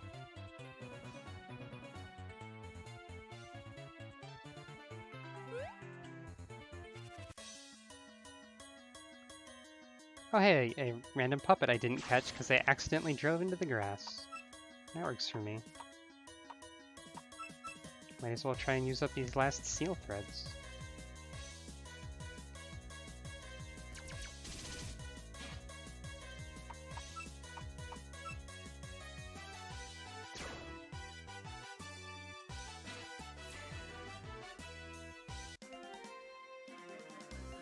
Very small amounts of experience.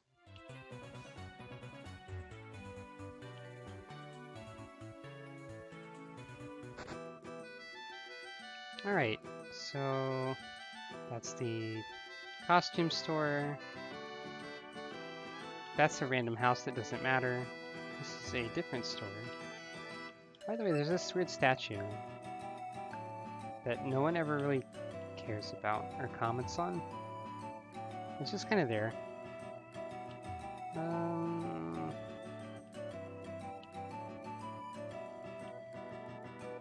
Right. I'm supposed to find Kane. This is not her. This is Kosuzu, right? Yep. That's not right. Kane's school is the most unmarked house that has any value. Is it this one? No. I'm pretty sure it's in the more southern portion of the town. No, this is a general goods store. No.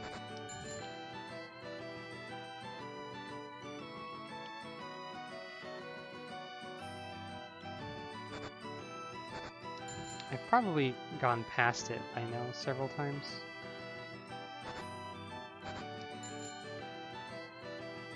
Is it this one? Yeah, it is. It's got a little marker on the door, actually.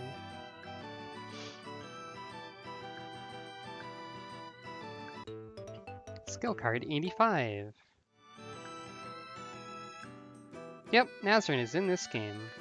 All of the Touhou characters from the first Touhou all the way up through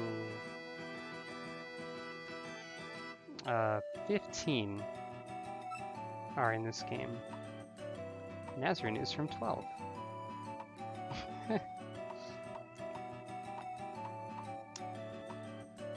Oh right, I was looking at the skill card. Field Break. This is a warped attack. I can't use it. Nazrin is actually, yeah. Nazrin is one of the puppets you can catch on the first route of the game. Or you can choose her as your favorite and get her with perfect stats right away too.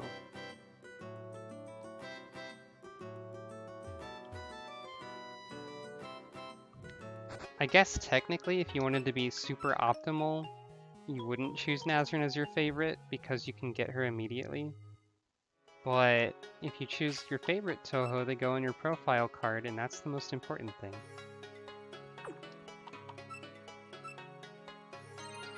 Nazrin's pretty decent, if I remember correctly.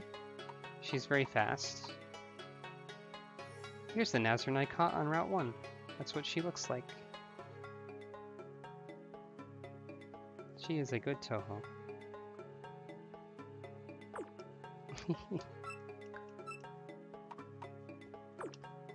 I think I understand where you're coming from with your mice opinion.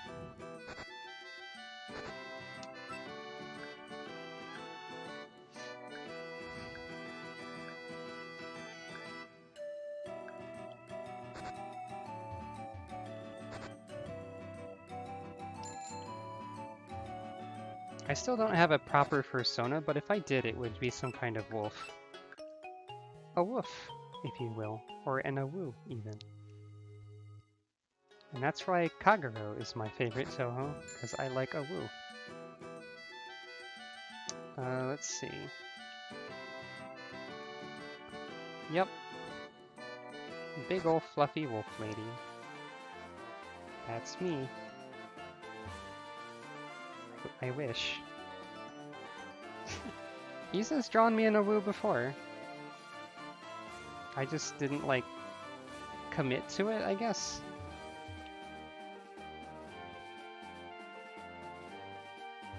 But I do really like that character that I had. It was like a wolf made of clouds. A Wumulonimbus.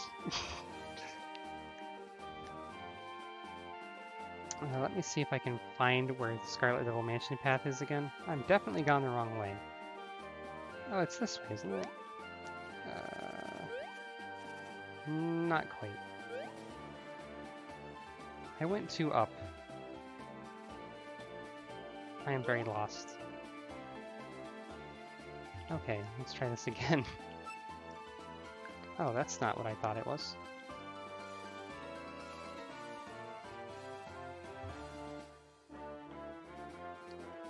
Actually, this is... Okay. I don't think I was really paying too much attention, and that's why I'm not in the right spot right now. Let's see. The path probably diverged earlier, like over here. There we go. I don't think I ever saved that Wumulonimbus art actually, Isa. You'll have to DM it to me later too.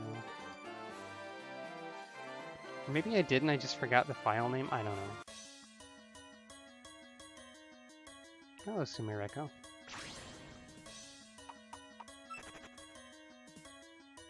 But yeah, I've not really like committed to a Wumulonimbus, so I don't count her as a persona really.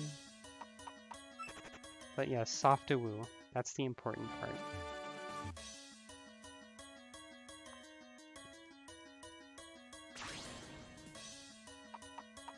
I really do like your drawing of her a lot though. Oh, it's Rinosuke. One of the very few male Touhou characters, and like the only one that's alive, that's an individual person and not part of a group that is grouped into one character. She probably had some basis in My Hero Academia OC thinking, because I was pretty into that for a bit. It's just that even if they're not technically a My Hero Academia OC, like that provides a good template for thinking of a character. Because it's like their power and what they look like, and yeah. Isa is a good artist and a good friend.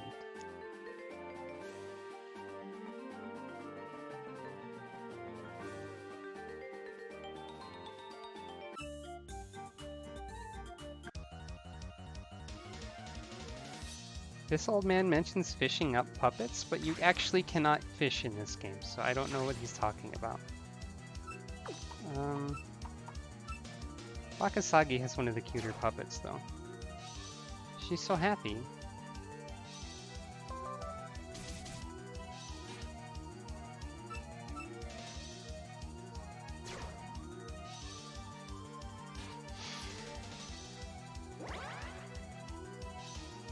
Hooray, I triggered the ancient power equivalent buff on a trainer with only one puppet on the finishing blow.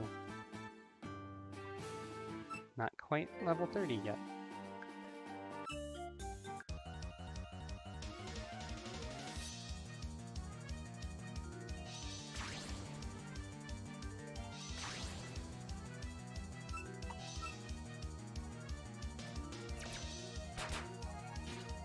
You know, I think I like the wedding dress outfits a lot more than I thought I would at first.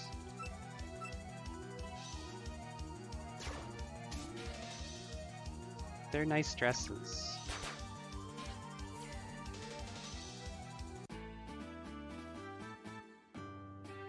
Style change for Kakao. It's time. So, one interesting thing to note with the style changes, I suppose.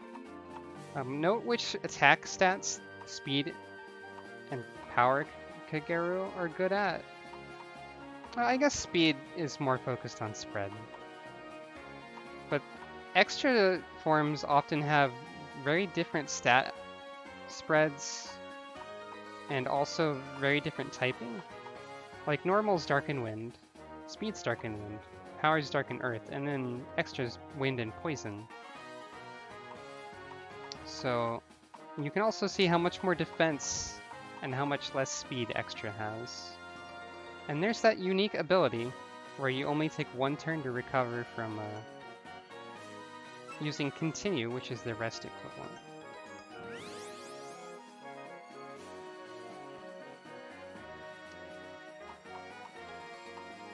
I still like that my favorite Touhou is like a silly stalling tank that is one of my favorite things to try to do in Pokemon. It's almost too perfect. So now I can use these two things.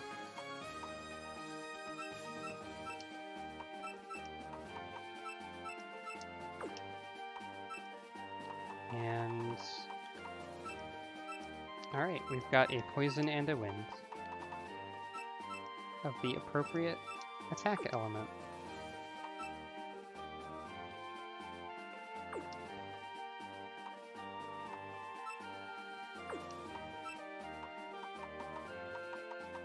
Don't have very many skill cards yet, though, so...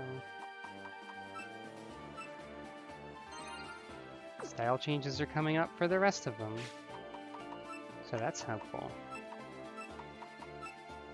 No, I should put the ones that need more experience in front. 69 max HP, nice. I can't resist saying that. Every single time I say that number, it's a problem.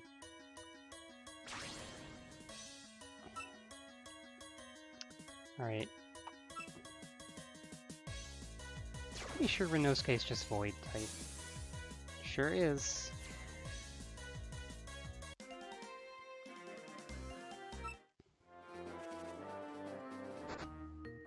And here's Misty Lake. Puppet battles are too hard. I don't know how they work. Throwing myself at my enemies is good enough. That's fairies for you, but also relatable in some ways. So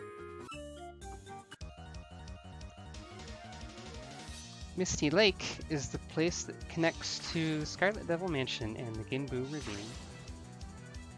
The boss of the Scarlet Devil Mansion, Remelia, was another very difficult portion of the original version of this game. Gotta love that 90% accuracy. More like 2%.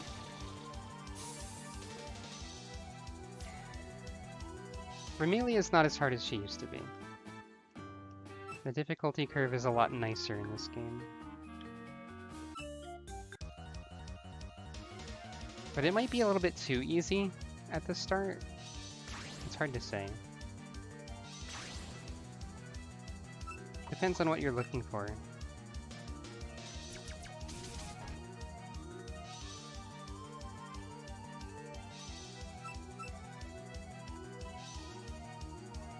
%90 accuracy.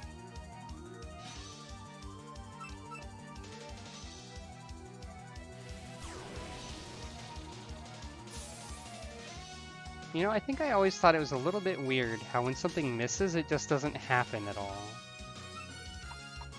I mean, that's the thing Pokemon does too, but... I guess that's a way to miss. If you just never throw a punch, you can't hit with it. But still.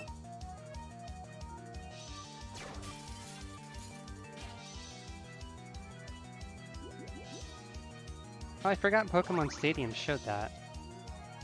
I mean, if all of the later 3D Pokemon things got less thorough in their animations, I guess. Let's Go Kanto, especially so. Oh boy. That game. I think I might actually get Let's Go Eevee and stream it a little bit. Oh. But at this rate, you can probably expect me to just complain for a lot of it.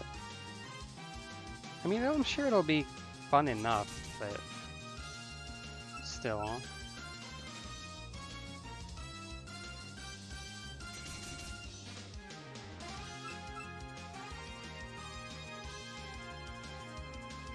I'll get unstopped eventually. I mean, yeah, it won't be a bad game. It's just steps backward for Pokemon that I don't think it needs. I don't really understand their ideas with it, as we've discussed in detail before. Probably. But, you know. I still think this is the best Pokemon game.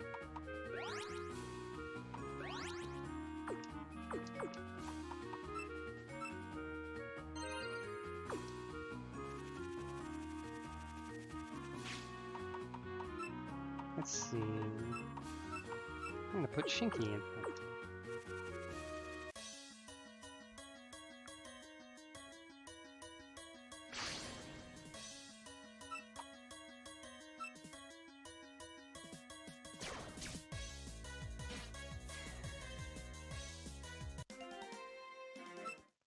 I would like to see Pokemon learn from anything, really. I recall there being a rumor that Gen 8 had got some inspiration from Breath of the Wild, but I have no idea what that could mean or if that rumor is true or not, so I guess we'll see. There should be at least Cerno around here that I don't have, I'm pretty sure. Considering it's Misty Lake and all.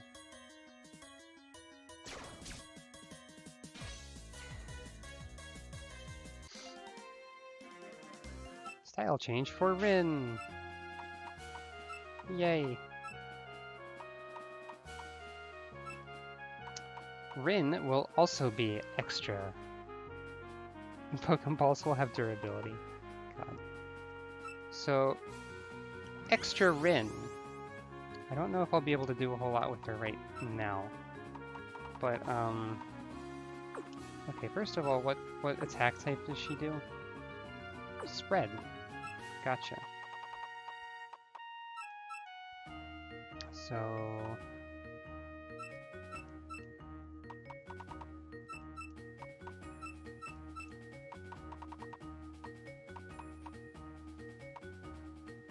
I might as well keep Fireball.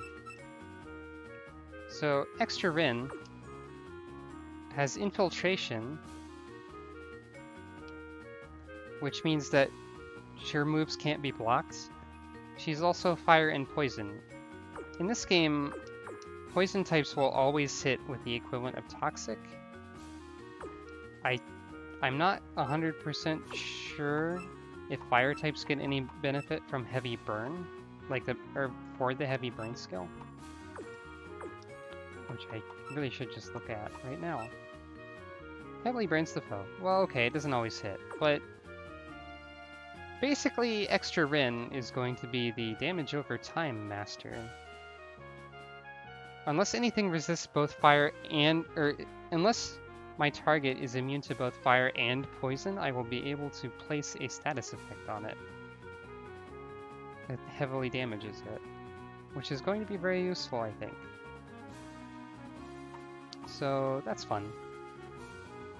Attacks ignore defensive fields means things can't, like, stop me from doing that. Unless their ability does it, I guess. Oh, poison types in Pokemon have the 100% toxic hit rate too? Alright. But, okay, so Gen 4 is coming to Pokemon Go, huh? Just wanna... Well, yeah, extra Rin's immune to both, of course. But I'm extra Rin. So, Pokemon Go is, adding more Pokemon to make it more apparent that Let's Go Pikachu and Eevee have less Pokemon. I see.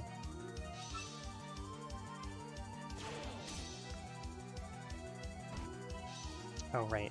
I guess sound resists illusion. And is good against it.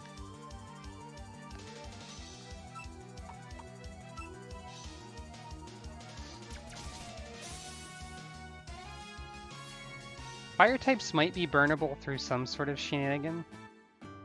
Probably Scald, actually, at least in Pokemon. I don't think this game has an equivalent to Scald in it.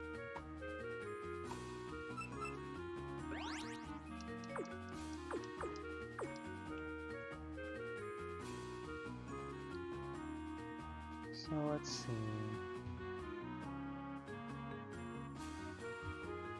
Oh, okay. Well, never mind then.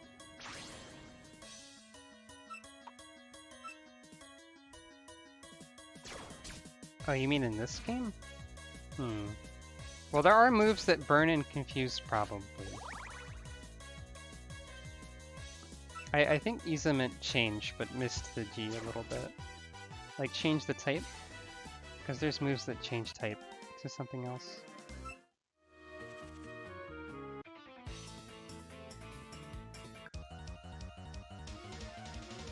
Like, I don't remember what any of them are called, but this game has some of those too, actually.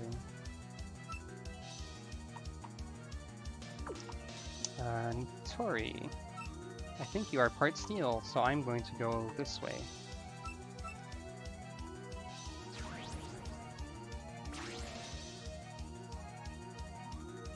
You sure are.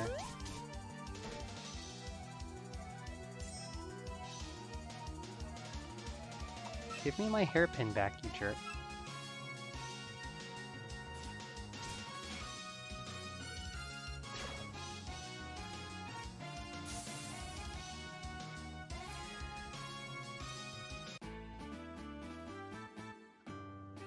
Style change for Shinky. Well, I guess Natori's kind of a hammer bro. She's a Kappa. And those are like adjacent to turtles, maybe? If you want. Okay, so Shinky. First of all, I'm gonna point out that extra Shinky can be Dream type, which is the one that previously no puppets were. That has no type matchups. Everything is just normal damage. But I'm going to do Speed Shinky, actually.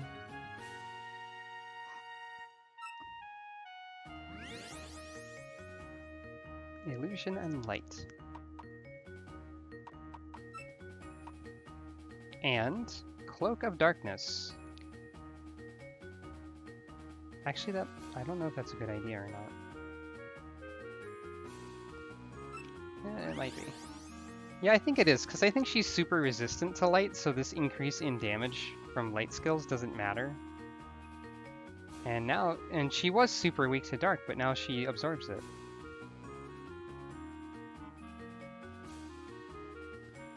Oh, equivalent to synchronize. That could be it. Oh, okay, so... Ah, we've got one of these. Equivalent to Psyshock, I believe. Well, sure.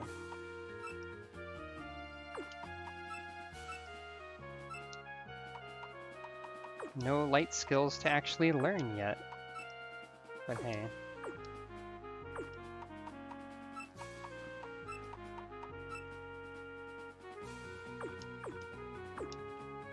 I think this is a dead end over here. I should not put Toyohime in front because there's nature puppets about. She is quad weak to that.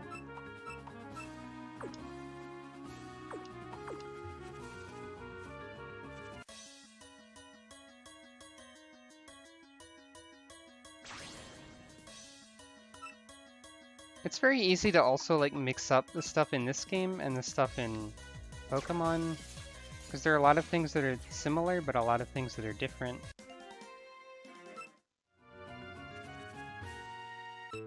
Like, even some of the types in this game that are in Pokemon don't function the same as they do in Pokemon. Like, water is weak to poison in this game, for example.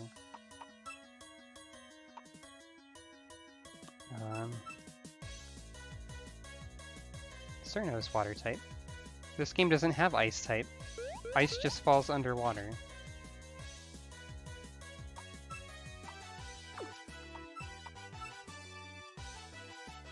Stuff like that.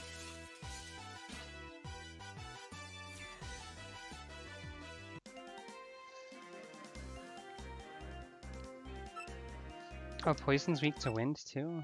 I always forget that one. Skill card 39. Which skill is this skill? Try effect, or try attack basically. Weird that Maribel can't learn it. I mean, it's not her attribute, but still.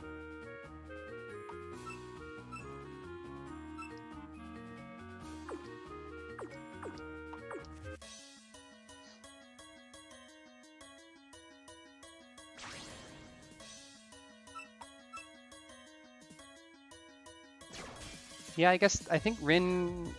Well, does fire resist wind? I mean, no, that would make sense, but I think she is weak to wind. I have a hard time remembering the type matchups in this game. I'm hoping to get better at them by like thinking aloud while streaming while not referencing anything and playing by ear.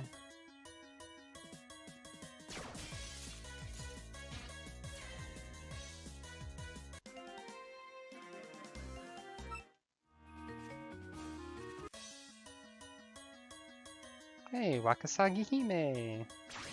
Or just Wakasagi because they couldn't fit the whole thing. She's a cute mermaid. I like cute mermaids.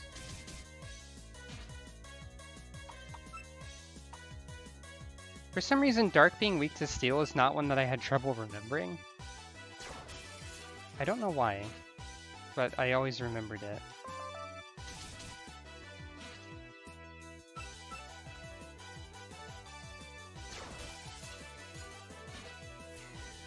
I guess because steel is kind of like a blade of justice cutting through the darkness or something like that, you know. Not that dark is evil or anything. It's just sort of how I remember it.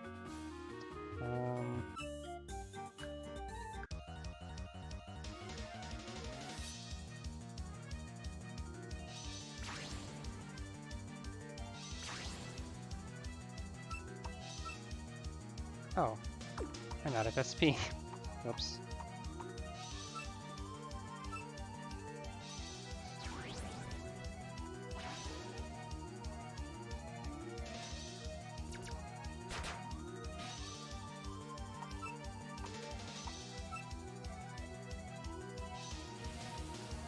Mysterious Wave is a pretty cool looking skill. It's not much of a wave though. Oh well.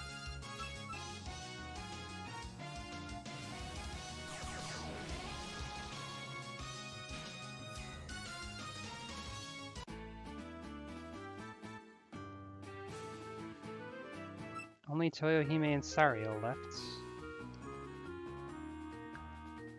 There is indeed a small island visible from here, sort of. If you were in the game world and had a 3D point of view. That's the ice cavern, which I cannot access yet. Speaking of things I probably can't access, I think things in this general direction. Oh, right. Let's see.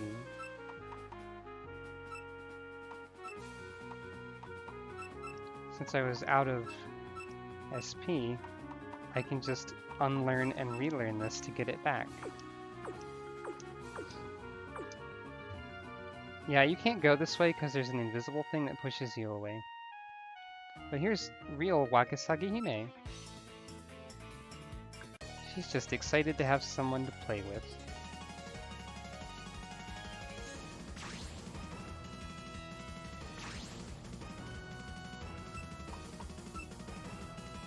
Kagero and Wakasagi Hime are a relatively popular pair to ship.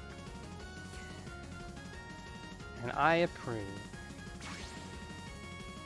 Of course I do.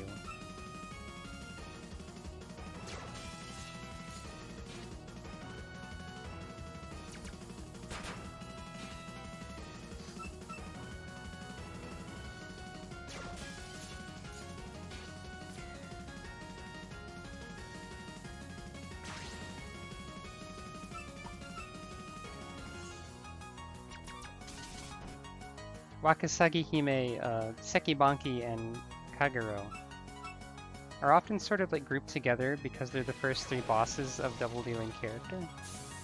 They don't really have anything to do with the actual incident, but they're there. So people usually make them friends. Because, I mean, the demo's only the first three stages after all, so they were all together in that.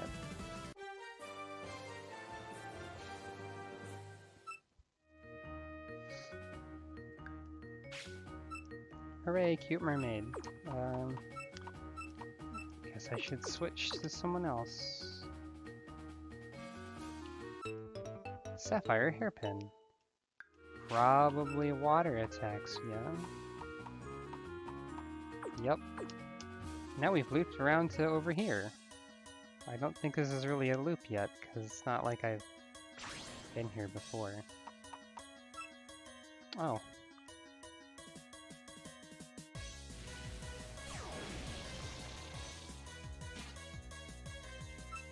One disadvantage to me liking tanky puppets is they tend to be slow, which makes it hard for them to run.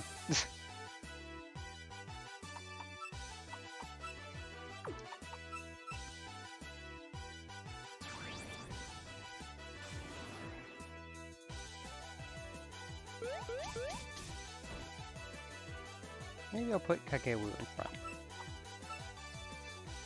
She doesn't have a very powerful poison attack yet, but she's got one. Although if it poisons, that means Blow from Calamity will do more damage to me. I mean, if she lived. The wedding dresses are pretty great. Toyohimi's style change. So this is an example of dramatic type differences between this. She has neither of these types ever, unless she's extra. She also completely swatches? Oh, no, she doesn't swap her attacks. Never mind. Some puppets just sort of swap what attack stat they're good at, which can be kind of something. But anyway, Defense Toyohime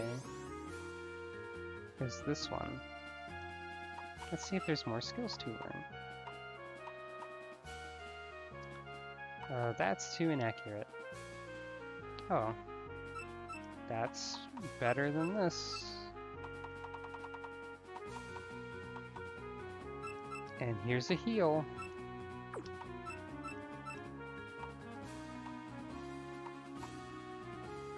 Oh, here's a weather type that's weird.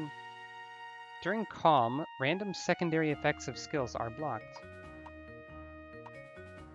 Oh, here's one of those change foes type things too. So that does exist. There's safeguard.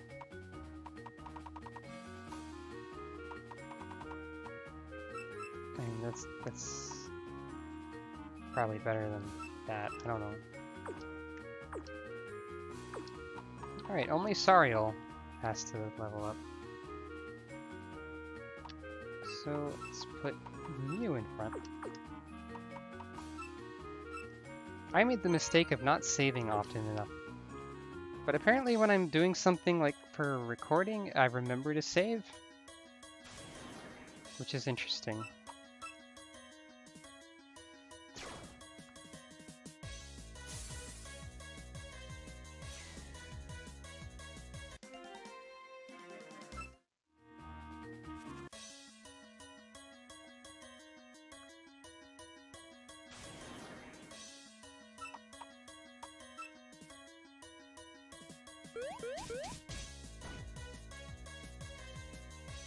Touhou! I will not take damage! Haha!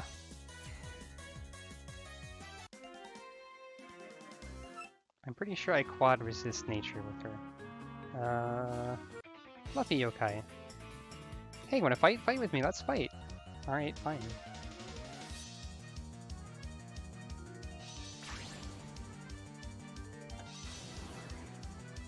Oh yeah, poison is weak to wind, isn't it? Chin is a wind. Sometimes.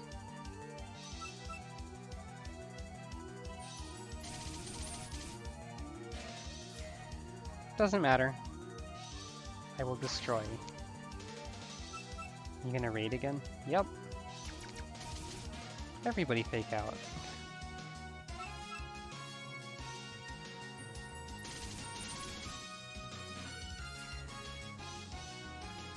There are a few attacks where your character or your puppet does not animate, and that's a little weird. Anyway, final style change. Extra Sariel. Light and Nether. You'll notice that most of my puppets are extra style. So she's got Ascertainment. Opponent's ability does not boost their attacks. And Final Form. The same type skills. So that's something. Extra is new and novel. That's probably one of the reasons I did it. So she's good at spread attack. Most of her attacks right now are focus attack. So what are you gonna do? There's another weather. Strengthen light and weaken dark. There's an opposite weather that strengthens dark and weakens light. This is the equivalent of Trick Room here. My team is so extra. That is correct.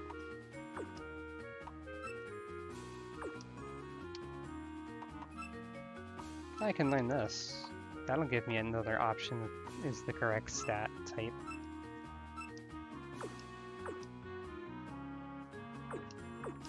Extra is new and novel, but also the types and stuff that I get from using all these extras are a good sort of coverage of like resistances. So I think that's part of what I was going for.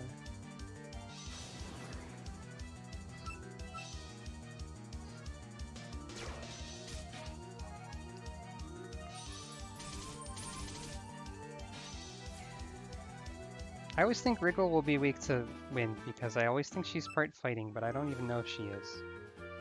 I think she's just like dark nature or something. Oh right, I did go this way.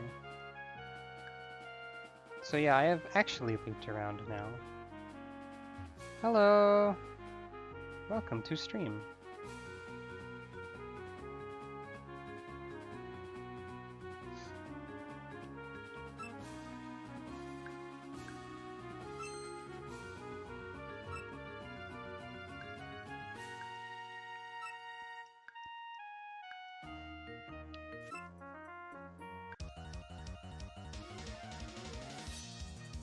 Gotta find all the trainers to fight.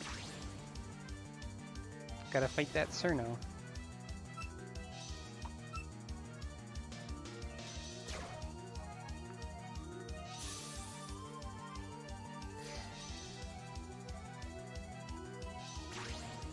Oh, cool. Dreadmore gets pretty tough at the end. There were a lot of times when I was playing Dungeons of Dreadmore when like I'd get to Lord Dreadmore and then be completely unable to hurt him after everything else went fine.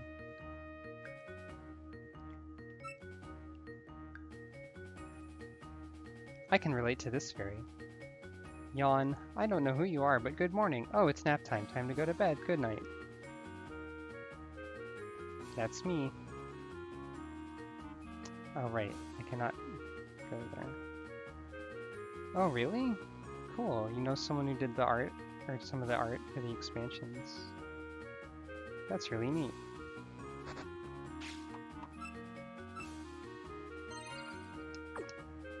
And here's the Scarlet Devil Mansion! And Marissa breaking in through a window because she's Marissa. The front door isn't even locked, you Marissa. Oh, right! Yeah. I didn't know that you knew her. Ara seems nice. She worked on Dreadmore in general, I think. Here's Mei Ling. She is asleep.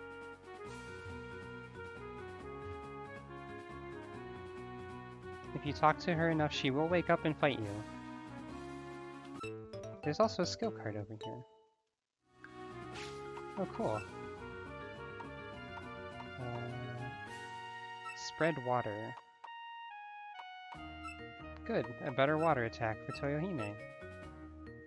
Finally. Sandra seems nice too. I liked her light novel, the one I read. Please, not the knife! Poor Mei Ling.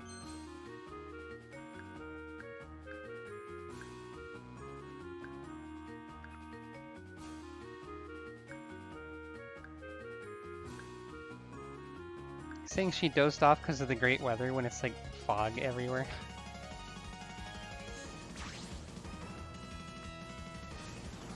Anyway, the first time I played this game, I didn't fight her here at all.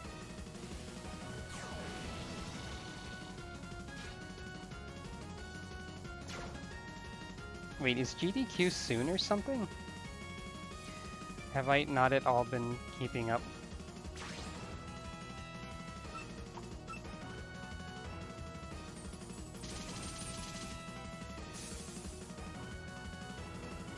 Oh, January, okay.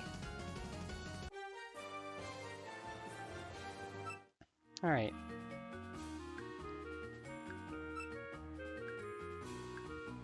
And then Mei Ling fell asleep again. Okay, is there anything else out here? I don't think so. And here's Remelia!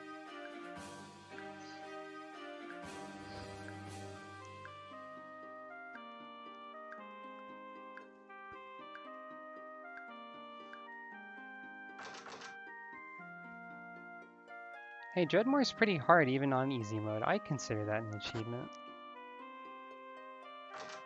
Any roguelike is pretty hard.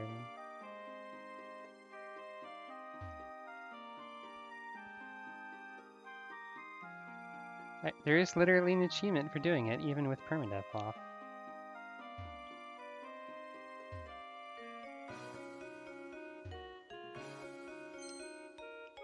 Hello, Kawakama. I don't know who you are! I don't know why she drew that out like that.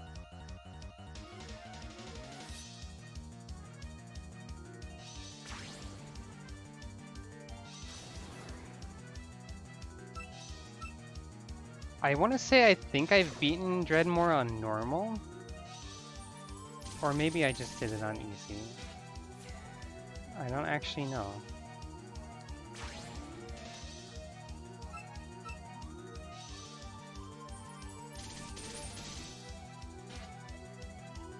I know someone who's beaten it on hard permadeath, so that's fun. She's also beaten it on a randomized skill build, but not on hard permadeath randomized skill build. That would be silly.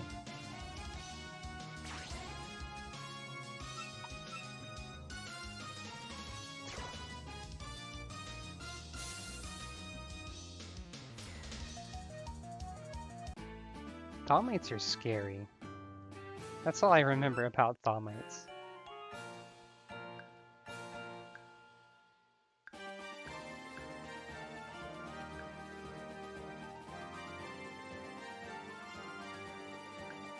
Gotta remember to come back to Kawakama after we beat Remelia.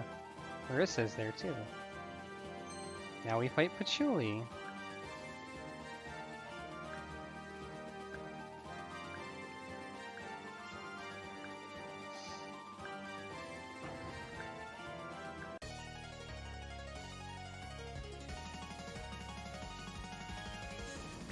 I don't remember why she's called the one-week magician.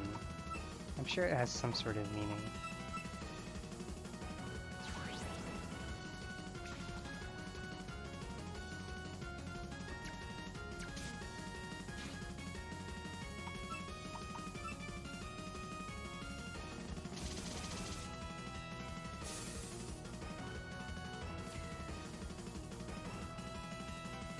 Go ahead and post a clip if you want. I've enabled links finally.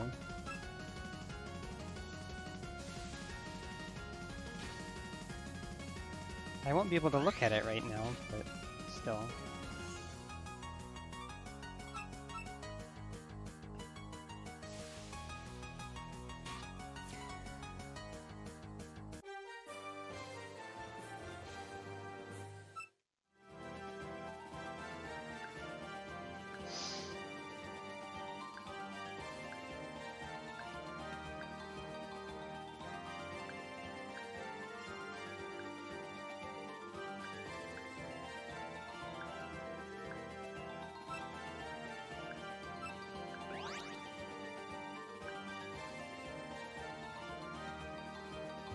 Patchouli seems grumpy and doesn't really want you there, but she still heals you. So that's nice. Now this dungeon is one where I'm going to get very confused.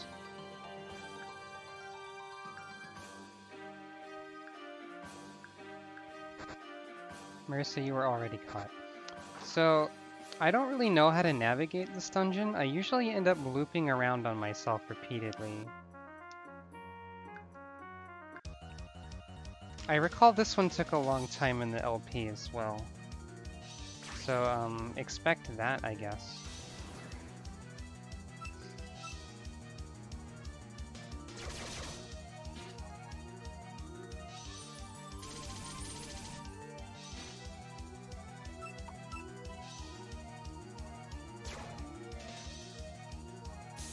Huh, guess we had the same speed as we alternated.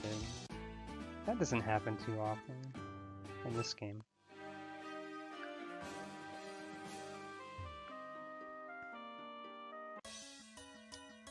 I can't look at the clip right now, but I'm like 100% sure your voice is probably fine. 100% sure probably doesn't really go together, but you know what I mean. You're often very harsh on yourself, Tam.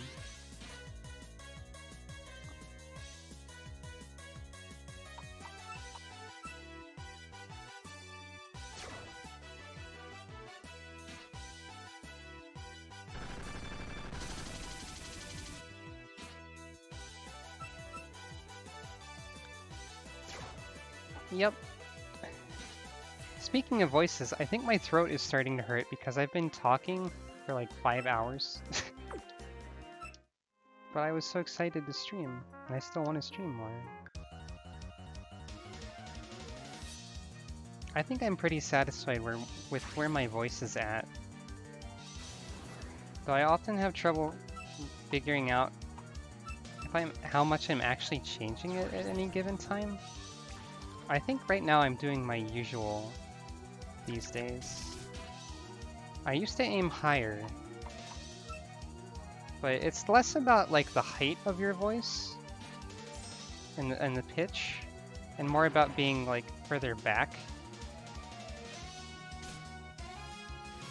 You go up a little and back a little, and that's what works for me as a visual. Anyway, that was the equivalent of explosion that just happened. Trainers that use explosion with their only puppet. That's because something. Also, I don't have any healing items, do I? I have a few, but like, not a significant amount. I keep talking a lot, despite saying that my throat hurts.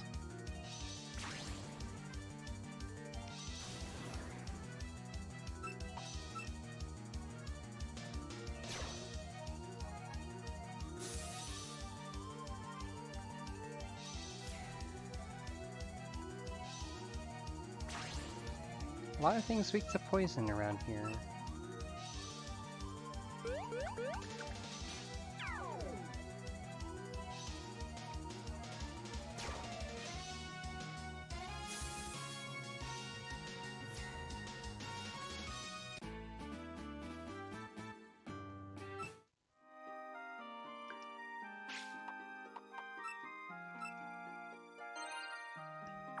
Actually, since I'm thinking about it, I will be right back.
Hello, I have returned.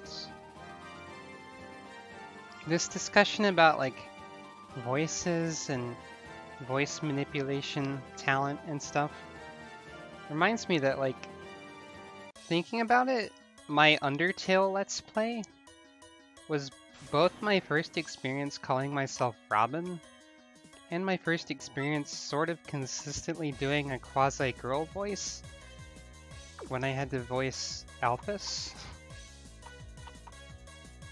So that's something. I mean, I think I'm a lot better than my Alphys voice was, but I guess in a way you can credit Undertale for helping me transition and figure out who I am and all that. Generally speaking, I'm pretty satisfied with how my voice is these days, I think. Alphys is extremely a nerd.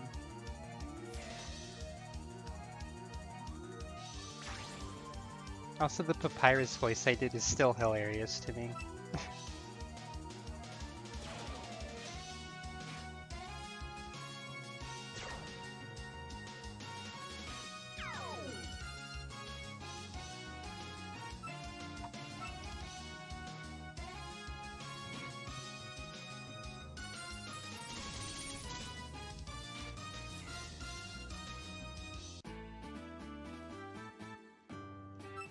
If I remember right, I got at least one YouTube comment saying that my Alphys voice was cute, and that probably encouraged me.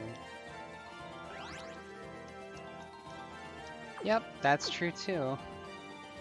So I accomplished a few things.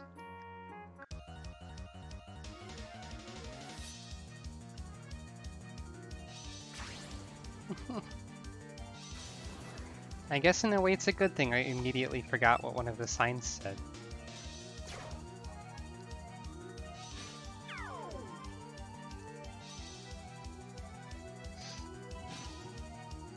And hey, now Undertale on Switch has a boss that you can interpret as trans if you want.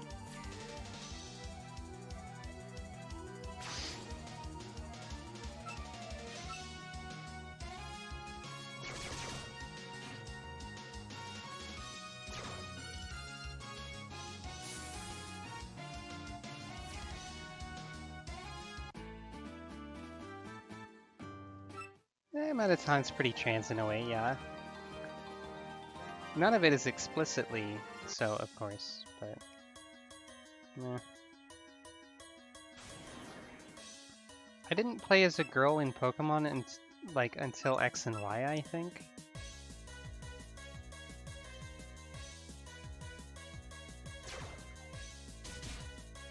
Oh. Oh right, Kawakama can run. Dang it, Kawakama. Lan is here too!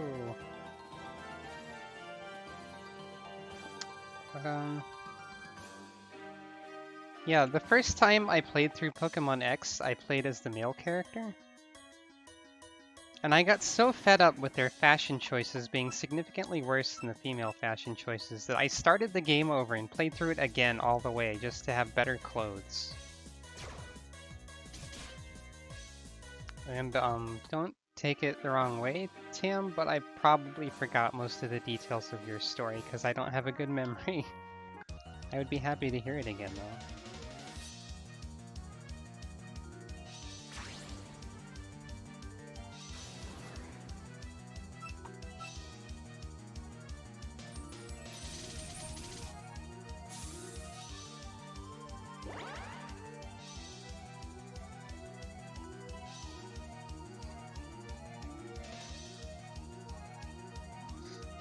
Oh right, the Black and White 2 boy characters. Ridiculous looking, I forgot.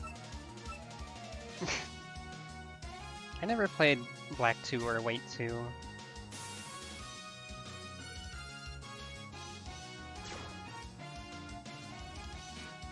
I only played the first one. But yeah, the girl in Black 2 and White 2 is super cute.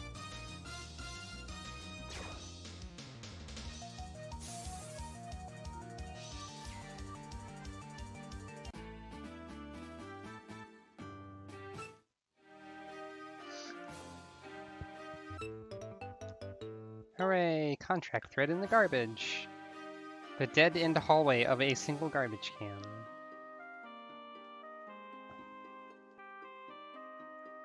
Plan is here now.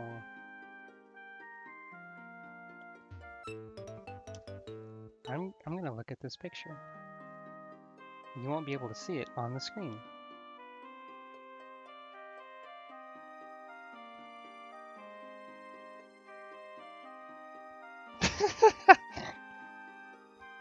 Perfect.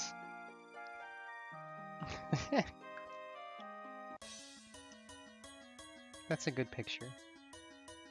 Hello, Remelia.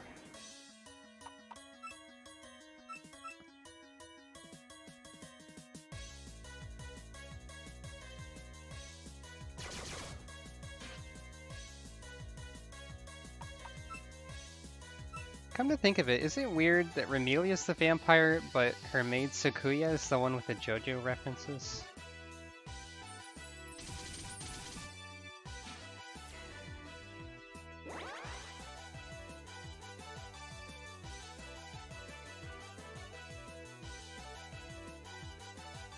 Remelia might have JoJo references too, but I don't remember.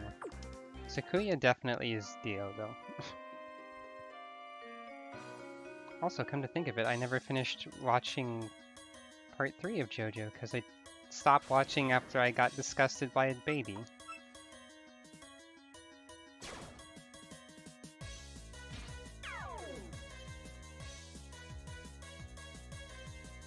Well, it was less the baby and more, Kakuin. And what he did.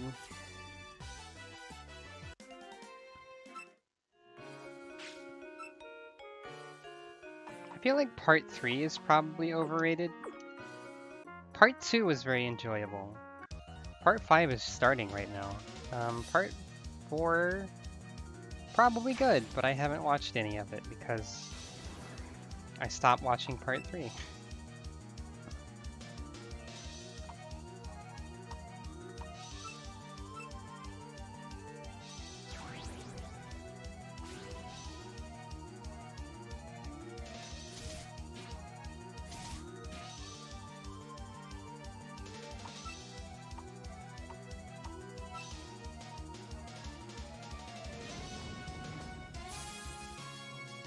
I'm going to do my best to not complain about Homestuck now that it's come up.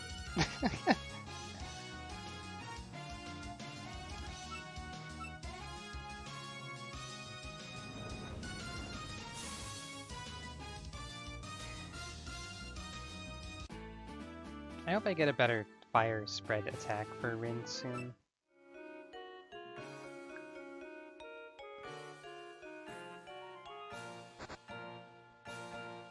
Have I looped around yet?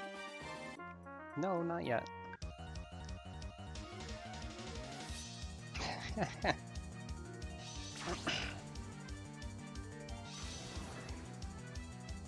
I think the summary of what I don't like about Homestuck is that it kills off characters too often while at the same time making death meaningless.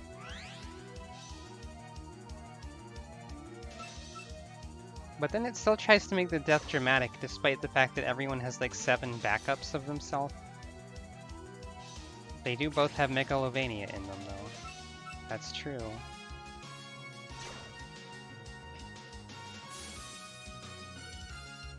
Anything Toby Fox is involved in composing music for it at least has very good music.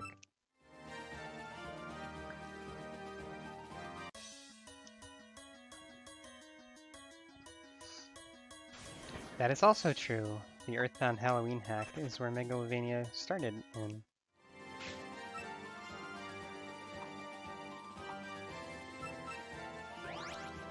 I don't think Toby really likes associating with that Halloween hack these days. But people kept asking them about it.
Well, I don't really like Dragon Ball Z at all either, so...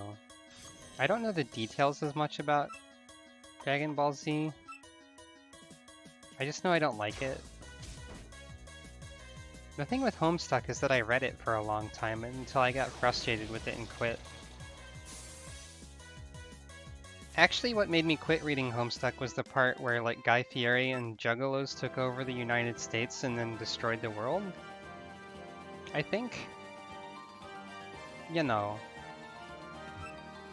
Oh right, that's the basement door. I can't go there yet.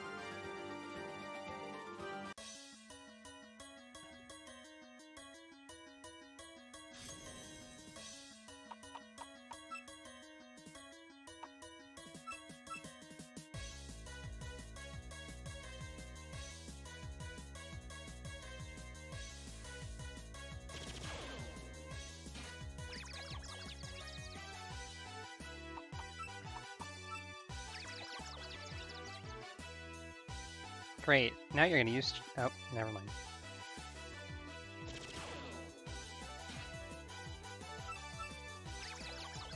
Please let me fight you so that... god dang it. Well, at least Kawakuma's not using the escaping thing. Dang it. Kawakuma. Why?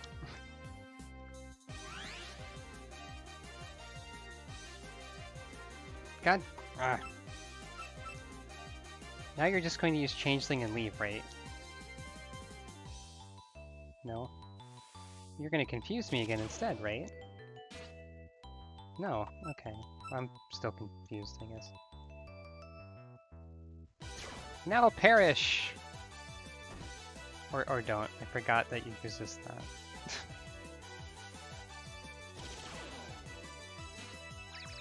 God. Please just go, Sariel.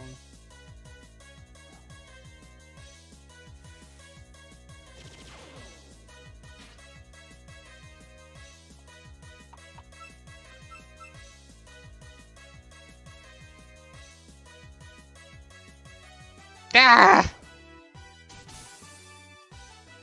She waited until I used 3 of my contract threads to run. That's annoying. Yeah, Goku's awful. I didn't know all the details, but I think I knew that a little.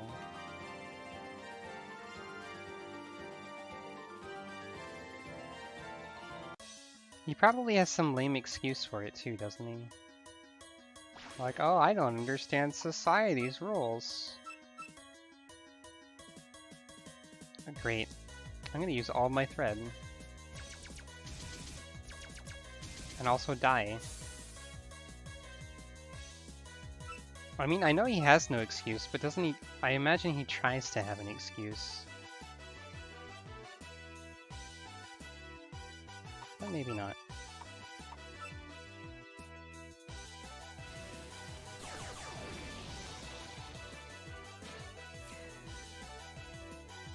Oh, he doesn't? Okay. Just selfish? Alright. So why do people like Goku? Is it because he fights stuff? Is that it?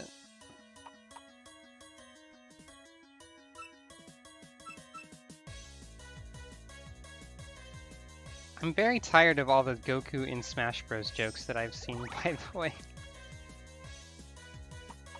Like, first of all, no, that's impossible. And secondly, no, shut up.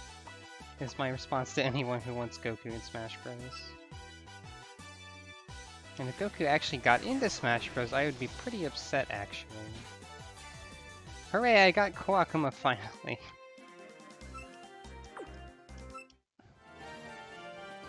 Here's a plant. It had jelly in it.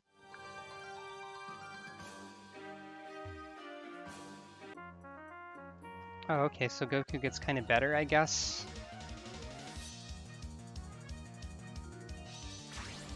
Well, at least there's that.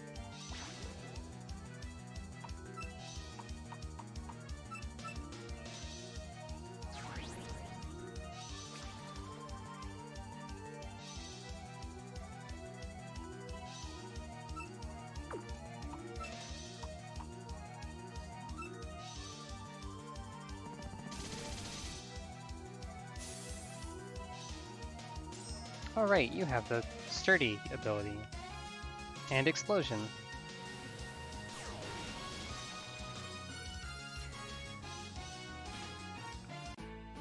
Yeah, Vegeta's like a good dad now, isn't he? I don't know a whole lot of Dragon Ball stuff, honestly. I've been this way. I've also been this way. Did I miss something up here? No.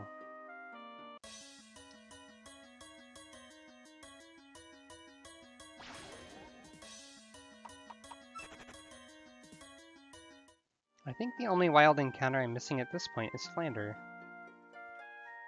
However you're supposed to say her name. Another one I'm not quite sure.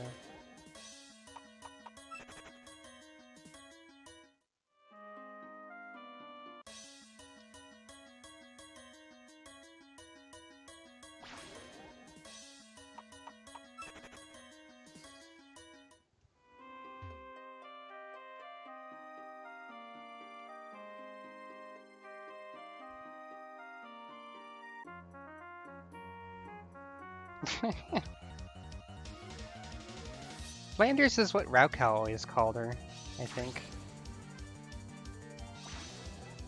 I guess I'm just lucky her name is... She's nicknamed Flan a lot, so I know how to say at least her nickname.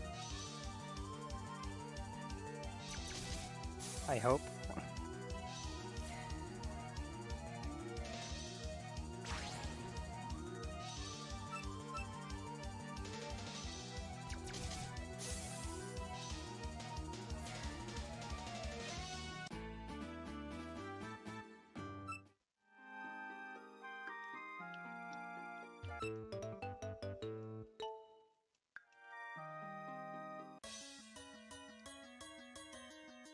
Maybe I'm getting somewhere. It's hard to tell. All of the hallways in this mansion look very similar to one another.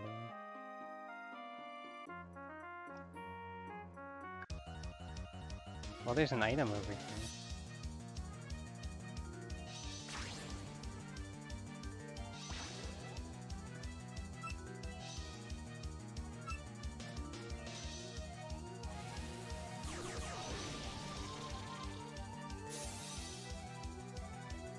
Is it just me, or does Shinki kind of look like she's doing jazz hands when she uses an attack? Just a little bit.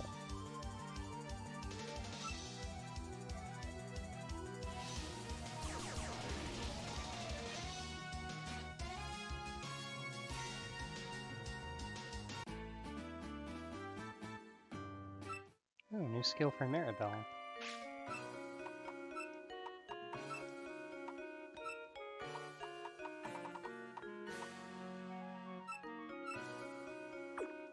Nothing great, but alright. That's interesting. Use the attacking skill the foe is using, but with more power.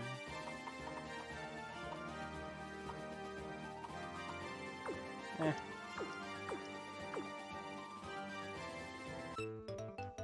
Skill card 34. I wonder if I missed this one. No, I got this one. Yeah, it's basically me first. That is correct. I just forgot what the Pokemon version was called.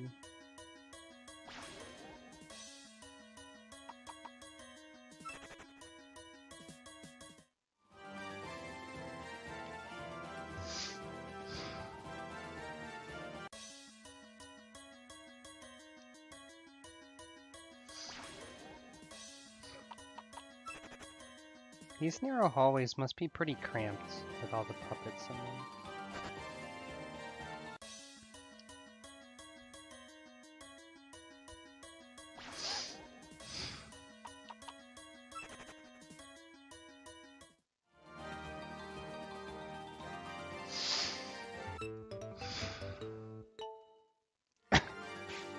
Blitz Charm. Oh, that's one of those in a pinch things. Wow, an in a pinch stat boost item that's simple to get and doesn't get consumed and isn't stupidly frustrating to get and isn't a dumb berry and Pokemon stupid? Grumble? Amazing. Where the heck am I? Okay, I'm actually at the end part.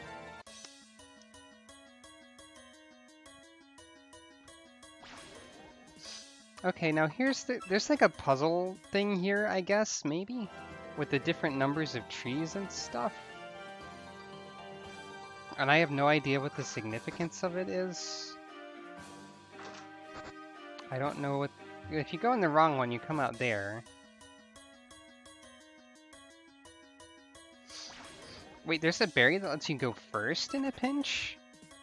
Unless you just mean the one that raises speed. But I had no idea there was such a thing. So I have no idea what door I'm supposed to go in.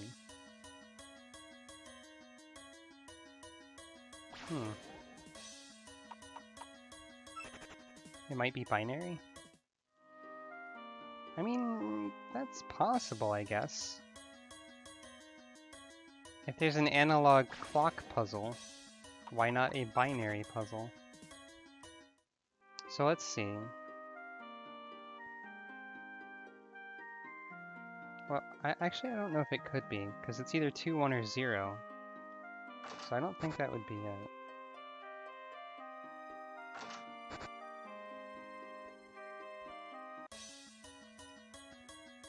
Of course, I don't remember that well how binary works, so I could just be wrong.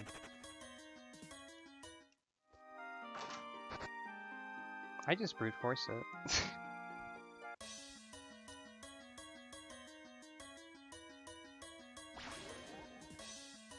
Land, where are you? I know you're a rare encounter, but still. We've been here for a while.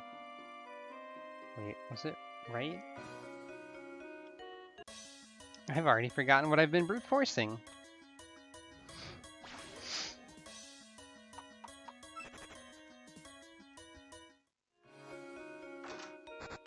Yeah, you did a good job of teaching me binary stuff. I've just forgotten all of it. Hooray, I did it! I don't know what the puzzle was.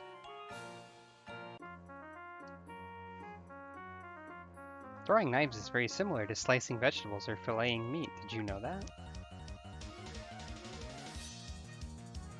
Also, this fairy's name is Felt.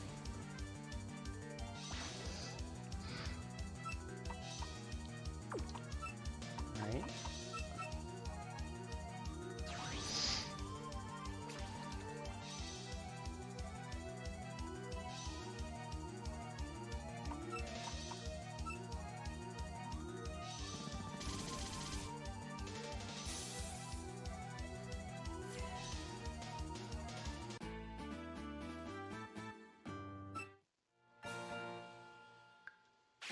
New skill for Kagewu.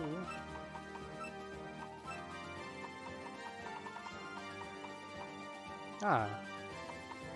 Swift Air Raid. An 80 power skill that always hits.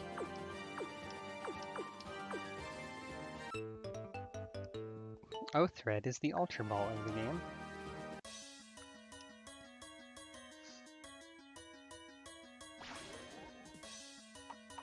Go away, Kawakama.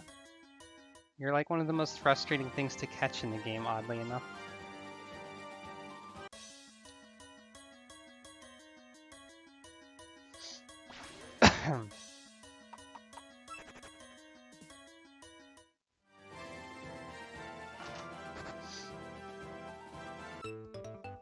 Skill card 27. What is that one? Chainsling!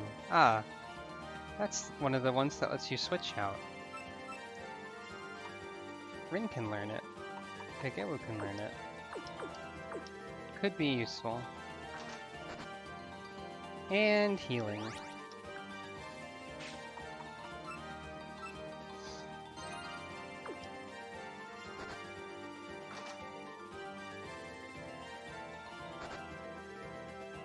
There's a bunch of other stuff, but I don't think there's really like items or anything. I should probably just fight Remelia, or rather Sakuya, because she just shows up here.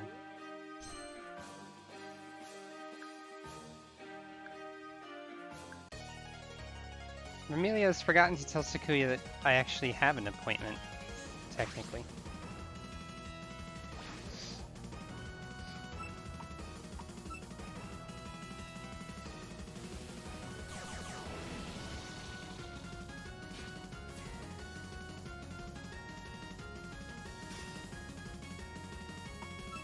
And here's the first style-changed puppet we have to fight.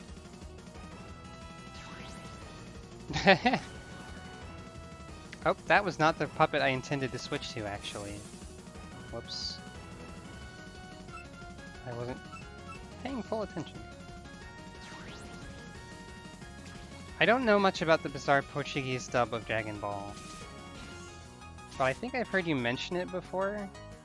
Not like details, but just that it's ridiculous.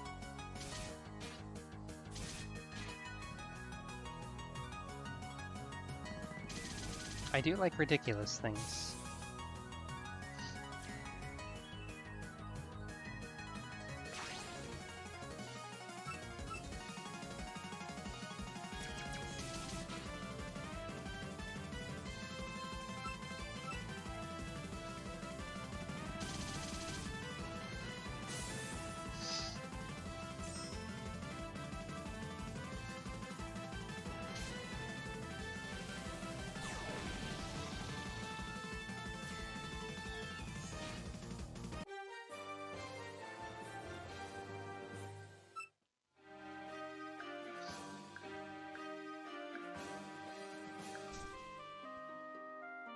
Poor Sakuya just totally disappears when she realizes that she actually should have let me through, I guess.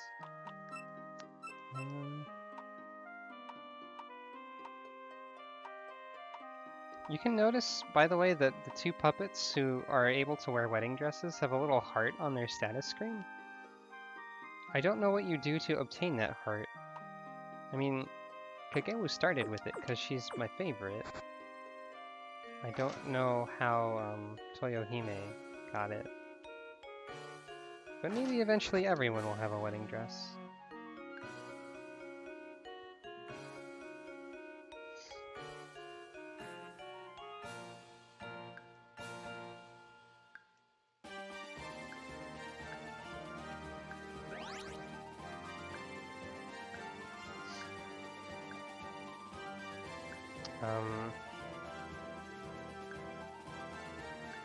I feel like the order of dialogue there is a little messed up, because she says, like, that was an exciting battle. Feel free to fight me whenever you want. Let's fight, actually. But anyway, Romelia was really hard in the original version.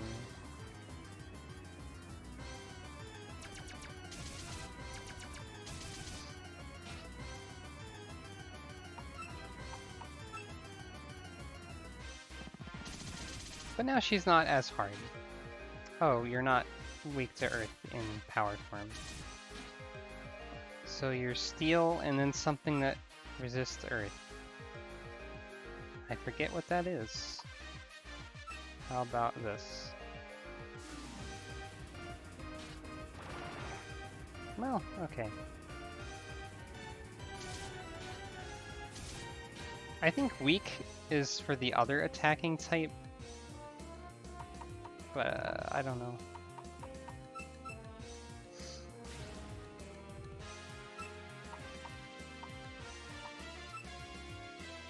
Oh. Right. Oh, and this is the part where, like, Romelia was previously mentioned as having ridiculous nicknames for her puppets, but it wasn't shown in the game itself. But now she has a power Romelia named Scarlet Avatar, which is very try-hard edgelord. So... RIP.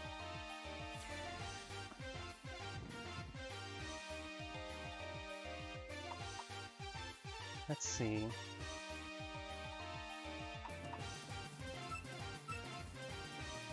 Scarlet Avatar is also far too long to actually be used as a valid nickname in this game, because you only have 10 characters.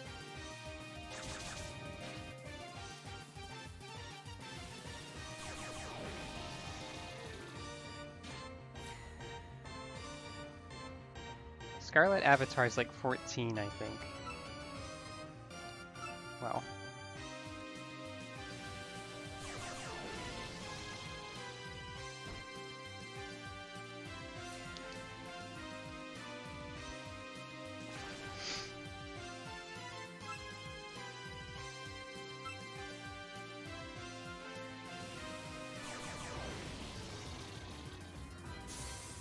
Don't mess with Shinky! Shinky gonna shank you.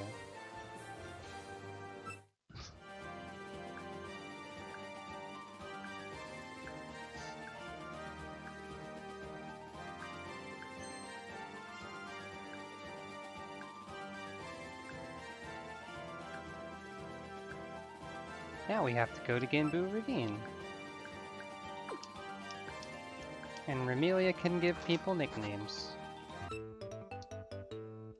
Also, here's a Master Ball. Why not? There's a bunch of those.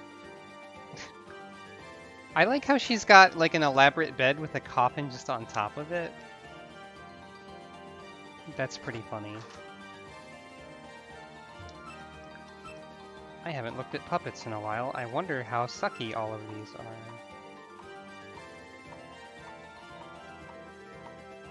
Mostly mediocre! Hooray!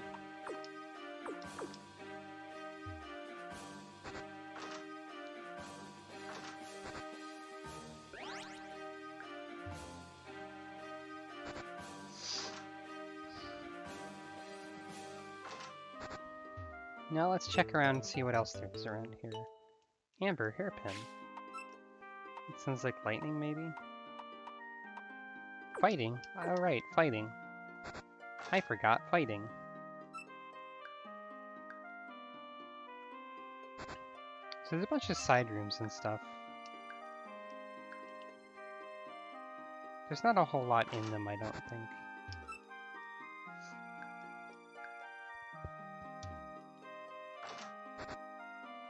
Here's some beds.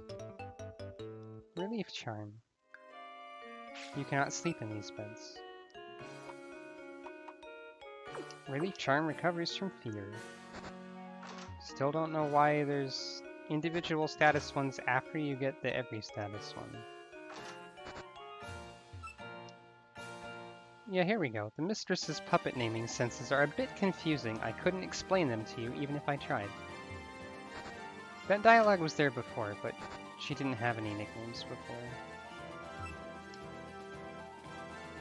I have no idea what Mamamaki is. Apparently Remelia doesn't like it, but they do it anyway.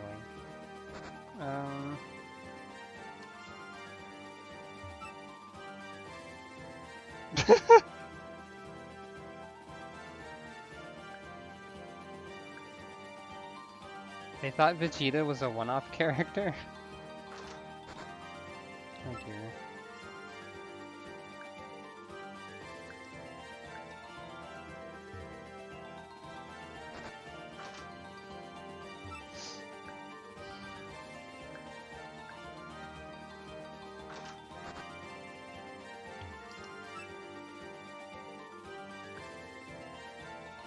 Aw. Even though Sakuya is really serious, apparently she does cute things in secret.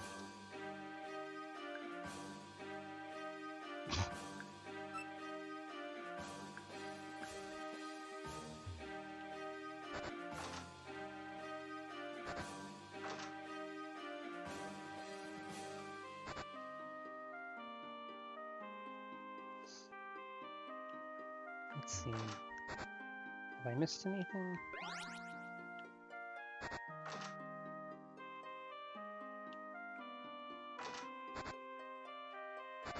I don't think I missed anything. Not much, anyway. Okay, there's this.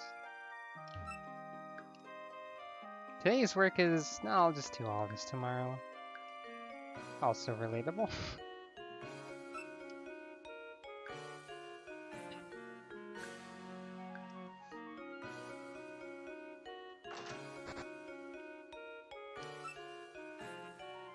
We don't get paid any money for being maids, we get paid in tea. And apparently they have fun. Here's Sakuya, though. She just grumbles at you.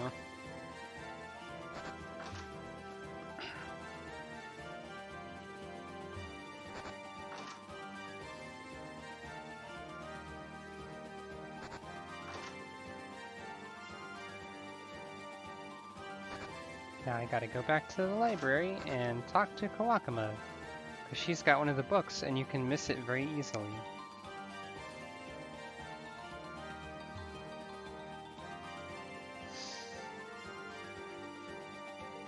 Oh, that sounds pretty fun. Comedy Vegeta.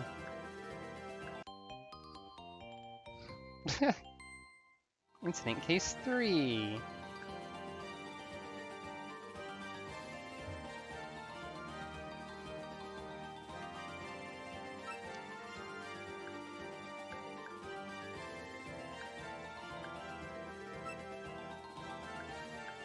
Here's Patchouli saying that after you beat the game, she'll reincarnate stuff for you, basically.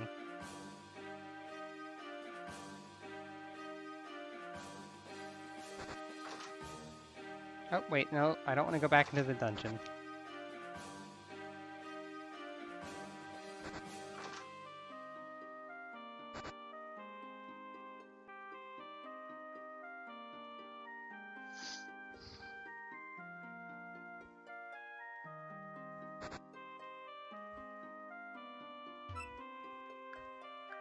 Alright, I think I've gotten everything in the mansion. From here on out... Oh, okay, that's not true. I was gonna say from here on out the dungeons are less confusing, but... all things considered, that went pretty well, first of all. I can finally ride a bike again. Because I'm not indoors. Also, I can go this way. Because the invisible barrier Kappa has broken her optical camouflage. By the way, Kappa is still banned in my Twitch chat. Not banned, but it doesn't work, so...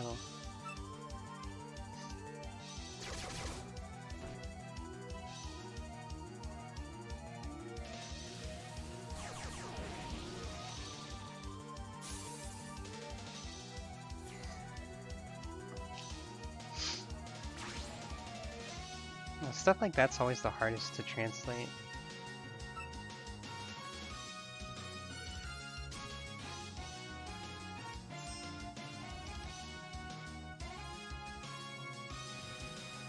You'll resist this, right, Nitori?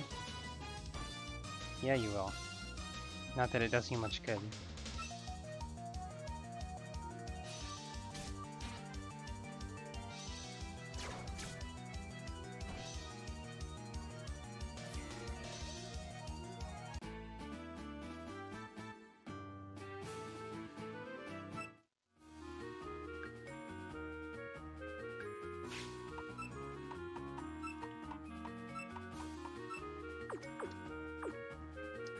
I'd watch that.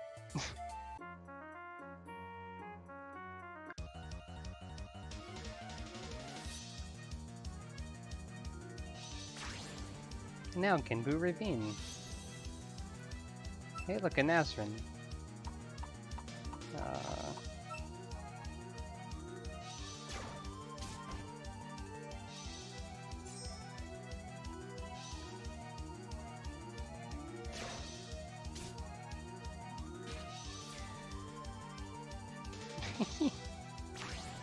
Oh yeah, I don't have Rumia yet either.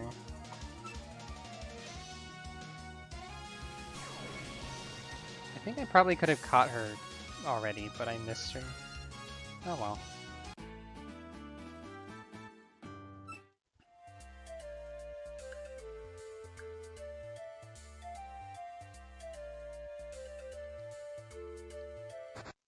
So there's a bit of the Forest of Magic here, but I can't go there because I don't have surfing yet.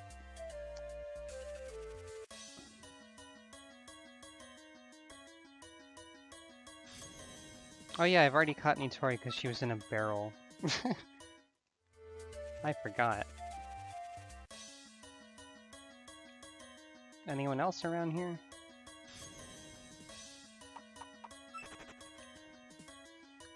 Actually, I'm curious about something.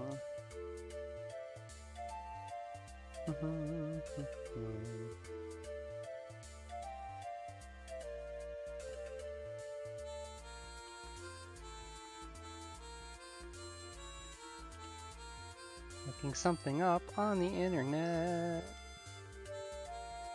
Okay. Nazrin's alternate costume is like Indiana Jones or something, I guess. I just wanted to check.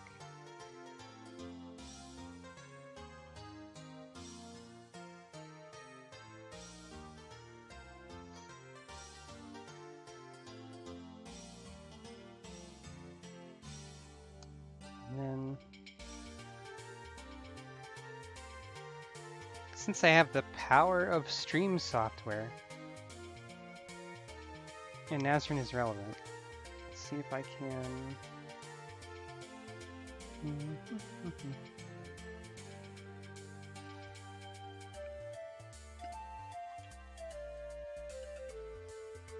Do GIFs work properly?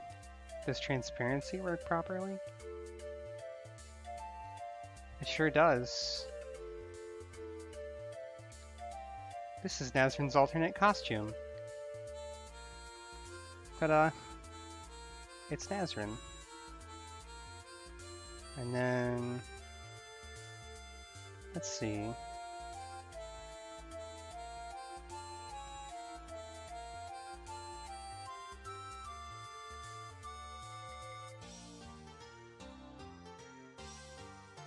And then this is Wedding Nazrin.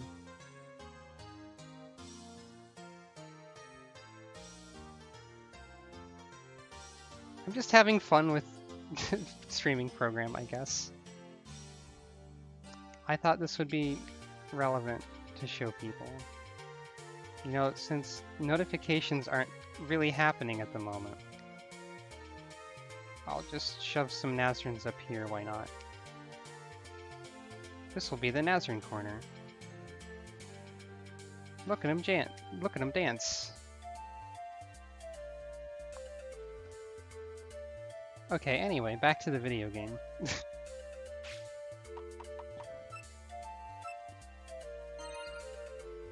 That's supposed to be the corner where, like, bits and follows and stuff...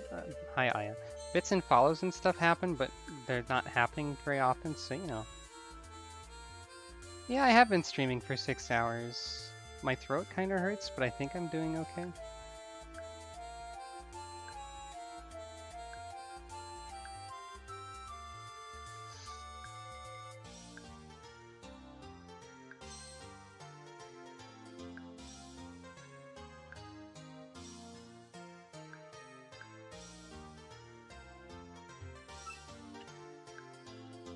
Yeah, I know. Thank you for your concern, though.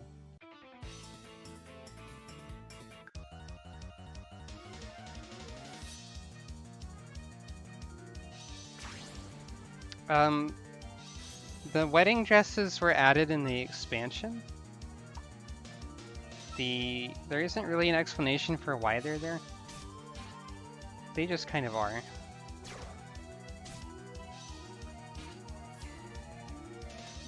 I'll make these Nazrins a little bit smaller. Just a little bit.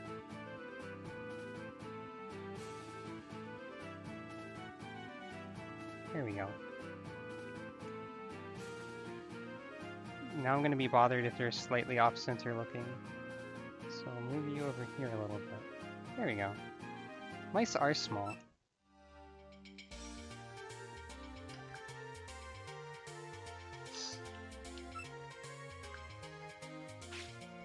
But yeah, it seems that you can change your puppet to have a wedding dress once they are once they have this heart icon on their status screen. The one you choose as your favorite at the start starts with it, but evidently you can gain more because Toyohime has it. I don't know why.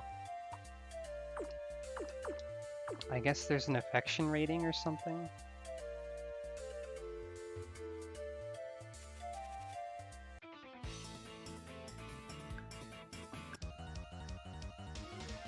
I like the girl Kappa portrait.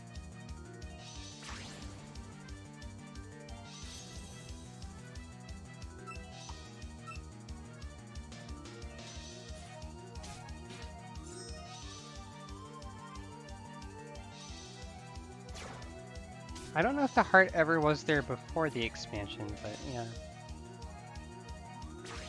The wedding ones, they do have somewhat different emotes, I think.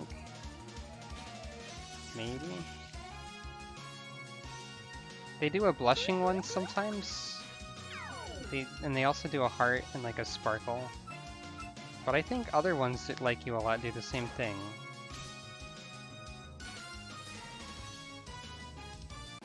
So I don't really know.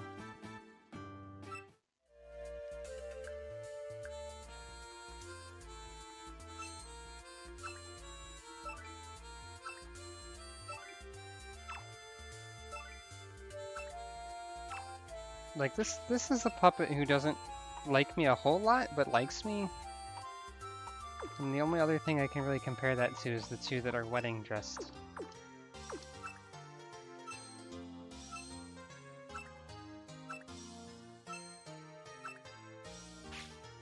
So, I mean, there's a difference there, but I don't know. I don't think most of my puppets on the first run-through of the game didn't get to the heart level. Toyohime I didn't even use until like the post-game. I'm guessing it's a happiness thing. Anyway, here's a cave.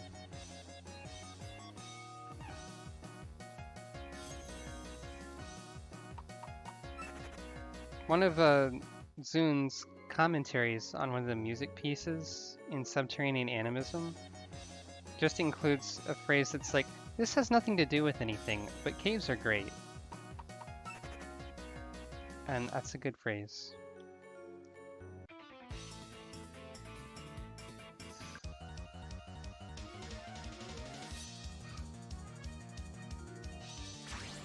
Come to think of it, if there actually are any alerts, these Nazarens would be in front of them, so I should move them down on the priority list a little. There we go.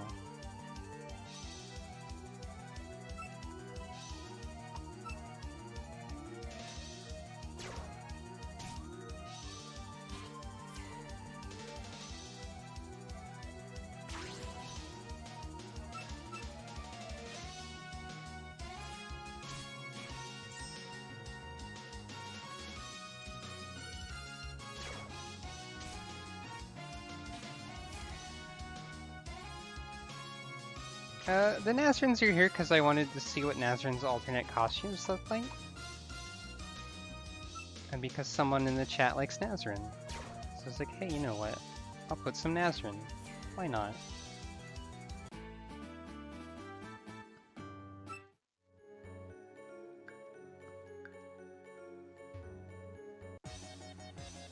Why not Nazarin?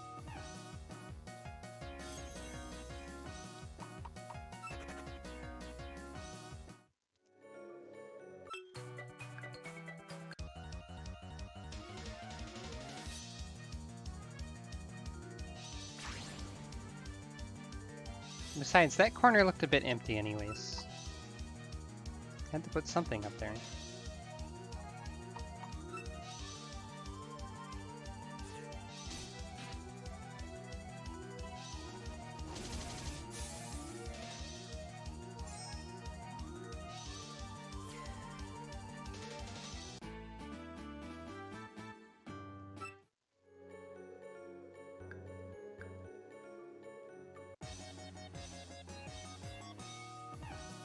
I don't remember if there's actually anything unique in this cave.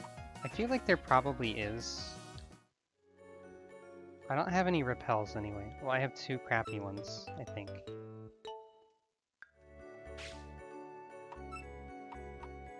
$74. Shark trade. Trade held items with the foe. It's that one.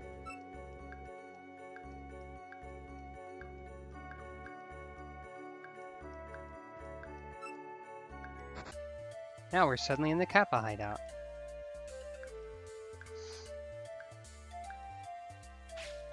To fight the Liberation Front again.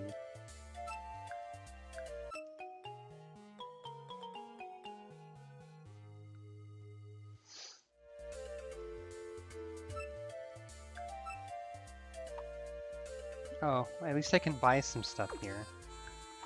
Let's see.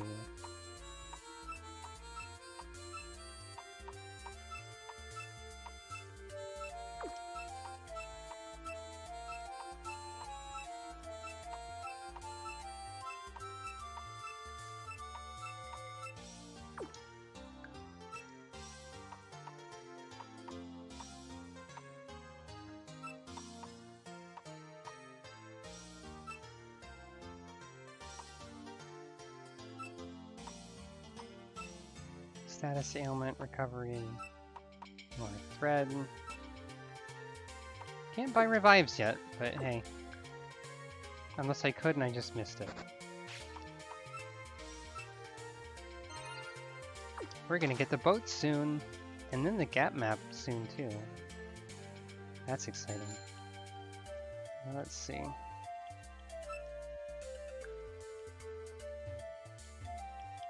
There's a Liberation Front person who says they need the secret password. But you don't actually go get a password and break in or anything. You just beat him up.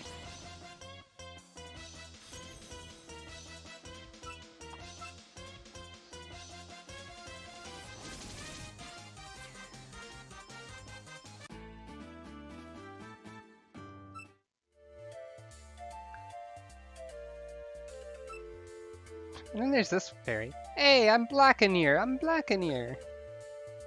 That's just silly.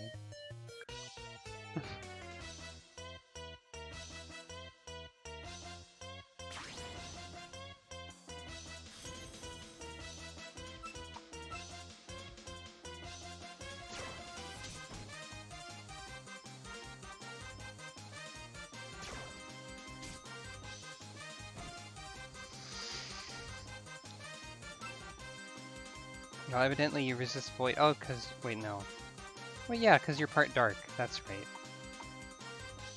I forgot. Oh well. Not a big deal.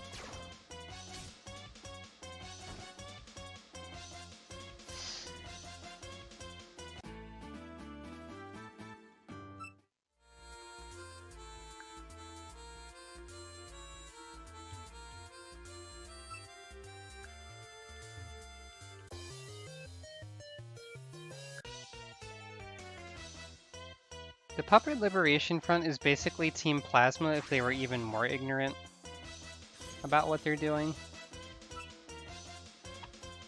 I mean, Team Plasma was being fooled. The Puppet Liberation Front is just being... It's just being messed with on a wide scale, basically.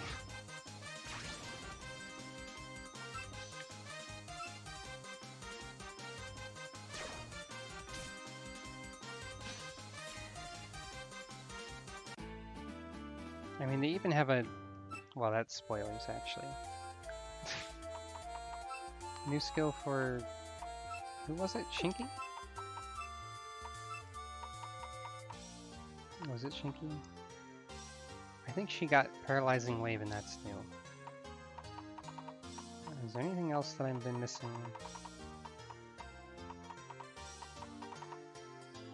Not particularly.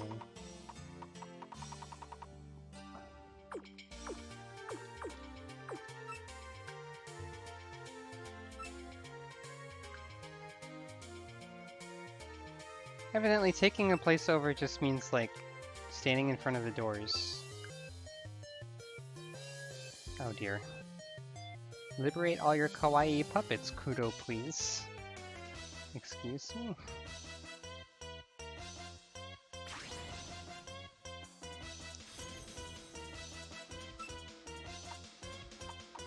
Maybe this is one of those instances of a character obnoxiously using excess English in the Japanese, so they reversed it.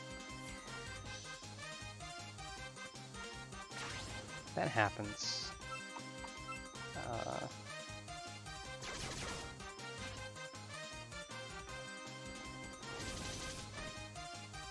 Okay.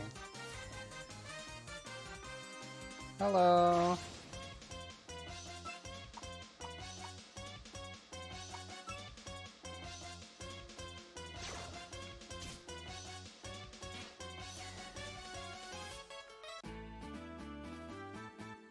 Yep. I've got more than one PC98 final boss on my team. Yep. Oh no, gomen-nasai. Watashi am very sorry, trainer-san. That's very something. I gotta assume that was excess English before.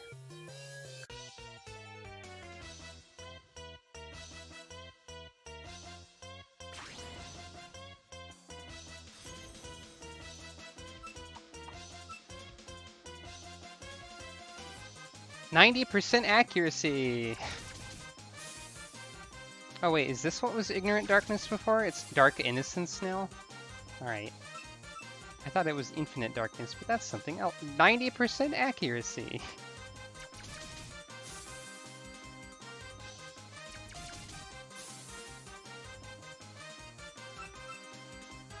Take 3. There we go. Yeah, they are both Makai related. Mostly it's a mixture of thinking their designs and stuff are cool and also just wanting to use both of them, I guess. Oh. I still don't know type matchups very well.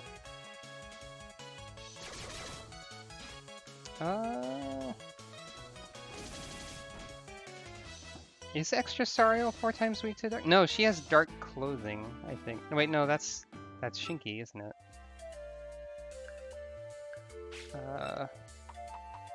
I'm confusing myself. No, she's got final form. Okay. She's light and nether. I don't know if that's times 4 weak to darkness, because I never ever remember.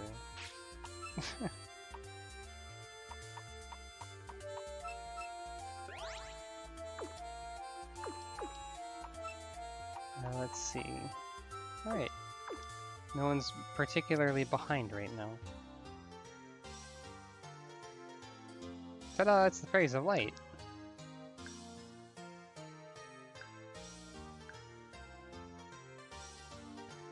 Oh, okay.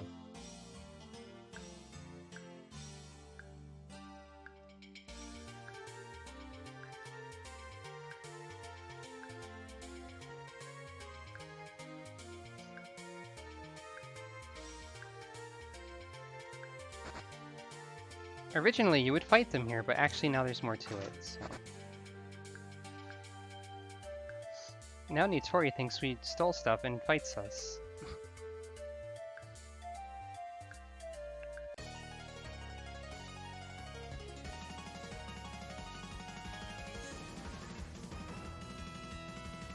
Which means that the developer had to make this background specifically for this one fight. Because you never fight inside of Kappa House again. Okay, I don't know why I thought that was a good idea.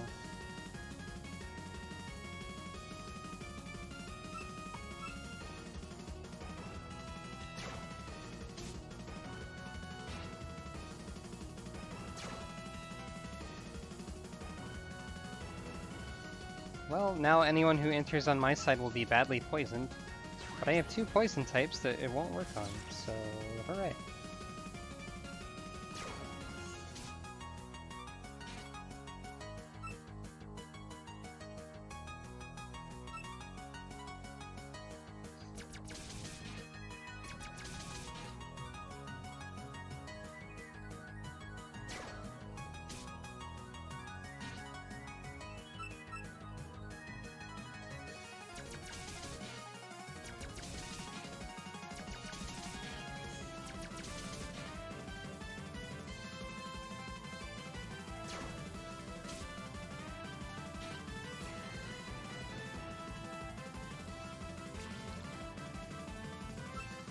Also, it might be hard to get through Sariel in the first place, so Poison Trap might not be much of an issue.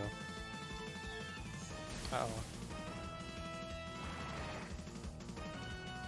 Forget which type of attack weak applies to, if any. Evidently not that one. Just gonna mash tri-attack here until I win. Hooray, I won! New skill for Sariel and Rin. Gotcha.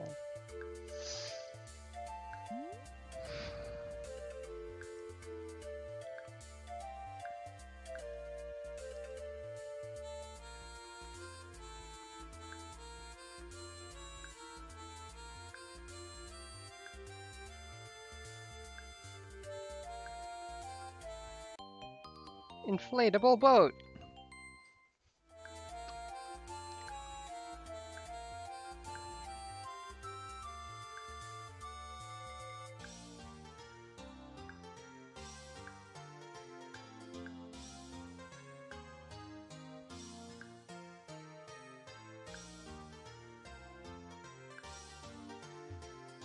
Now that I have a boat, I can do water things.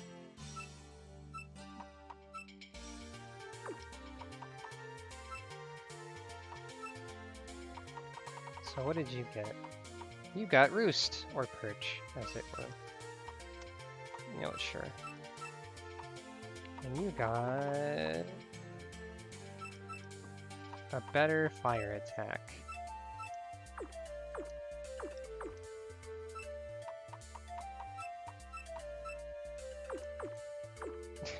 Okay, so the boat is really important.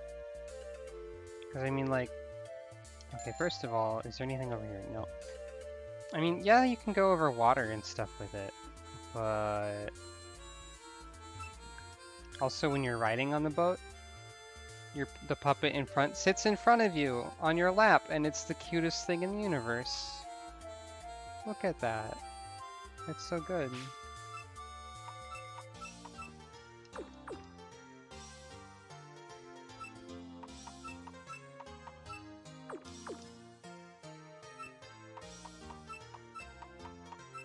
Just taking a look at all of them in the front here. This is important.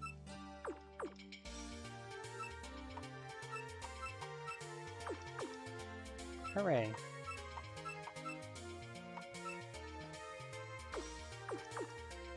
The little red bit that I guess is like a brooch or something is it just looks like Kagewu's mouth is open when you're facing forward.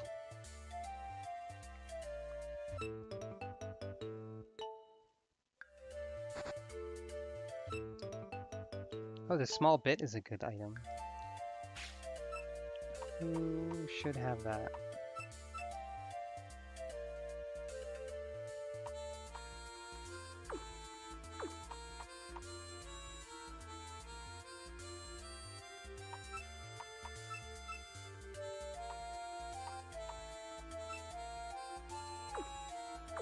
I don't remember what the Pokemon equivalent to the small bit is, if there is one.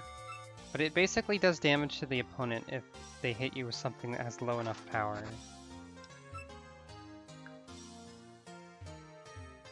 Which includes every hit of a multi-hit move. I guess this house doesn't have anything in it. Unless there's something in here. Nope. So there's a puppet in this barrel. It's Suika.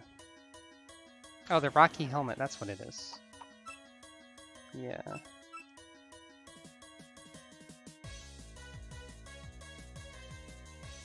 Oh, well, if it's based on contact damage, I think there's a different item for that. It's called like the counter bit or something.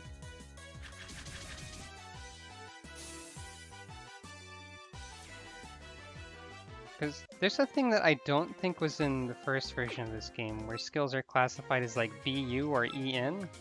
And I don't know what those actually stand for, but I think it's like, I don't know, maybe bullet or energy. But there are items that counter specific ones of those, and it's more or less the same thing as countering contact damage. Okay, that's Nitori's house. That's a rock.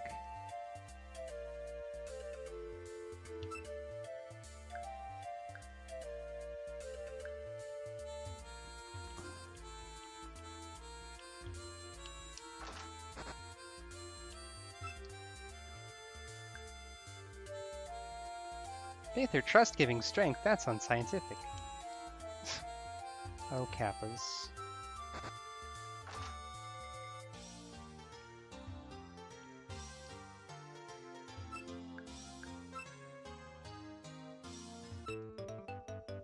Yay, telescope.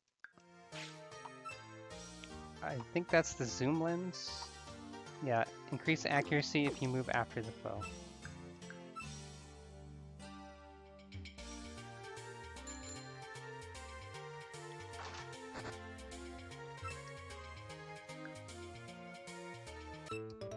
Skill card 22. Oh, okay, weak is just preventing healing, and then heavy weak is extra SP cost. Okay.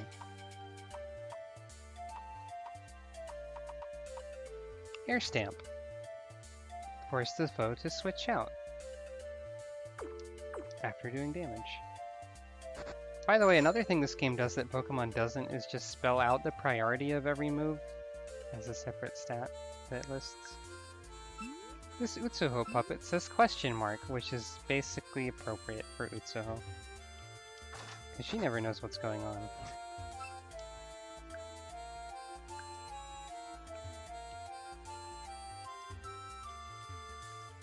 I thought there were more things in boxes around here.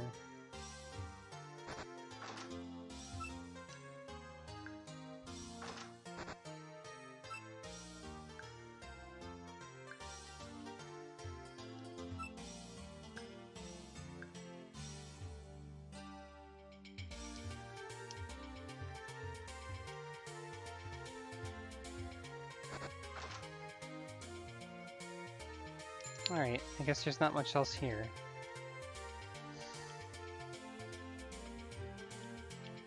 Have I gone in here already? Yep.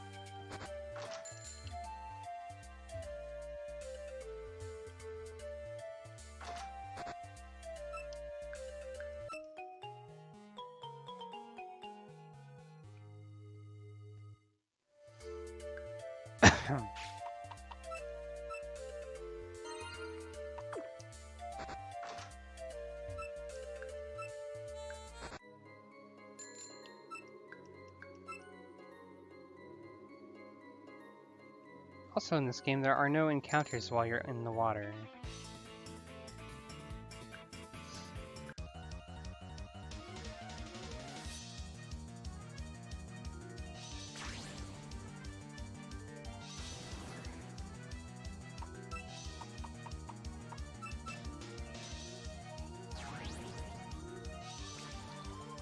Yeah, it is a pretty Gen 3 looking cave, isn't it?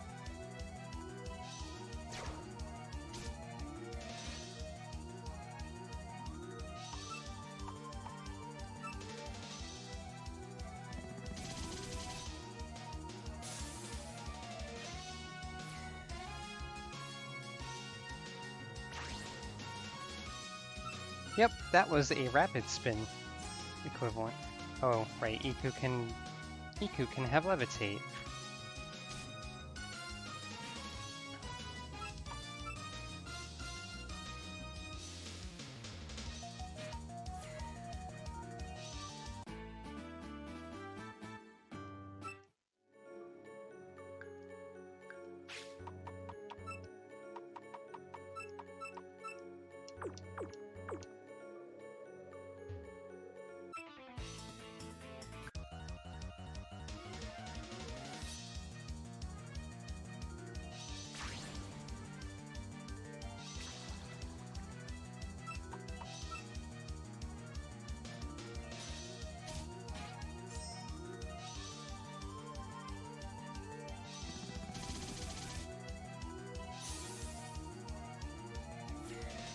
Yeah, it does look very Game Boy Advance. I think it's a little bit more than that. But it does look very Game Boy Advance in general.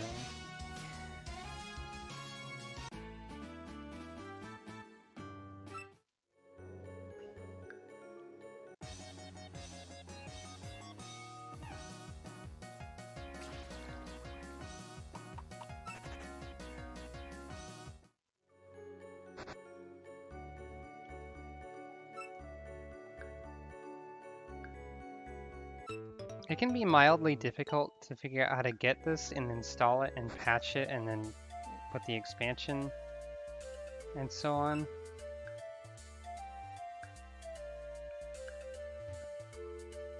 Yeah, it looks better than the Game Boy Advance, but it's got a similar thing going for it, I guess. So I think there's a lot of this area you can also sort of skip over. If you just surf around.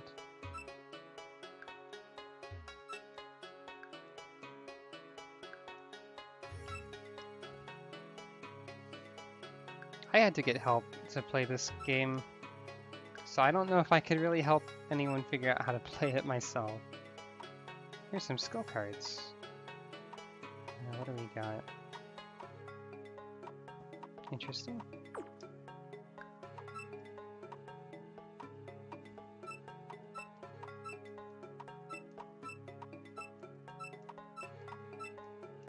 By the way, tip for anyone who's playing this for the first time, don't sell your magical fragments like I'm doing.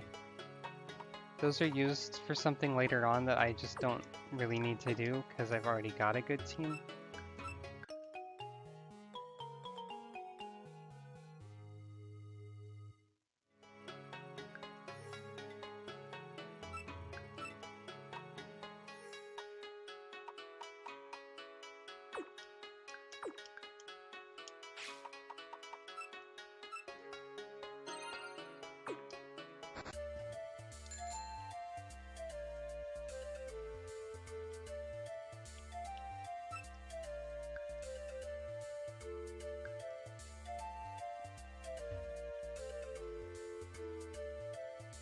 Let's see. Well, here's Yokai Mountain, which is another big area.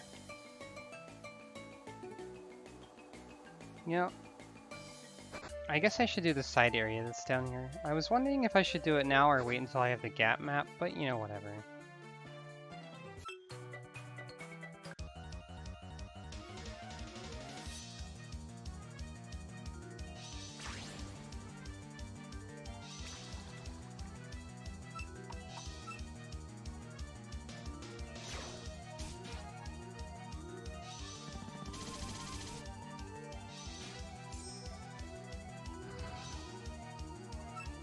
I always think Komachi's part steel, but I don't think she is all the time. Only sometimes.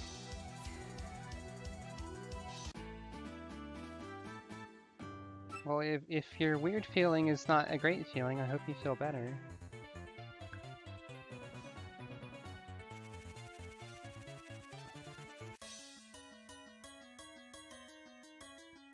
I don't remember if this area was here before. If it was, it might have been very different before. I am honestly not sure.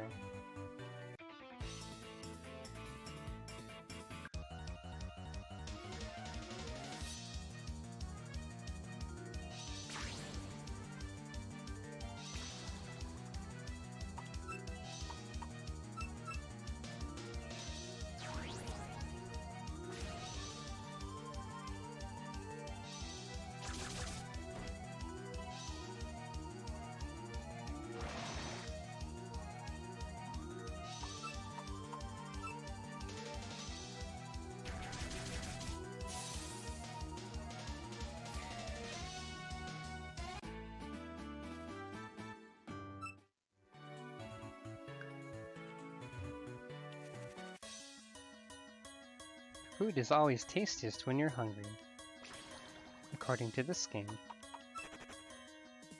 Still wish I kinda had an appetite though.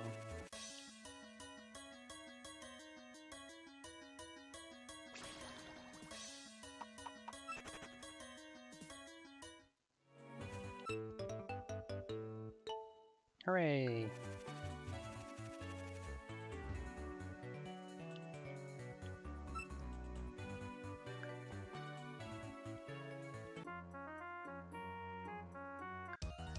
You can like skip past all of these trainers by just surfing,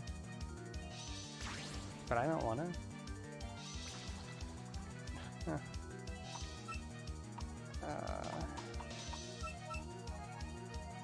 I think I know that feeling, or something similar.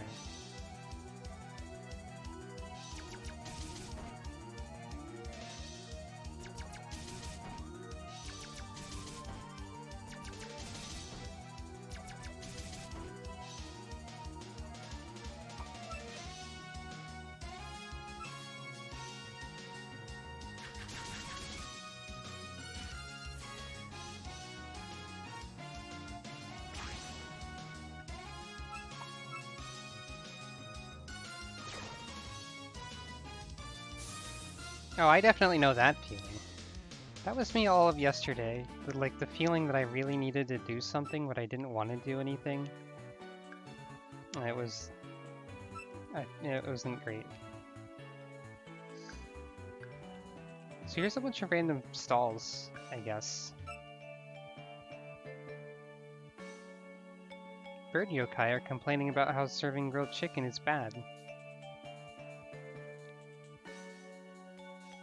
This line is concerning to me. Something about it somehow being similar to something called concentration camps. To have grilled chicken when there are bird people. I don't know about that.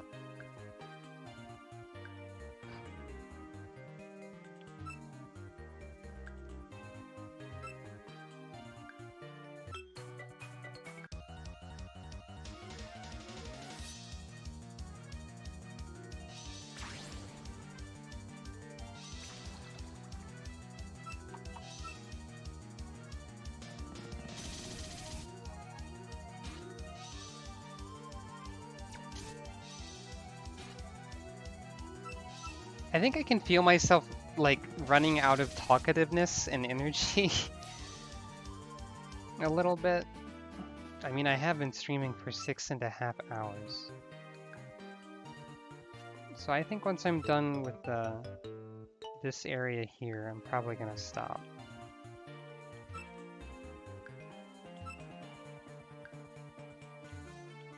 I don't know what the purpose of this area really is.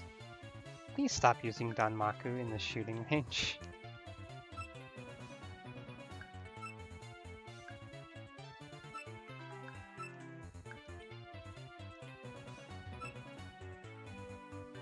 This fox yokai has a brain freeze.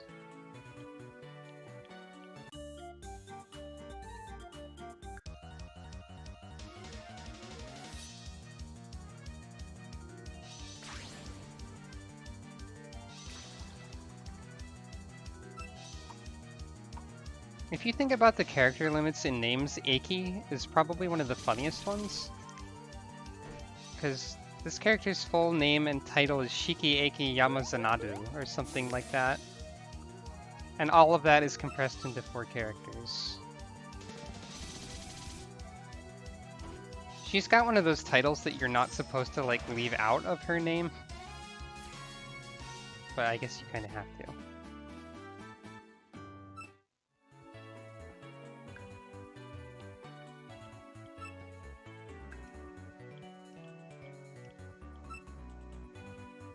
We have melon and strawberry flavors. We also have blue flavor. I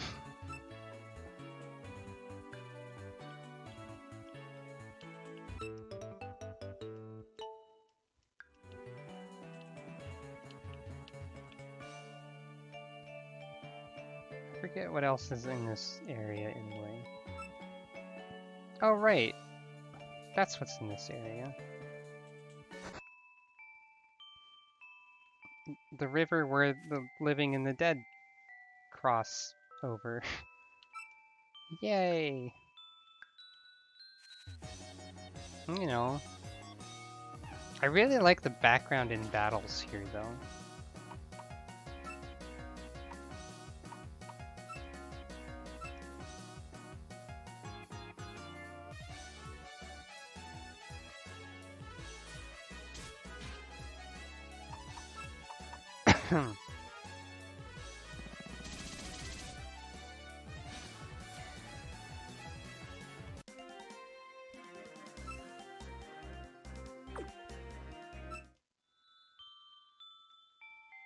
Blue tastes like chocolate hazelnut?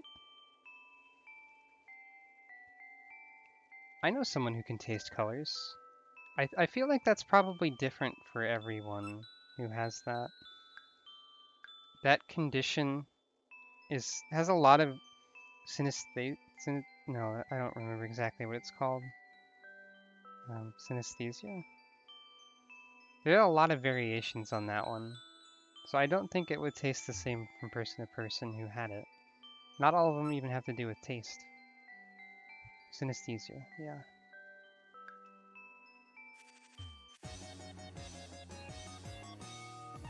Chompy has a form of that. I never remember the details, but it sounds fun and cool to me. It probably isn't as cool as it sounds, but that's how these things go.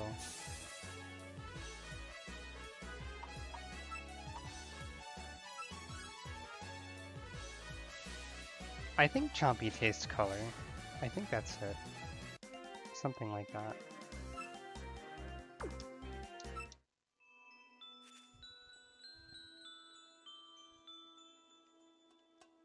You know, thinking about it, they could have fit Shikiyaki in her name box at least. Also, this is water you cannot surf on because it's the River of the Damned, I suppose. Also, I have no idea where Komachi is. Maybe she shows up in the post-post game or something. Also, this hut is locked until the post game, not the post-post game, just the regular post game. That sounds pretty hard to deal with. Seeing sound.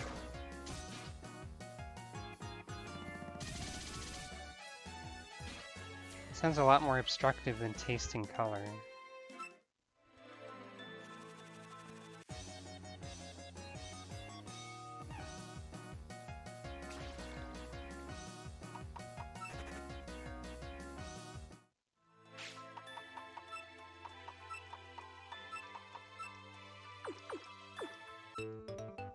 Skill card 97.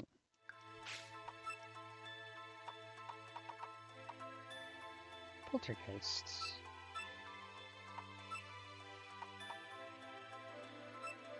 More powerful than Ghost Wave.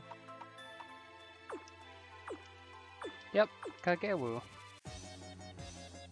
I used to think her name was pronounced Kageru. And in that case, Kagewu makes a little more sense. But it's Kagero. And Kagewo is not exactly the same. But you know, she's no woo. She go a woo. So her name has a woo in it. Kagewu. She's my favorite Touhou. And also sort of me, I guess. I'm sort of Kageru. Cause I a woo. Anything else in this area that I'm missing? A woo. Well, there's some stuff that you can surf past, I guess. Skill card 87. She fluffy. That is true. Lightning cut! No one can use it. I don't have any lightning. I wonder if that will come back to bite me at some point. Anything over here? Yep. Dessert of the Sun. That's a max potion.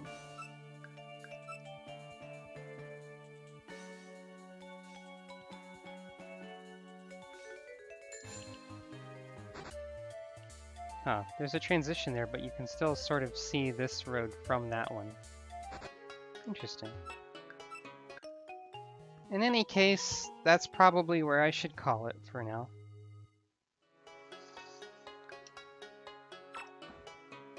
Rin says Winky Face.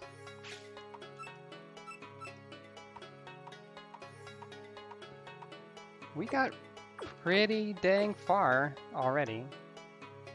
I mean, 6 hours and 40 minutes is a long time. I'm glad you enjoyed it. So, I guess until next time, thank you all for watching. I appreciate all of your support and views and stuff.